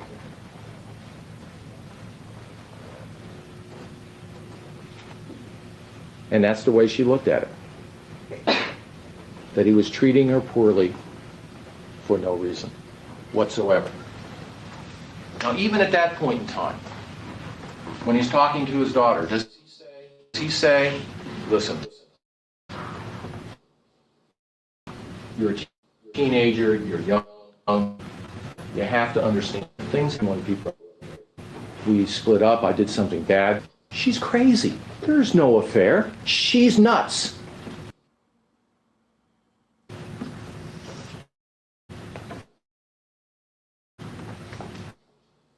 She is just nuts. And in Kim's mind, that's exactly what's happening. Her mother is treating her unfairly. And you find that probably the history of the world is the way people look at things, the way children look at things. A lot of times they don't know what's going on. A lot of times they just look at one side. They don't understand. What's probably one of the reasons, and it was some of the testimony here, is the normal mother and daughter problems. When someone at 18 and 19 and 20 does not understand the things that affect people at 35, and it's things that affect people at 40. And it's one of the things we're probably told when we're younger and never understand. Wait until you're older. And it's probably the same mistake we'll all make to our children. You just don't understand. You just don't know what people are going through.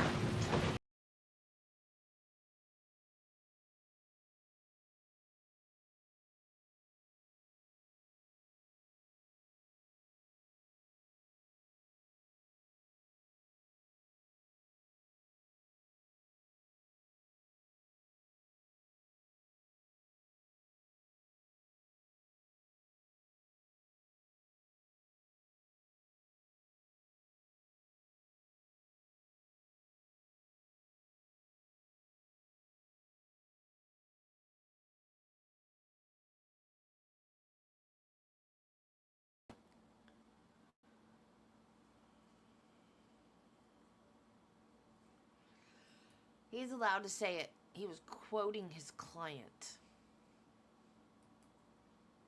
You are not allowed to say it, Marty.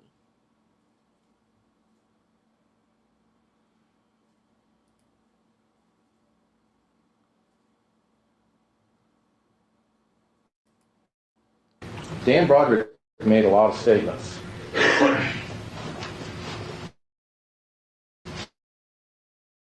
One of the best examples probably that was ever given was the one of hiring the security guards.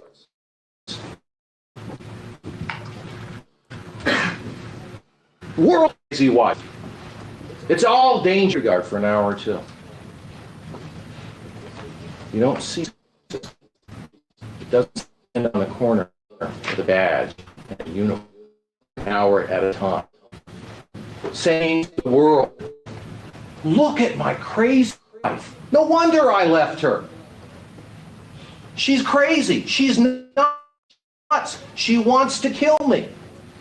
But did he ever take protection that would be the first one that you would ever think about if you had an system in your house? Why wouldn't you do it? It costs very little money. It's easy to do. It affords you protection 24 hours a day. But it's silent. The world does not see it. It doesn't tell. Dang it, StreamYard.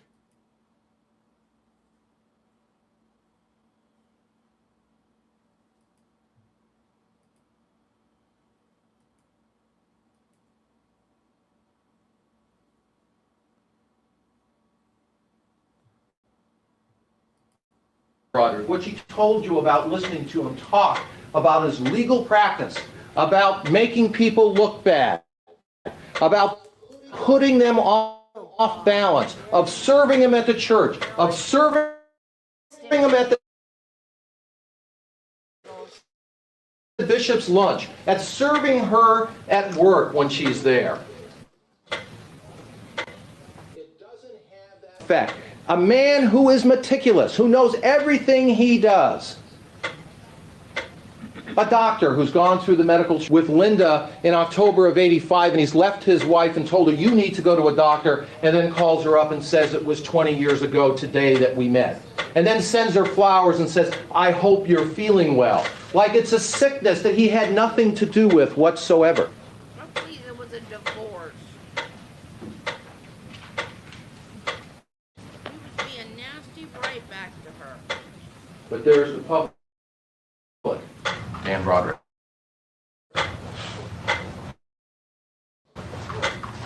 What else did he say at the trial? What else he said at the trial was, Judge, I would have left this woman a long time ago. There's nothing that I did wrong whatsoever. It's because I was a good Catholic. Yeah. Arguing facts not evidence. There was a question asked Elisabeth There was no evidence to...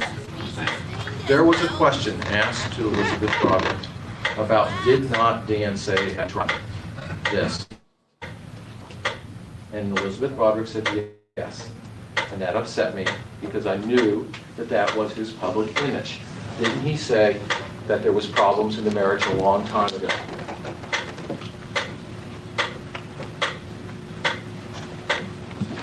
There is something else I want to say about our relationship in this program here this weekend. I am having a very difficult time dealing with these team leaders, accepting what they are saying. It's not that I reject all of their ideas, because I don't. I believe that many of them are valid. It's just that I can't abide the way they express them. Also, the personalities of some of the leaders are distracting the hell out of me. Talking about his relationship with the Catholic Church.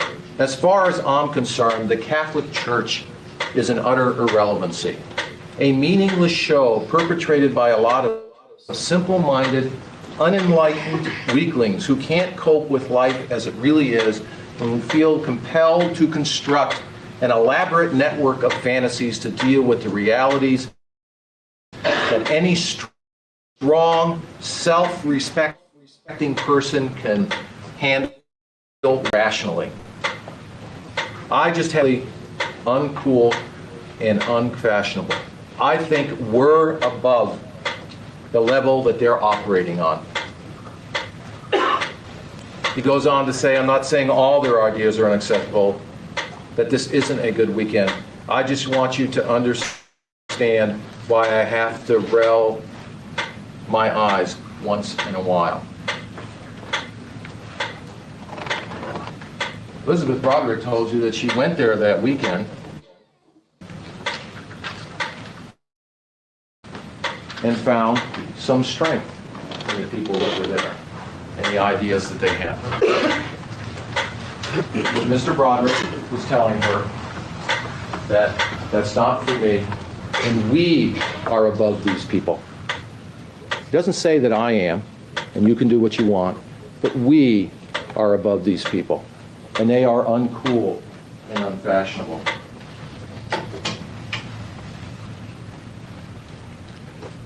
Well, you have to understand that we're talking about people in the same or similar circumstances. We're talking about what gets the person to the point that they are. What has gone on at that point? What has gone on over the years to get them to they decide through what that person has gone through? How are they going to react? In other words, how does the normal person going through that react? Not somebody who walked in fresh, who's never been through any of that, but someone through the same and similar circumstances, who that's how they start. That in 85, there's a number of times that she goes to Dan, and there's a number of other things that happens in 1985. Yes, she has some reaction. Over the things made wearing her clothes. Having her, where she says that she did permission. She gets angry about it. She goes over there where she's a coach of a soccer team during that period of time in 1985, and she volunteered to become the coach of the soccer team because of her child, so that he could be on a soccer team. And when she goes over there, sometimes she's not either allowed to take him. And on one day when she goes over there to take him for a game, she sits and waits and waits. It ends up that he somehow went to a pharmacy where they had to pick something up, and he wasn't there, and she got angry and she got upset. And they talked about the fact that it's a rage, but you have to understand that you have to put things in context.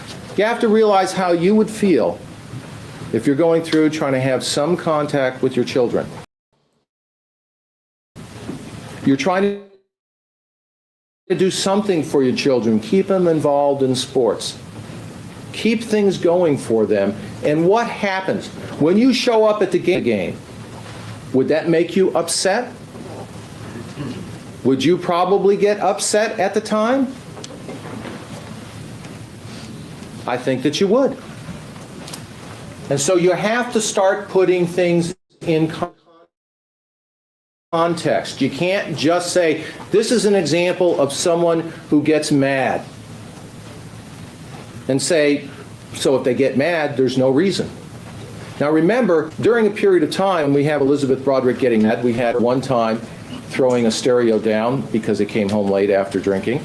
And there was another time where there was some incident with a ketchup bottle, whether you just say it was she threw it, or as she said, it was when the two of them were teasing each other. But you never see an Marriage Encounter the Rages. You don't see the ripping of a garage door off. You don't see the smashing of a motorcycle. You don't see the smashing of a lawnmower. You don't see the throwing out of aquariums. You don't see the ripping of doors off the walls. You don't see someone grabbing them and saying, do you want to be next? You don't see people with black eyes. You don't see any of that with Elisabeth Broderick, which you would expect would be the rages that they were talking about when she didn't get her way and when things weren't working and when she got upset.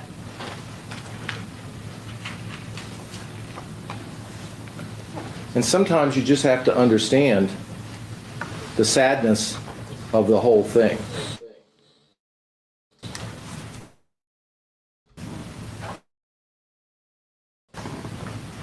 One of it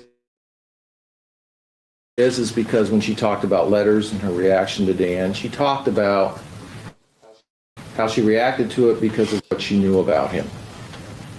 That when he was writing in effect about it, we're not going to do it. In other words, this is a threat. This is the way he reacts. And you know, people get to learn one another.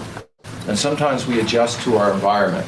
Probably out the most of how people get used. When she sat in the stand and the district attorney, the bigger thing about the dogs getting kicked by Mr. Broderick than you thought it was. Didn't you? Making it sound like we were trying to put evidence before you. But what did she say in response to the question about what did you mean by that? That's Dad. You don't like the dogs? He kicks them.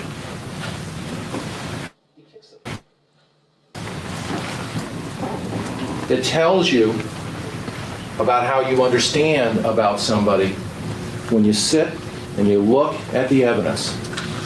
If you think what would be a reasonable situation, if you think if you went home and you kicked the dogs in front of your kid, that's no big deal.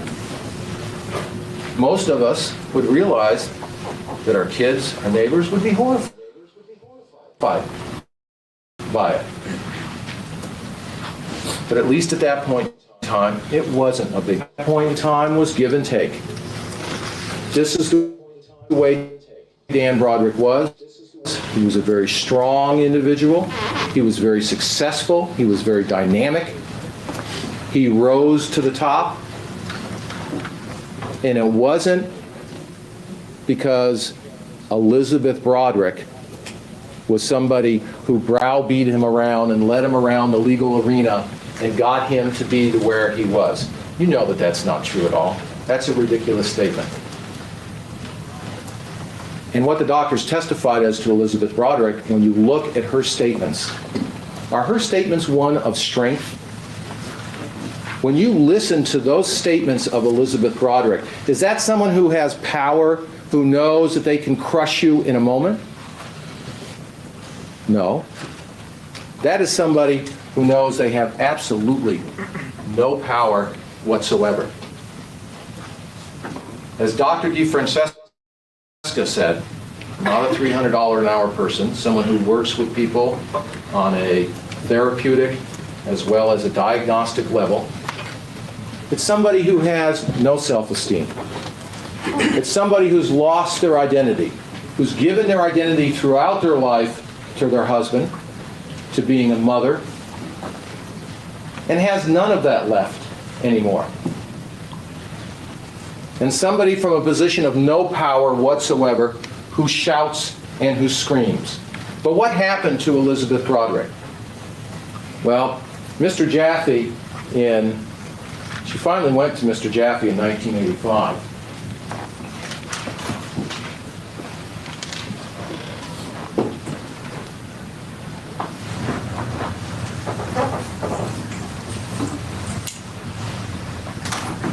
And the reason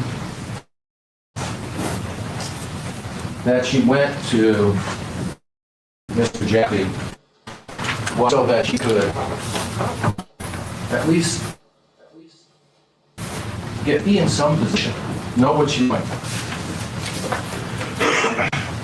I showed you a similar chart on the opening statement. And again, it's the same as to what was happening with Elisabeth Broderick. In 1983, before this happened, by all accounts, even when you listen to Liz Armstrong, that she didn't have to be the center of attention. She seemed to be fun, likable to be around.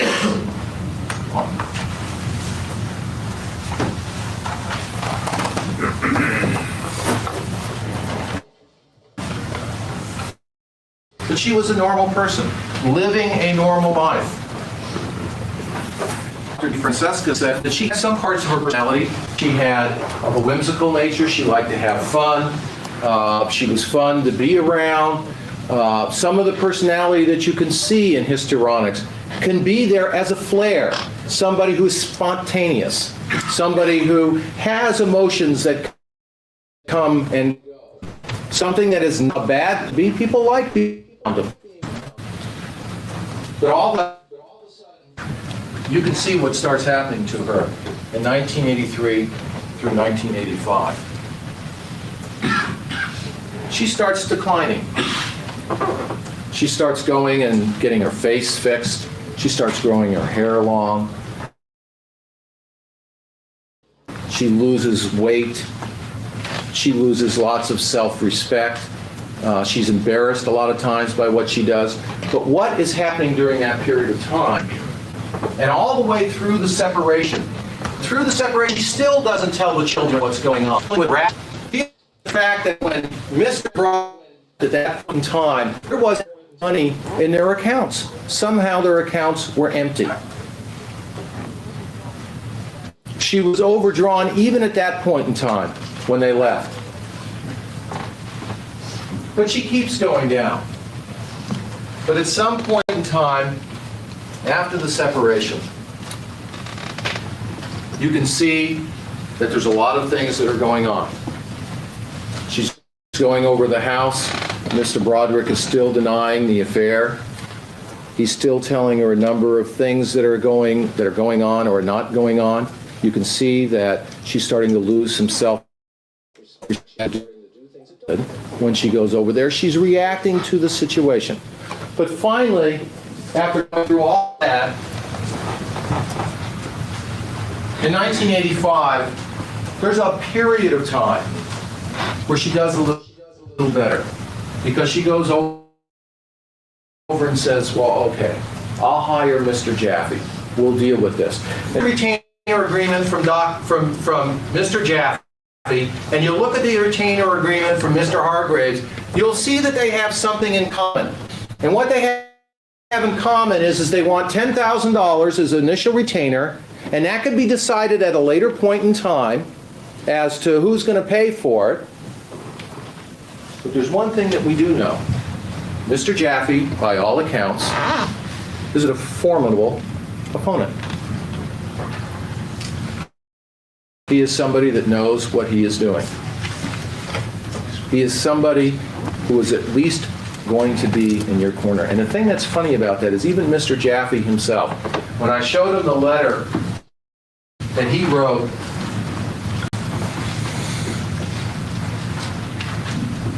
I have called you on a number of occasions over the past few weeks to ascertain what has been happening with the Broderick case. We have not received any return calls. I hear sporadically from Mrs. Broderick, who after numerous attempts is still unable to find top-rate San Diego dissolution counsel to represent her in this matter because of the prominence of your client and also, I am sure, due to her attitudes about litigation. Since I have not heard from you, I had my paralegal check the court file and was distressed to see that you applied to take Mrs. Broderick's default on July 16, 1986. She did not mention this, of course, didn't ever mention to me that she had received this document, nor did my office, who has been slightly involved on her behalf as a friend of the court and legal system, received a copy of such document.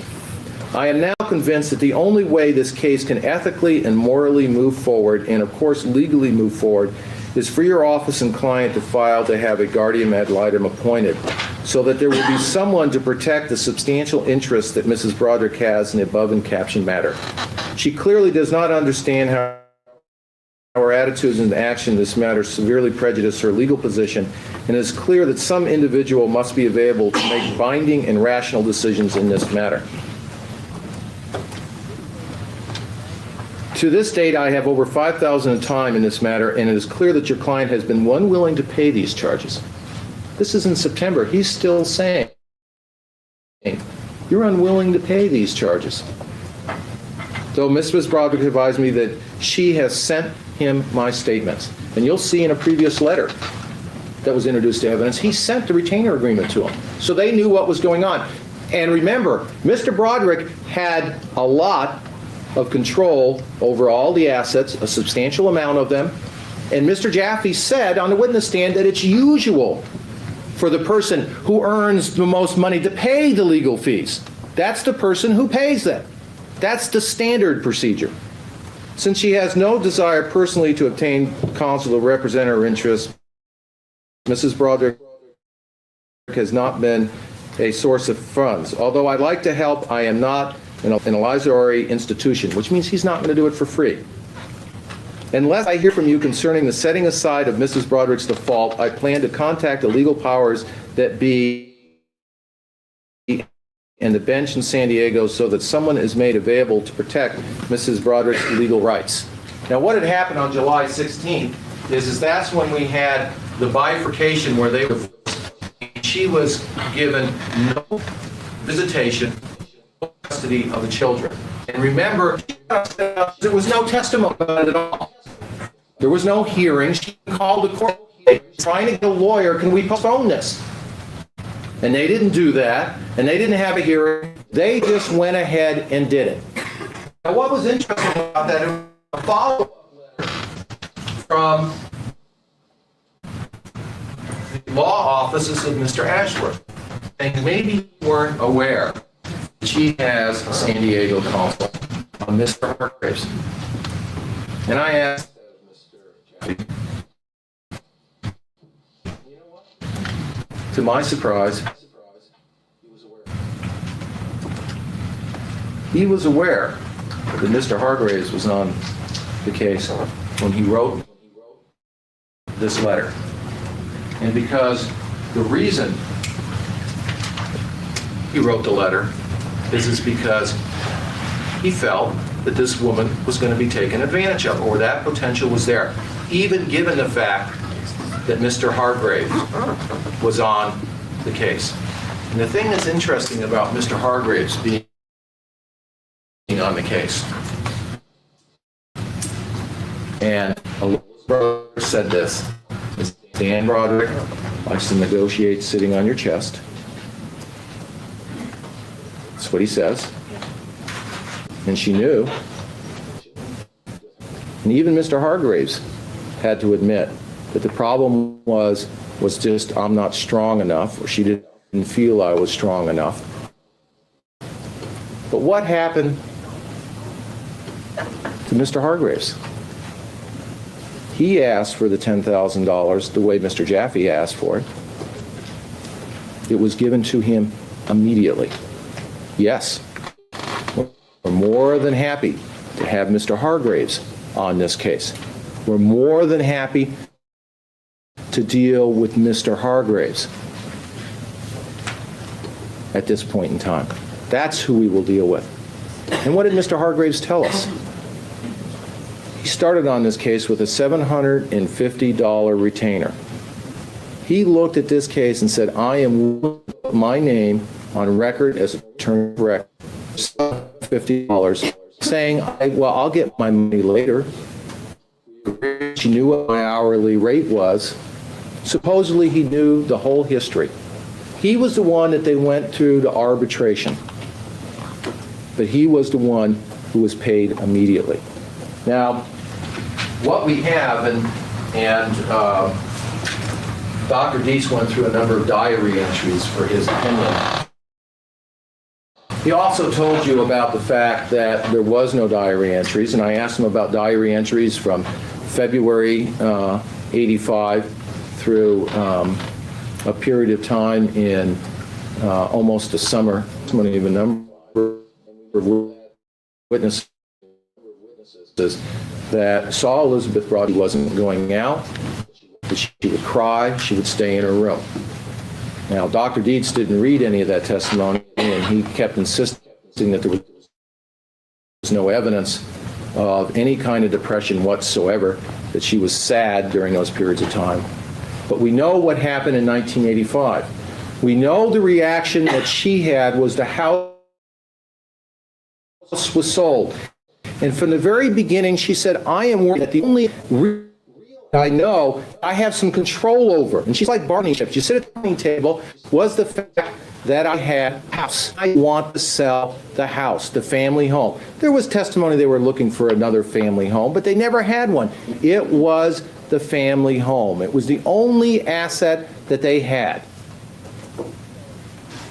that she could say, I can touch, I can feel, and my name is on that asset. And she didn't want to sell it. And it's obvious she didn't. Every time Jaffe tried to get her to sell it, everything he threw up, everything she threw up, she kept saying, no, I don't want to sell it. And she kept giving reasons. And when those reasons, if they were met, no, I don't want to sell it. And because she didn't want to sell it, she didn't want to give up that one asset. When she found out it was sold on a 4-hour notice, she went over to Mr. Broderick's house. Now, she was very upset when it was sold on a 4-hour notice. She'd never heard of a 4-hour notice. And Mr. Jaffe said, I didn't tell her about a 4-hour notice. I said they could go to court and they could move to have it sold, but not a 4-hour notice.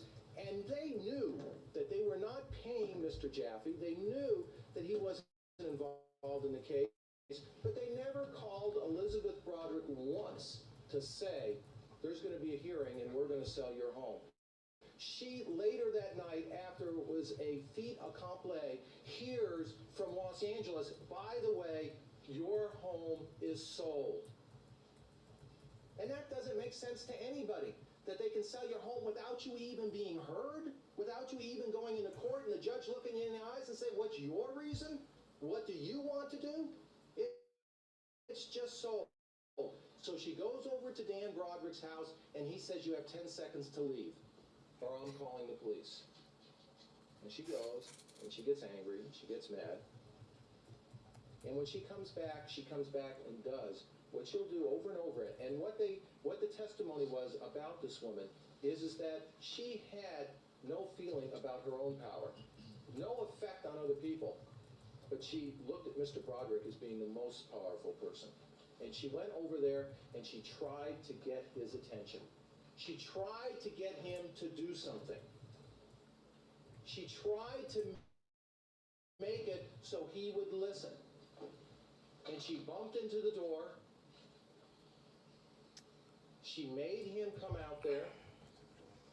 By the accounts of the people that were present, by the police officer that was there, she had a knife in her car. She said, if you don't listen to me, I'm going to kill myself. Because by the accounts of No, StreamYard dropped the sound again. I don't know why it does that. It tells me I don't have a stable connection. I'm hardwired in. Like, I've got an Ethernet cable connected. I'm not losing connection. It's StreamYard. It aggravates me. I don't know how I'm losing connection when I'm hardwired in at a 2 gig connection. The people that were present, by the police officer that was there, she had a knife in her car. She said, if you don't listen to me, I'm going to kill myself, because she knew that Mr. Broderick, the minute she said it over and over again, the day he decided what I was going to, he decided that it was time, what I'm going to get and how I'm going to, this is going to end. When he makes that decision, it is going to end. And so she went to him. And that's what she did when she was there. She did something to get his attention. She had a knife to kill herself. She told her children. They told her there. They hospitalized her at the time. Also, what happened in 1985, and this is 1986, what's interesting is Elisabeth Broderick did not have a voice then.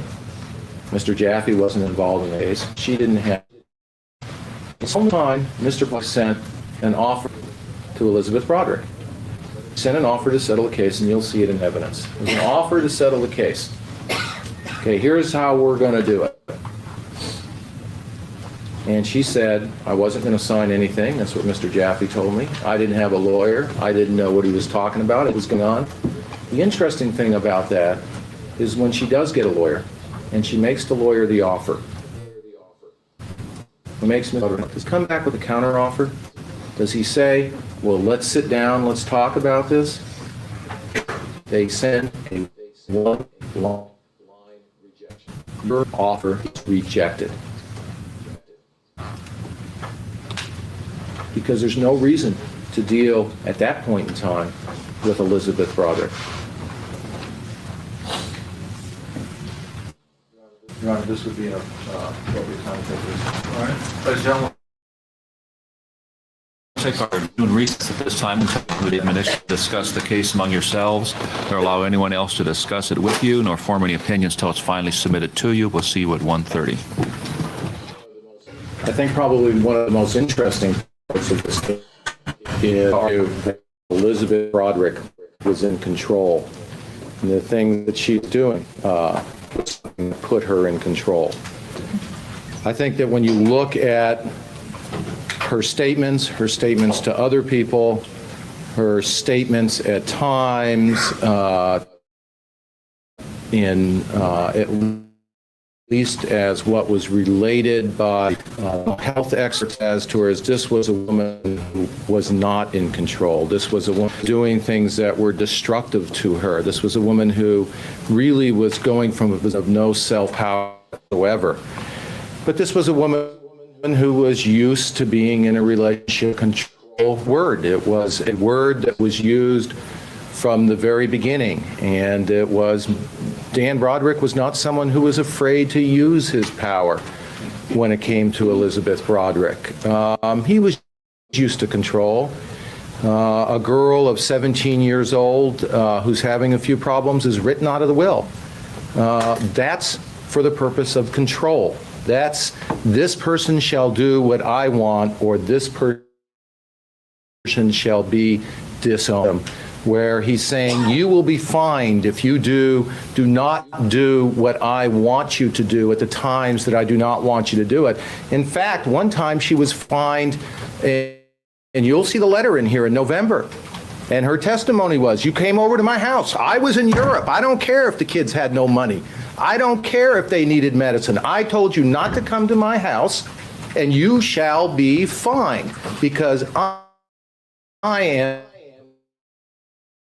the person who is in control here. From the very beginning, Dan was somebody who would be in control. and she always knew he would be in control. When you look at how she looked at him, even when the psychiatrists were talking about how when she tried to do battle, she would start talking in legalese.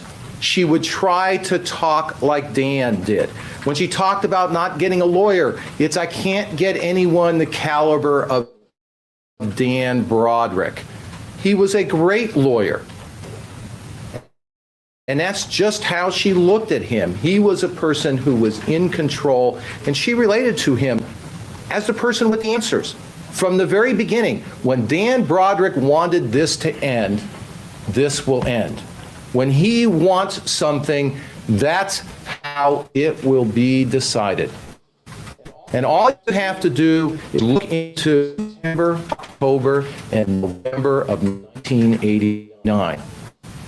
According to all of the witnesses for the prosecution, Elisabeth Broderick was as bad as he ever was. She was doing things as bad as she ever was. She was harassing him. She was talking bad about the children. She wasn't returning the children.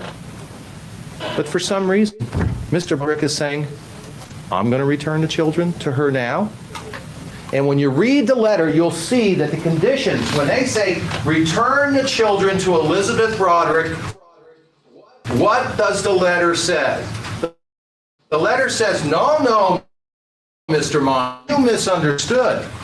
We want that Broderick decides that there is a violation. When he decides that she does something wrong, when he decides there's something she doesn't like, then he will take the children back. It won't be permanent. It won't have anything to do with the courts. We don't even have to go back to the courts.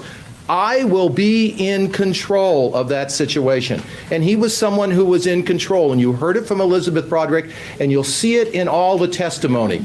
In 1986, when he took the house and she ended up in a hospital, it was like her getting left from that gladiator in court. Her in any testimony that at that point in time that she's not even going to be the mother of the children, in effect, not even any visitation unless he decides to do it, unless he decides when she's going to visit it. It's like a left. And that day when she goes and gets a negative sum and asks him, what am I supposed to do? And she's put in jail, even though when she finally says, okay, I'll walk away, I won't go, and they say it's too late. She is hit right between the eyes, and she is down. And you notice she goes to Hargraves right after that. And what that? All of the phone calls. The district attorney said 1987, where she did checks, and where Elisabeth Broderick told Mr. Hargraves that she didn't want the children, she wanted to drag on the divorce. That was 1986. That was after she got hit square between the eyes, and from that point on, she did just what you would expect if somebody was sitting on your chest and hitting you. She hadn't anything to do. She screamed, and she screamed, and she screamed. And she yelled into that phone. And that's all she did, is yelled into the phone. And not position of power. You have heard the edited tapes. That is the gladiator at work. That is the man knowing that over a period of 4 years, that he can play 1 or 2 or 5 or 6 tapes. Remember, we have 365 days of a year, and we have thousands. He told that this is Elisabeth Broderick. And you heard the testimony of the other people. Sure, there were times where she was inappropriate, but it was very seldom. When her children were around, most of the time she was very appropriate. You have one tape in there when all of a sudden it's brought when she's at work. She's screaming. I have to go to work. Give me some notice. Screaming and yelling into the phone. But there's no other messages, just the messages that are there. And the reason that PPP came into evidence, which is the tape that's in the letter, is because it didn't have time to edit it. In the letter, they edited it. But it's the only tape that the first 2 messages on there doesn't have the yelling and screaming, just has her saying, you called me, you needed to know something, call back. The answering machine is on, even though that is a violation of the order for Linda Broderick. Objection, Your Honor. There's no evidence of that, and that is not true. Your Honor, this is Broderick. You want to first? Go ahead. In 1988, during the hearing that before Joseph, Broderick testified that at that period of time, was not only was there a restraining order, but there was a request, it was ordered that Linda Kolkena was not to be on the answering machine at that point in time. That was unimpeached testimony. That testimony, the district attorney did not in any manner. You're not going to be. One of the problems is you get the feeling that, well, how am I going to make a decision? How am I going to do it without really looking and saying, am I going to be taking sides, or do I believe one person or another a little bit over the other? You're not going to be left in a position to do that. One of the things you're going to be told is that there's proof the elements beyond a reasonable doubt. That means when you look at provocation, when you look at a reasonable person, if that raises a reasonable doubt in your mind, then they haven't eliminated reasonable doubts. You don't say, well, Mr. Early didn't prove his case beyond a reasonable doubt. That is not the law. And the district attorney has asked you to follow the law. And I am going to do the same. I am going to ask you to follow the law. So when you look at that and some juror says to you, well, I think that that side was a little better, or I think that maybe this is a little stronger, you say, if it raises a reasonable doubt, if you look at that evidence and you say, I have a reasonable doubt at the heat of the provocation. At that time, if I have a reasonable doubt, then I have to give her the benefit of the doubt. And there's nothing wrong with the district attorney having that. The district attorney is going to have that burden. You're going to see that they're going to get to argue in this case first and last. That means after I sit down, the district attorney is going to be able to get up and make whatever points they want without me getting up and rebutting them or making any other points. As jurors, you should look at all the evidence and see what points should be made out of anything and look at it and say, well, is there an answer to that? Do I have a reasonable doubt based on that? But I'm not saying that it's unfair. It's very fair. A defendant in a criminal action is presumed to be innocent until the contrary is proved. And in the case of a reasonable doubt, whether his guilt is satisfactorily shown, he or she is entitled to a verdict of not guilty. That's telling us that when you go in there as jurors, that person, the person that you go in there, you don't say, I have to prove that. This presumption places upon the state the burden of proving him guilty beyond a reasonable doubt. Reasonable doubt is defined as follows. It is not a mere possible doubt because everything relating to human affairs and depending on moral evidence is open to some possible or imaginary doubt. Well, what does that mean? Actually, at the beginning of this trial, I wish I wasn't sick yesterday, because at the beginning of this trial, Mr. Burkhoff says, you might leave and there might be an earthquake that destroys the building. That would be a mere possible or imaginary doubt. Well, lo and behold, while we were sitting here, we had an earthquake in this building yesterday. But what does that mean? That would mean if Elisabeth Broderick came in and she said that, and somebody came in and said, oh, like, and took the gun and ran in and shot somebody, and she said, then he handed me the gun back. Of course, it's possible. She could say that a Martian did it, imaginary, but we're not talking about that. We are talking about it is that state of the case, which after the comparison and consideration of all of the evidence, leaves the in that they feel binding conviction, certainty, the truth of the charge. And what does that mean? A conviction, something that we have belief in our country, or we have a belief in, but it's something that you believe in. It's something where you have evidence, where you can say, I have a conviction. And abiding means long lasting. It means that it will be here. That when you reach that decision, it's not spur of the moment, it's abiding. Not something that's going to be here for a minute or an hour or a day or a week. It's going to be a conviction that's with her for the rest of her life and with the rest of you. It's an abiding conviction to a moral certainty, as certain as mortals can be. That's what we're talking about. And it's, sure, in our system, it's not an everyday decision. We all know now that we make decisions about who we're going to spend our life with, who we're going to live with. And are those abiding convictions? No. If you decide it's not a good relationship, you can divorce the person. You can move out. You can divorce yourself from that situation. Probably the biggest decision that we will buy a house.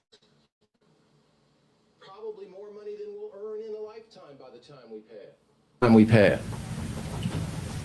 But is that the kind of decision we're talking about? No, because when you make that decision, you say, well, maybe this won't be the right neighborhood. Maybe I won't like the neighbors. Maybe I'll want to be in another house. Maybe I'll sell it and move up. Maybe I'll change my mind, and I can do that. An abiding conviction to a moral certainty of the truth of the charge. Now, there's a number of pieces of evidence that are here in this case.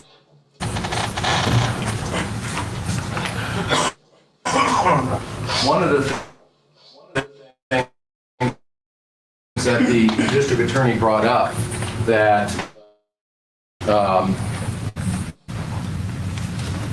think tells you a lot about this case and a lot about what happened on that day is the district attorney talked about the fact of Elisabeth Broderick looking for the opportunity and to be the only one in the room to go over and do it.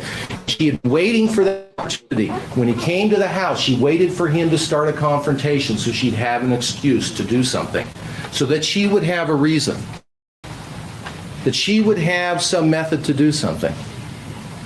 Well, she was the only one in the room. She was the only person there. And if she went and cold-bloodedly killed the people, she had every opportunity to say anything that she wanted, anything whatsoever. I went over there to talk to him. He threatened me. He did this to me.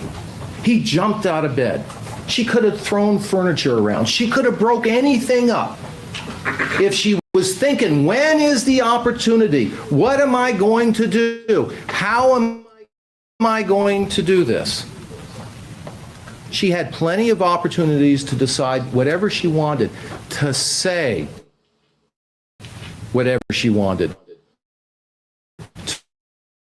to do whatever she wanted. Plenty of opportunities. In fact, according to District Attorney, she thought about it when she had the gun in there. She thought about, how am I going to do? And then that weekend, she thought, she planned, she waited till the opportune time, and she walked in and she did it. And then when she comes out, look what she does. She could have thrown the gun away. No one would have known that she was there. No one could have done anything whatsoever. At that point, nobody would have known a thing that went on. No one would have been able to trace anything to her. She could have went and got another gun that wasn't her gun. There was plenty of things that she could have done. When you have all, when she tried to make a list to her daughter about a key that her couldn't even find the key, you would have thought she would have, at least beforehand, since she was planning and plotting and waiting, been a little bit more organized than to take a picture like this and list out of some things to do that ended up not even being there. They even had to break into the condo. You would have thought that there was something a little bit more organized than that. So you have some things here, and one of the things that you have is circumstantial evidence. And you need to look at the circumstantial evidence. You have direct testimony. You have the testimony of Elisabeth Broderick. And you have circumstantial testimony, evidence. And what do you do? And the district attorney has been relying on circumstantial evidence. And I'm going to get to the circumstantial evidence, and especially the differences between the testimony of the witnesses this time and the testimony between last time and the attempt to get something that just is not there. The evidence doesn't do it. And the district attorney's opening this, and when the witnesses got on the stand, sure, they said, I think we can tell where the first shot is. But we don't know anything after that of where the shots are, of what they're. Any crime may not be based on circumstantial evidence unless the proved circumstances are not only one, consistent with the theory that the defendant be reconciled with any other rational conclusion. That means when you're looking at it, if you're looking at circumstantial evidence, before you can find someone guilty, you have to look and see what other conclusions you come to, and they all have to evaporate. None of them can make sense. None of them can make sense.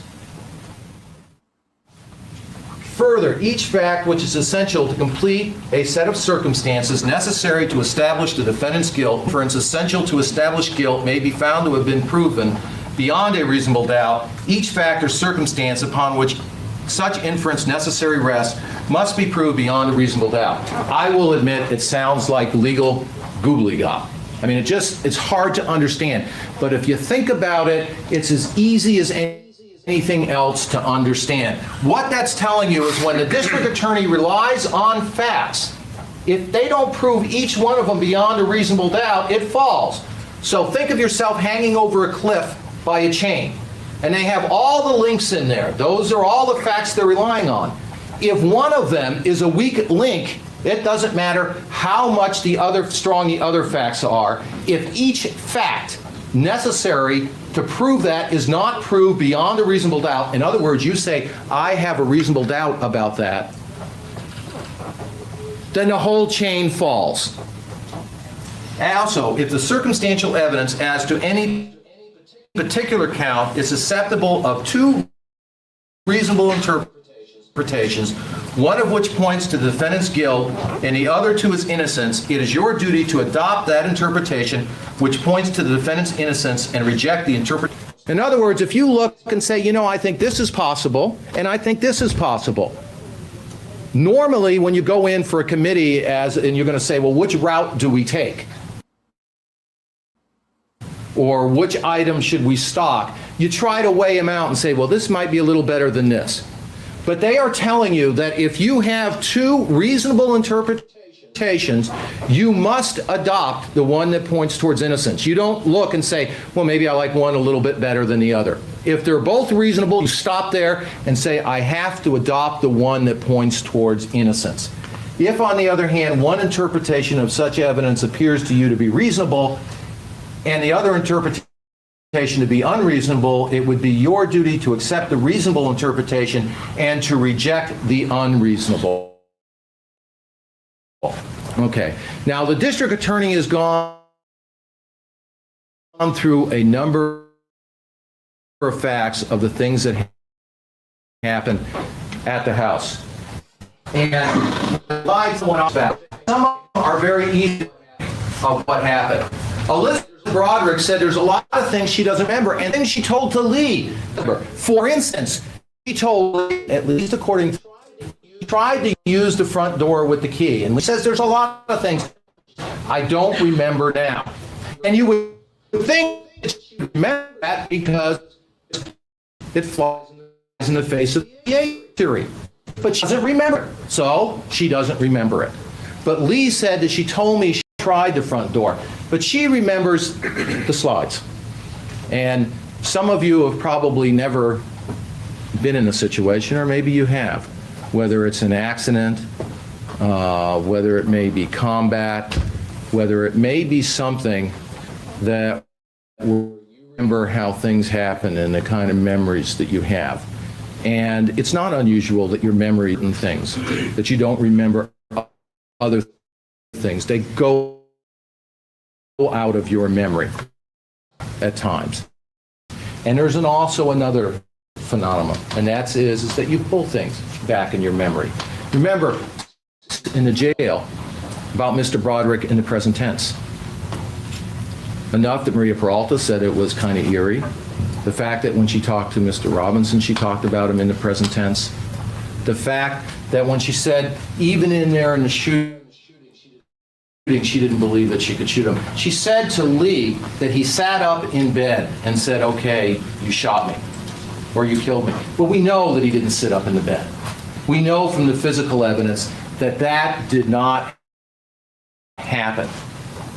But that was her memory then. And she's repeated that. She said she repeated it because that's what Lee said. She doesn't have any memory of it, but if Lee said it, she must have said it.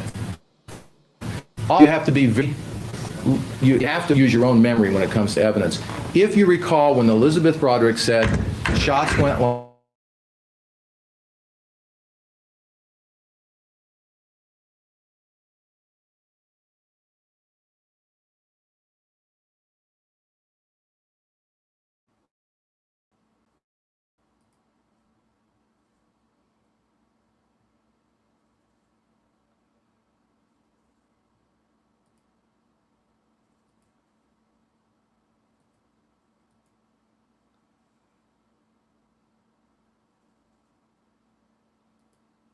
and she testified that she knows it goes 5 times, but when that video was played for her, and her testimony was, I heard one noise, it went like this 5 times, I heard one noise, but I don't remember that now, but that's what happened because I only heard one noise. And she knows it's 5 shots, and she knows the gun was empty. And she said it that day last year when she testified. It's something that I know now. I didn't know it then, but I know it now. And she's doing what is the and she knows that that gun's trigger had to be pulled. So she makes the logical inference that the gun went off 5 times. The gun was empty. She doesn't remember other things. She doesn't remember some of the things that Jason Prantel remembered. She doesn't remember the fact that the gun, she's not sure about the gun clicking, that the gun was empty, but she knew that the gun was empty. She doesn't remember pulling the trigger. Well, then we have to deal with circumstantial evidence. And the district attorney has taken a position that because you can take a laser and show where the shot is, that means that you know that the person was dead asleep. Well, I would ask you to remember what the testimony was. The testimony by both the pathologist and by Mr. Shots, or where Dan was shot, even though there was a report that the pathologist relied on, Mr. Doherty, who said that Dan was shot on the side of the bed while he was laying on the floor, was his belief, which would have been impossible because if you remember, one of the reasons for setting up the bed was the bullet hole was up here, was up on the bed. So he was on the bed when he was shot.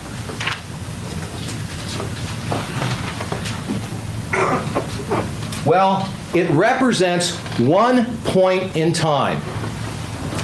That means that we know when the shot was fired, her relative position at that point in time. Now, what do we have here? Let's assume, and this is to show you some motion. Let's assume that people are sleeping in here and Elisabeth Broderick comes in, okay? Now, what's going to be? Now, Elisabeth Broderick said, I started to say something, I don't know if I got it. She said that they went towards the phone. Now, how would she know that? She says that it was because Linda, how would she know that unless something happened? Remember what the testimony was. Last year, the district attorney asked absolutely no questions about what happened.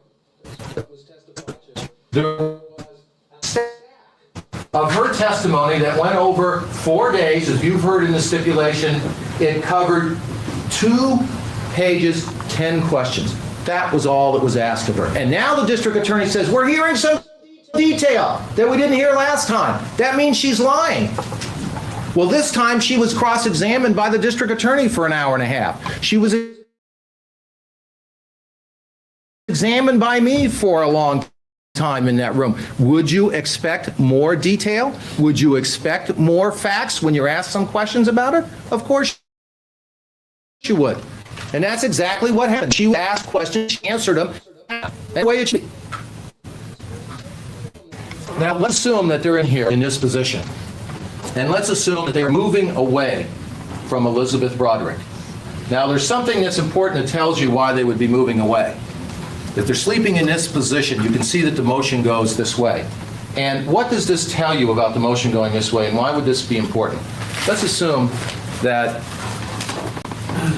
Linda is dead asleep, laying in her bed, and gets shot with a .38 in the chest in a dark room. How would she know we're in a small bedroom? That boom would be forever.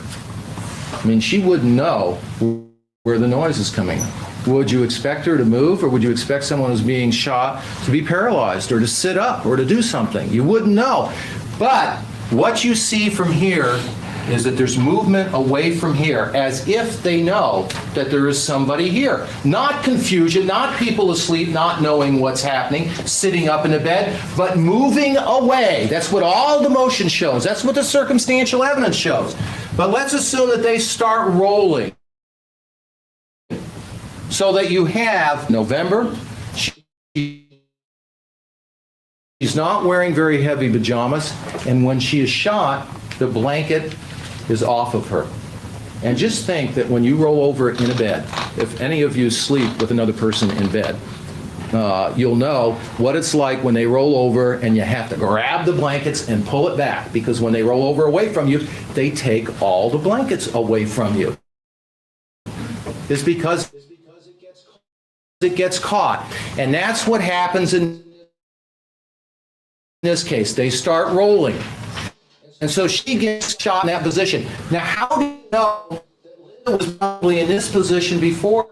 Because the hole in her pajamas was on this side of the pajamas, but this side of the chest. And what happens when you're laying? So when you start to roll, all the shot on the back and all the circumstantial evidence points towards the fact that when she was first shot, she was rolling, and so was Dan Broderick, was rolling away from that position. There was, at that point in time, something between those, and that's the circumstantial evidence.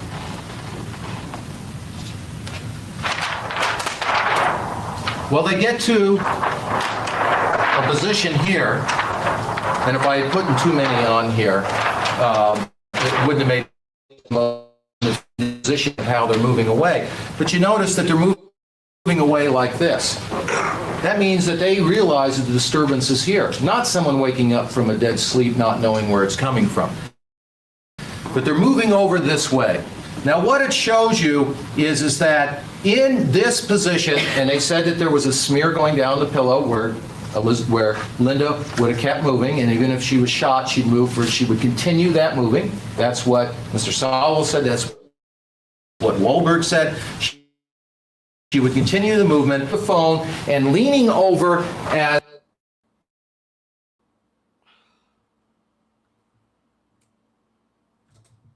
Come on, we gotta be done by 1:30.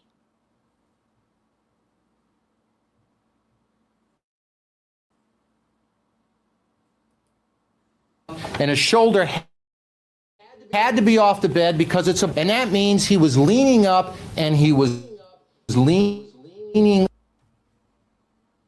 over in that position.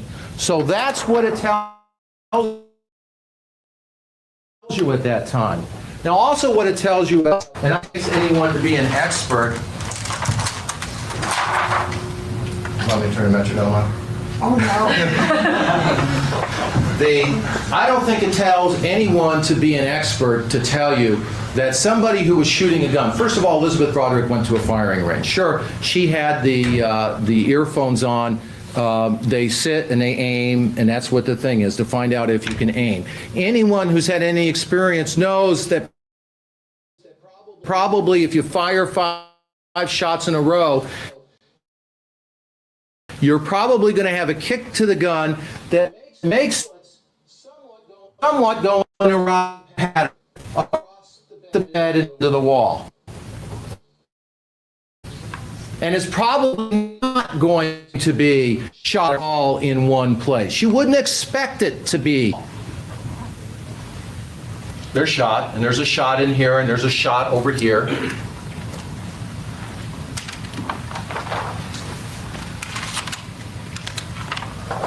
then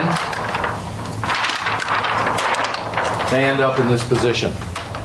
Now again, the importance of that is it shows you exactly how they are moving away from something that they know is a disturbance, where there has been somebody, where they are aware that there is somebody there, that there has been somebody who has talked to them.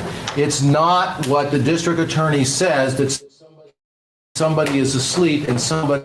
The only holes that were in the blankets were the ones that were on this side of the blanket here, and ended up being the bullet that was under Dan Broderick, because that was the bullet that had the fabric and the sheets in it, and it was the only bullet holes that were there. By the time she was shot in this position, the blanket was off of her. It was not on her at that point in time, like you would expect of somebody sleeping there. And it was already pulled over there because he was already moving in those positions. And that's so look at the circumstantial evidence. When you first of all say what's reasonable, not reasonable, you understand that this is really the only reasonable interpretation. The only reasonable interpretation. But if you say that I'm just going to side with the district attorney, then you cannot say that this is not a reasonable interpretation, because based on all of the evidence, I don't see how you can come to an interpretation that is not reasonable.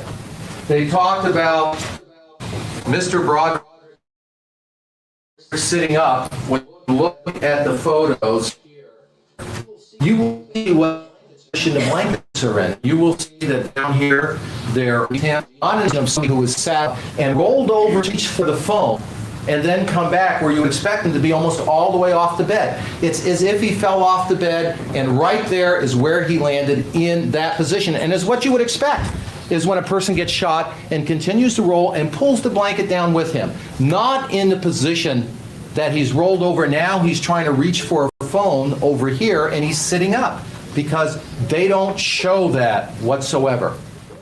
The very first thing that happens when she's awarded the property that she is awarded, it has Linda Kolkena's signature on that. Now that's something that they've been told, this bothers her. Why do you do that?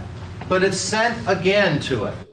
When you have the wedding china, which meant nothing to anybody. It certainly didn't mean anything. I'd rather throw it away and break it before I give it to you. That's because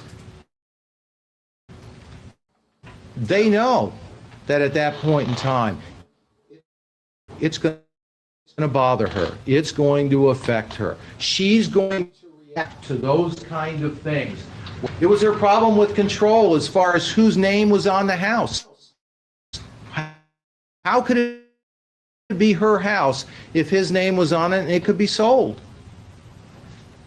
When the money is being sent, when there's fines, and when she talks again that in 1989, when she's in, and you see her, that verdict goes through. And she falls back down again, and she says that she's depressed, and she says that I just want to give up. And the boys say, don't give up. She hires a lawyer again. And she goes back, and through the summer, she goes and she tries to do the things that are needed to be done. She starts to see the doctor. She wants the boys to be back. And what happens is exactly what she says happened before. As soon as that process starts in the summer, a little fine started. She's not sued for damaging something where she can go to a judge and say, I didn't do it, and Dan Broderick says they did, and they make a decision. Dan Broderick says, I've already determined that you're guilty, and I'm going to keep it out of your support. Automatically, even though that's been litigated, that it shouldn't be done. The interesting thing is he kept it out of the support in June, but he kept the picture wrapped up. He certainly didn't use the money to do that. It's the way him punishing her to make sure this is what he's going to get away with. And he finds her again. And they know that an answering machine, that's the contact she has with her children. She sees them from Friday afternoon to early Sunday. And otherwise there's contact, and you see that there's contact all the time. The boys want something. They go to school. You saw the people testify from school. there was a big problem. They knew that they could get a hold of Elisabeth Broderick, and they did. And she showed up at school, and she showed up at the functions, and she did the things with all the soccer and all the other things that needed to be done. But she wanted to have the phone contact. And then all of a sudden, she says that all of a sudden the voice comes on the answering machine again. And she said that there is the loophole they were looking for. When it was ordered in 1988 to keep Linda Kolkena off the answering machine, why don't you let the boys have their own line? What happens in 1989? Well, now I'm the wife, so my voice will go back on the answering machine. And they know that that affects her. They are not trying to diminish the boys at that. I'm sorry, but that's out of line. Linda was his wife. That was her house. She had every damn right to put her name on, her voice on that answering machine. I'm sorry, that's victim blaming. You cannot say it was her fault that that woman went over there and shot her because her voice was on her own answering machine. That's ridiculous. It's easy to put something on the answering machine, but it starts over again in September. And that's the time where she's trying to get the boys back. And that's the time where she's trying to go to court. And she's saying to Walt, same thing is happening all the time. They're saying, wait to see what we're going to do. Let us decide what we're going to do. Let's delay it. Let's put it off to October. And she says, then it was put off from October to who knows when. There wasn't even a date set as to when there was ever even going to be a hearing at that point in time. She at that point in time didn't think that she was ever going to get the boys back. And when you look at the letter as to when they were thinking of giving the boys back, how they were going to do it, you see that they were thinking about doing it with total control. But when you read the letter on the last one about the phone messages, and they talk about going to jail, you see now that she has a lawyer. We're going back into court. We're going back in with the contempts. We're going back in, well, they will do what they want to do, and she's going to be facing the same thing. And what happens is that over again, we have 1986 and 1987 starting all over again. Where she's looking through and she says it's not going to end until Dan decides. They attribute statement, which is one of the most interesting statements, because what they say is Betty Broderick said, I won't get the children back until they decide to have other children. And then one accused of having a motive is they're thinking of having other children, and that's why she's mad. Well, if all that is true, isn't it interesting that the first time Dan has ever thought of giving Betty Broderick back the children is when he has no use for them anymore? When he says, I'm going to have new children? According to them, she hasn't changed at all. She still uses the language. She's still unsettled. Her mental condition is still bad. It's still interesting that what they attribute to her is exactly what would be meant if Dan was using the children to get back, to drive her crazy, to look and say, no, when we do this, when the answering machine is on the phone, she's going to have. And why they do it, who knows? But she still will not talk nice about Dan Broderick. She still will not be controlled in that way about Dan Broderick. It's just been a family asunder. And that's just one thing that she's not going to do. She said it in 86, she said it in 87, and she said it in 88. For many years, through the affair, through other things, I kept quiet.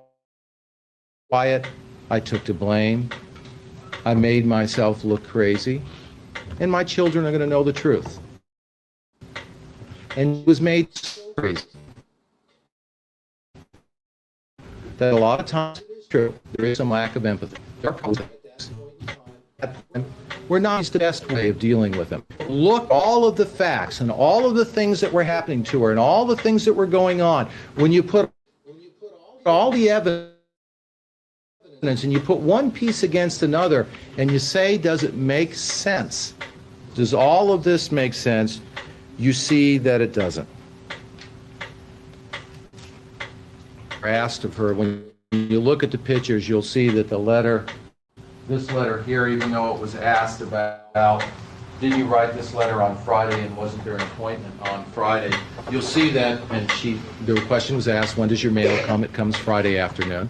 You'll see that that is a folded piece of page. It's not ripped. You know that there was people at the house. There were police officers who were there who did a search.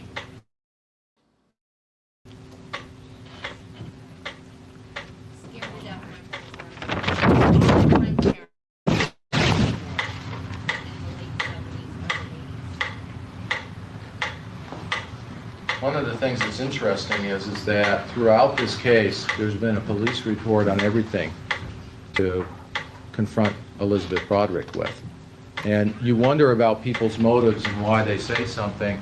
Robin Tua is one of the most interesting because, by her account, Elisabeth Broderick had a gun and threatened her to kill her with the gun.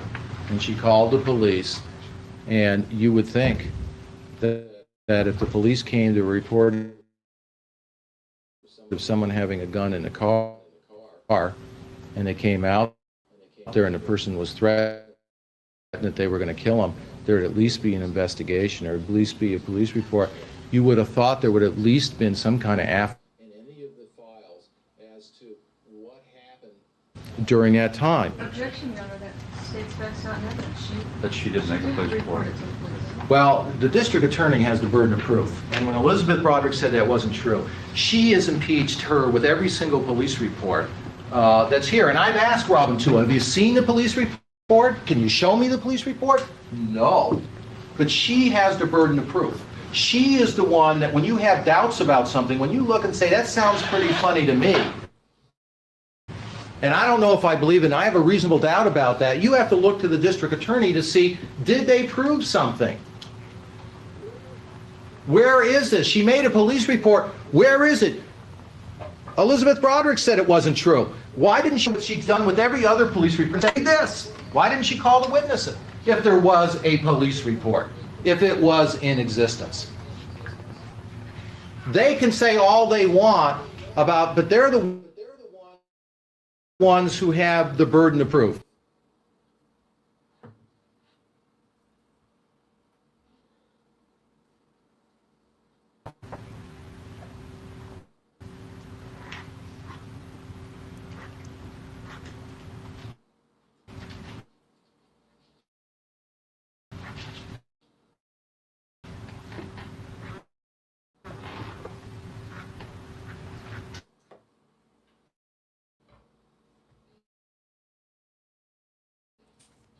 One of the you look at the voluntary manslaughter, and you talk about heat of passion, you talk about provocation.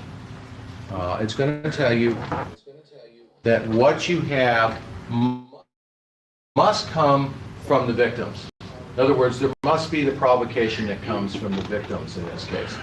And so what you have to look at is when you look at the provocation over that long period of time, where did it come from? Where was it aimed at? Who was the one who was doing it? It's interesting that Kathleen Cafaro, who was hired by Dan Broderick while he's going through his divorce and he gets rid of Mr. Ashworth, Mr. Berry, what is Kathleen Cafaro? He's a medical malpractice lawyer, and Kathleen Cafaro is a divorce lawyer. That's what her specialty is. Dan hires. That's who is to work in his practice. And that's the one, supposedly, who's handling it. But you know, as far as who is controlling the divorce, who's the one that does the depositions in October? Now, this is Dr. Nelson, and this is the other doctor that she saw, the boss. And she saw them in the summer. And what did they say in October? The last time we saw her in the summer, that was the testimony of the experts. She was doing well. She seemed to be depressed. They didn't see her in October.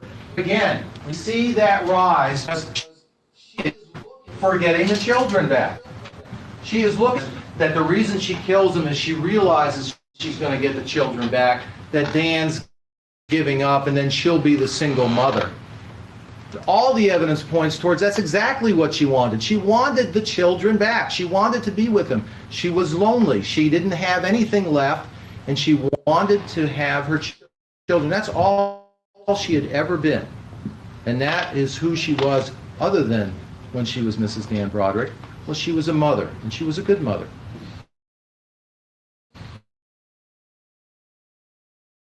And she was trying to get that back, and the evidence shows that she was trying to get back. And then we start seeing the things when she's starting to do well.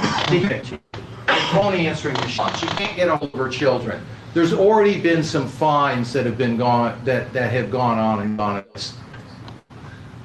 And when the letter is sent, that letter, when it is sent to Mr. Mon, asking Mr. Mon to tell Elisabeth Broderick what's going on, that is directed at her. Obviously, it's not sent and said, Mr. Mon, don't say anything to anybody. That letter is sent to say her mental disease has not improved.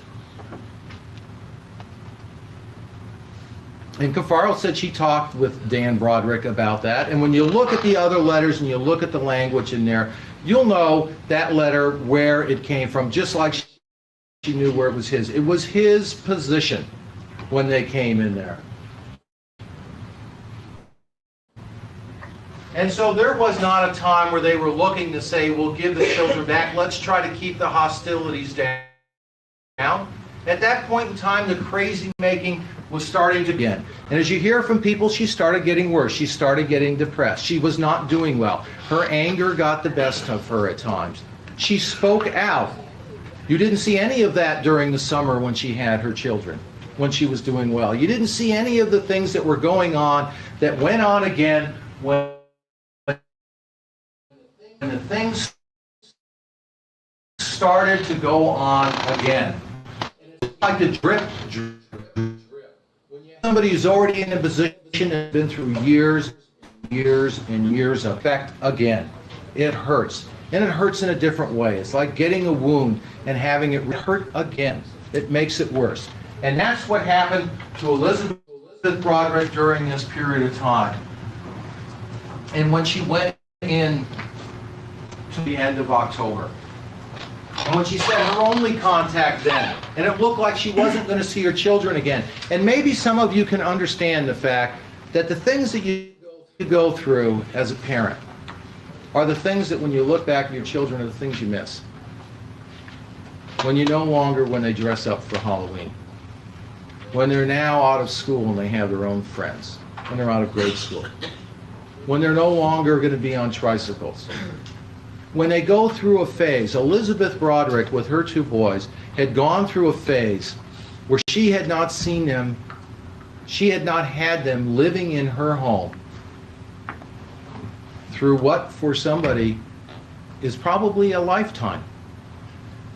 And at some point in time when she tried to get those children back, when she tried to say, I'd like to have them with me so that I can go through their last years in grade school before they go to middle school.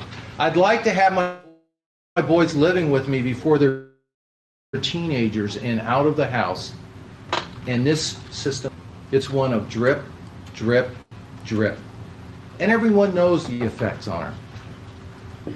And when she goes on that November day, and she sits there and she sees her boys, and you can see that she has plans for other things. She doesn't make any plans for what she's going to do. And when she gets up on Sunday morning, and she reads the letter, and she writes on the bottom of the letter, and she looks at the card that to her, she says that she's looked at many times before and gotten her through day after day. And you will see it in defense JJJ. Lord, help me to remember that nothing is going to happen to me today that you and I together can't handle. Oh, no.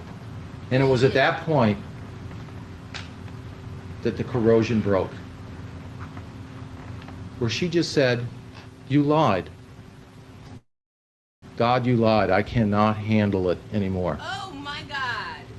She did what she did on many occasions. She went down to the beach. And you see from P.J. Hathaway that she was there many times at dawn. And she said she was depressed, and it was like an elephant sitting on her chest, and she just had to breathe. She had to go somewhere. When you look at the pictures, and there's been a lot brought up by the keys, but when you look at the pictures of the truck, and she told you that she was moving, and there was other keys that were there and other keys in the truck, you'll see in the pictures on the floorboard that there's other keys that are there. It's not the keys that were taken out of her purse. It's not Kim's keys. These are totally different keys that are there.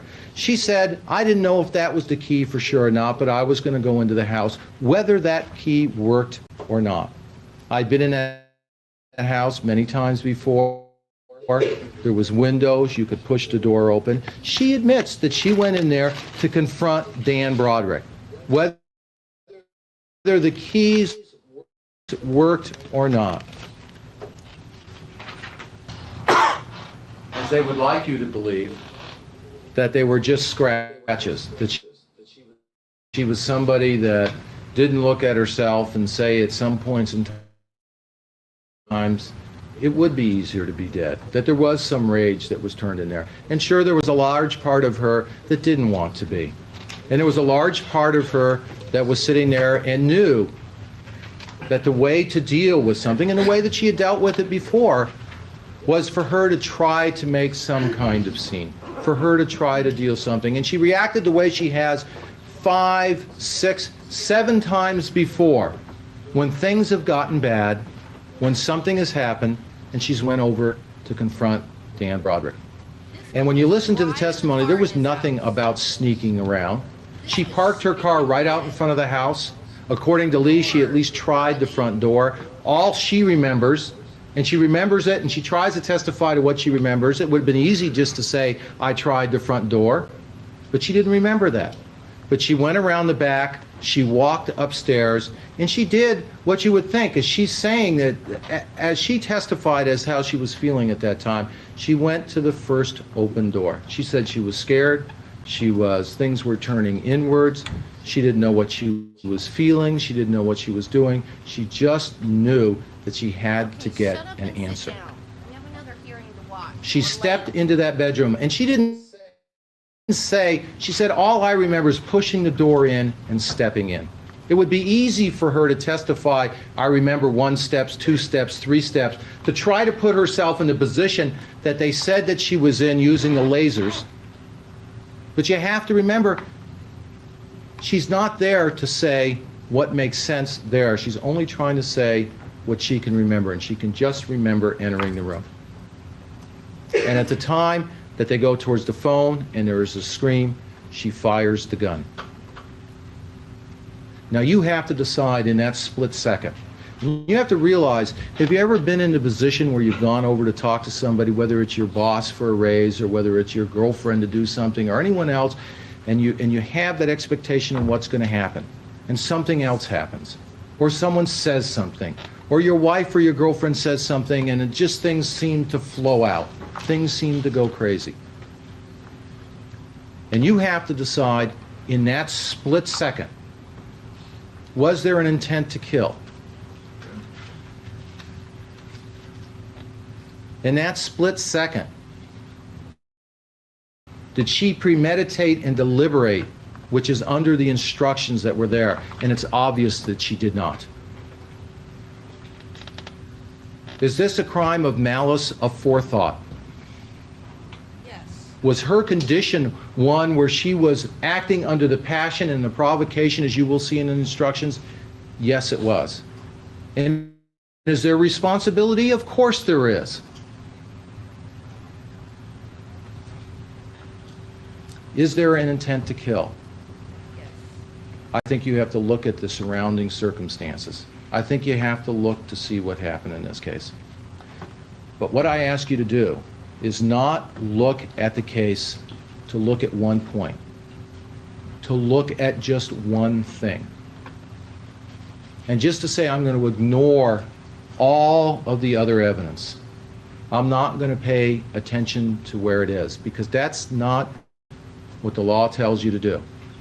The law tells you that when you look at somebody, you need to look at all the evidence, why they are, where they are, who they are, what got them there, what happened during that period of time, what those emotions are that put them there. And I think that if you do all that, and I think if you make the job easier by saying that I understand that I have to agree with the district attorney beyond a reasonable doubt, that you will see in this case that there is no doubt that there is no premeditation and deliberation in this case. That is not what happened that day. That is not what happened from what happened before and what happened afterwards. The description of how Elisabeth Broderick was, she was at her daughter's house sick, she was talking to people, she didn't know what was going on. It's a case that when you look at the evidence and you use the instructions as you see them and you look at the emotions and the strength of those emotions, you will reach the right decision in this case. I think that when you look at the case, you'll see that there's no premeditation, deliberation, there's no malice aforethought. She should be held responsible for what happened, just as anyone does in a crime, but it's attached to their mental state. And I believe that if you do your job and if you look at all the evidence, you will reach the proper verdict in this case. Thank you. Looks like our afternoon recess at this time, ladies and gentlemen, and those of you that may or may not have noticed it, the clock stopped for about 15 minutes and then they sped it up again. So if you were wondering what was going on, that beats ceiling leaks in any event. Please remember the admonition not to discuss the case among yourselves, nor to allow anyone else to discuss it with you. Okay, we are done with Betty for today. Now we're gonna go to the Spencer hearing for Jose Escalar. So you will be redirected. Hang on. We'll be there in a minute.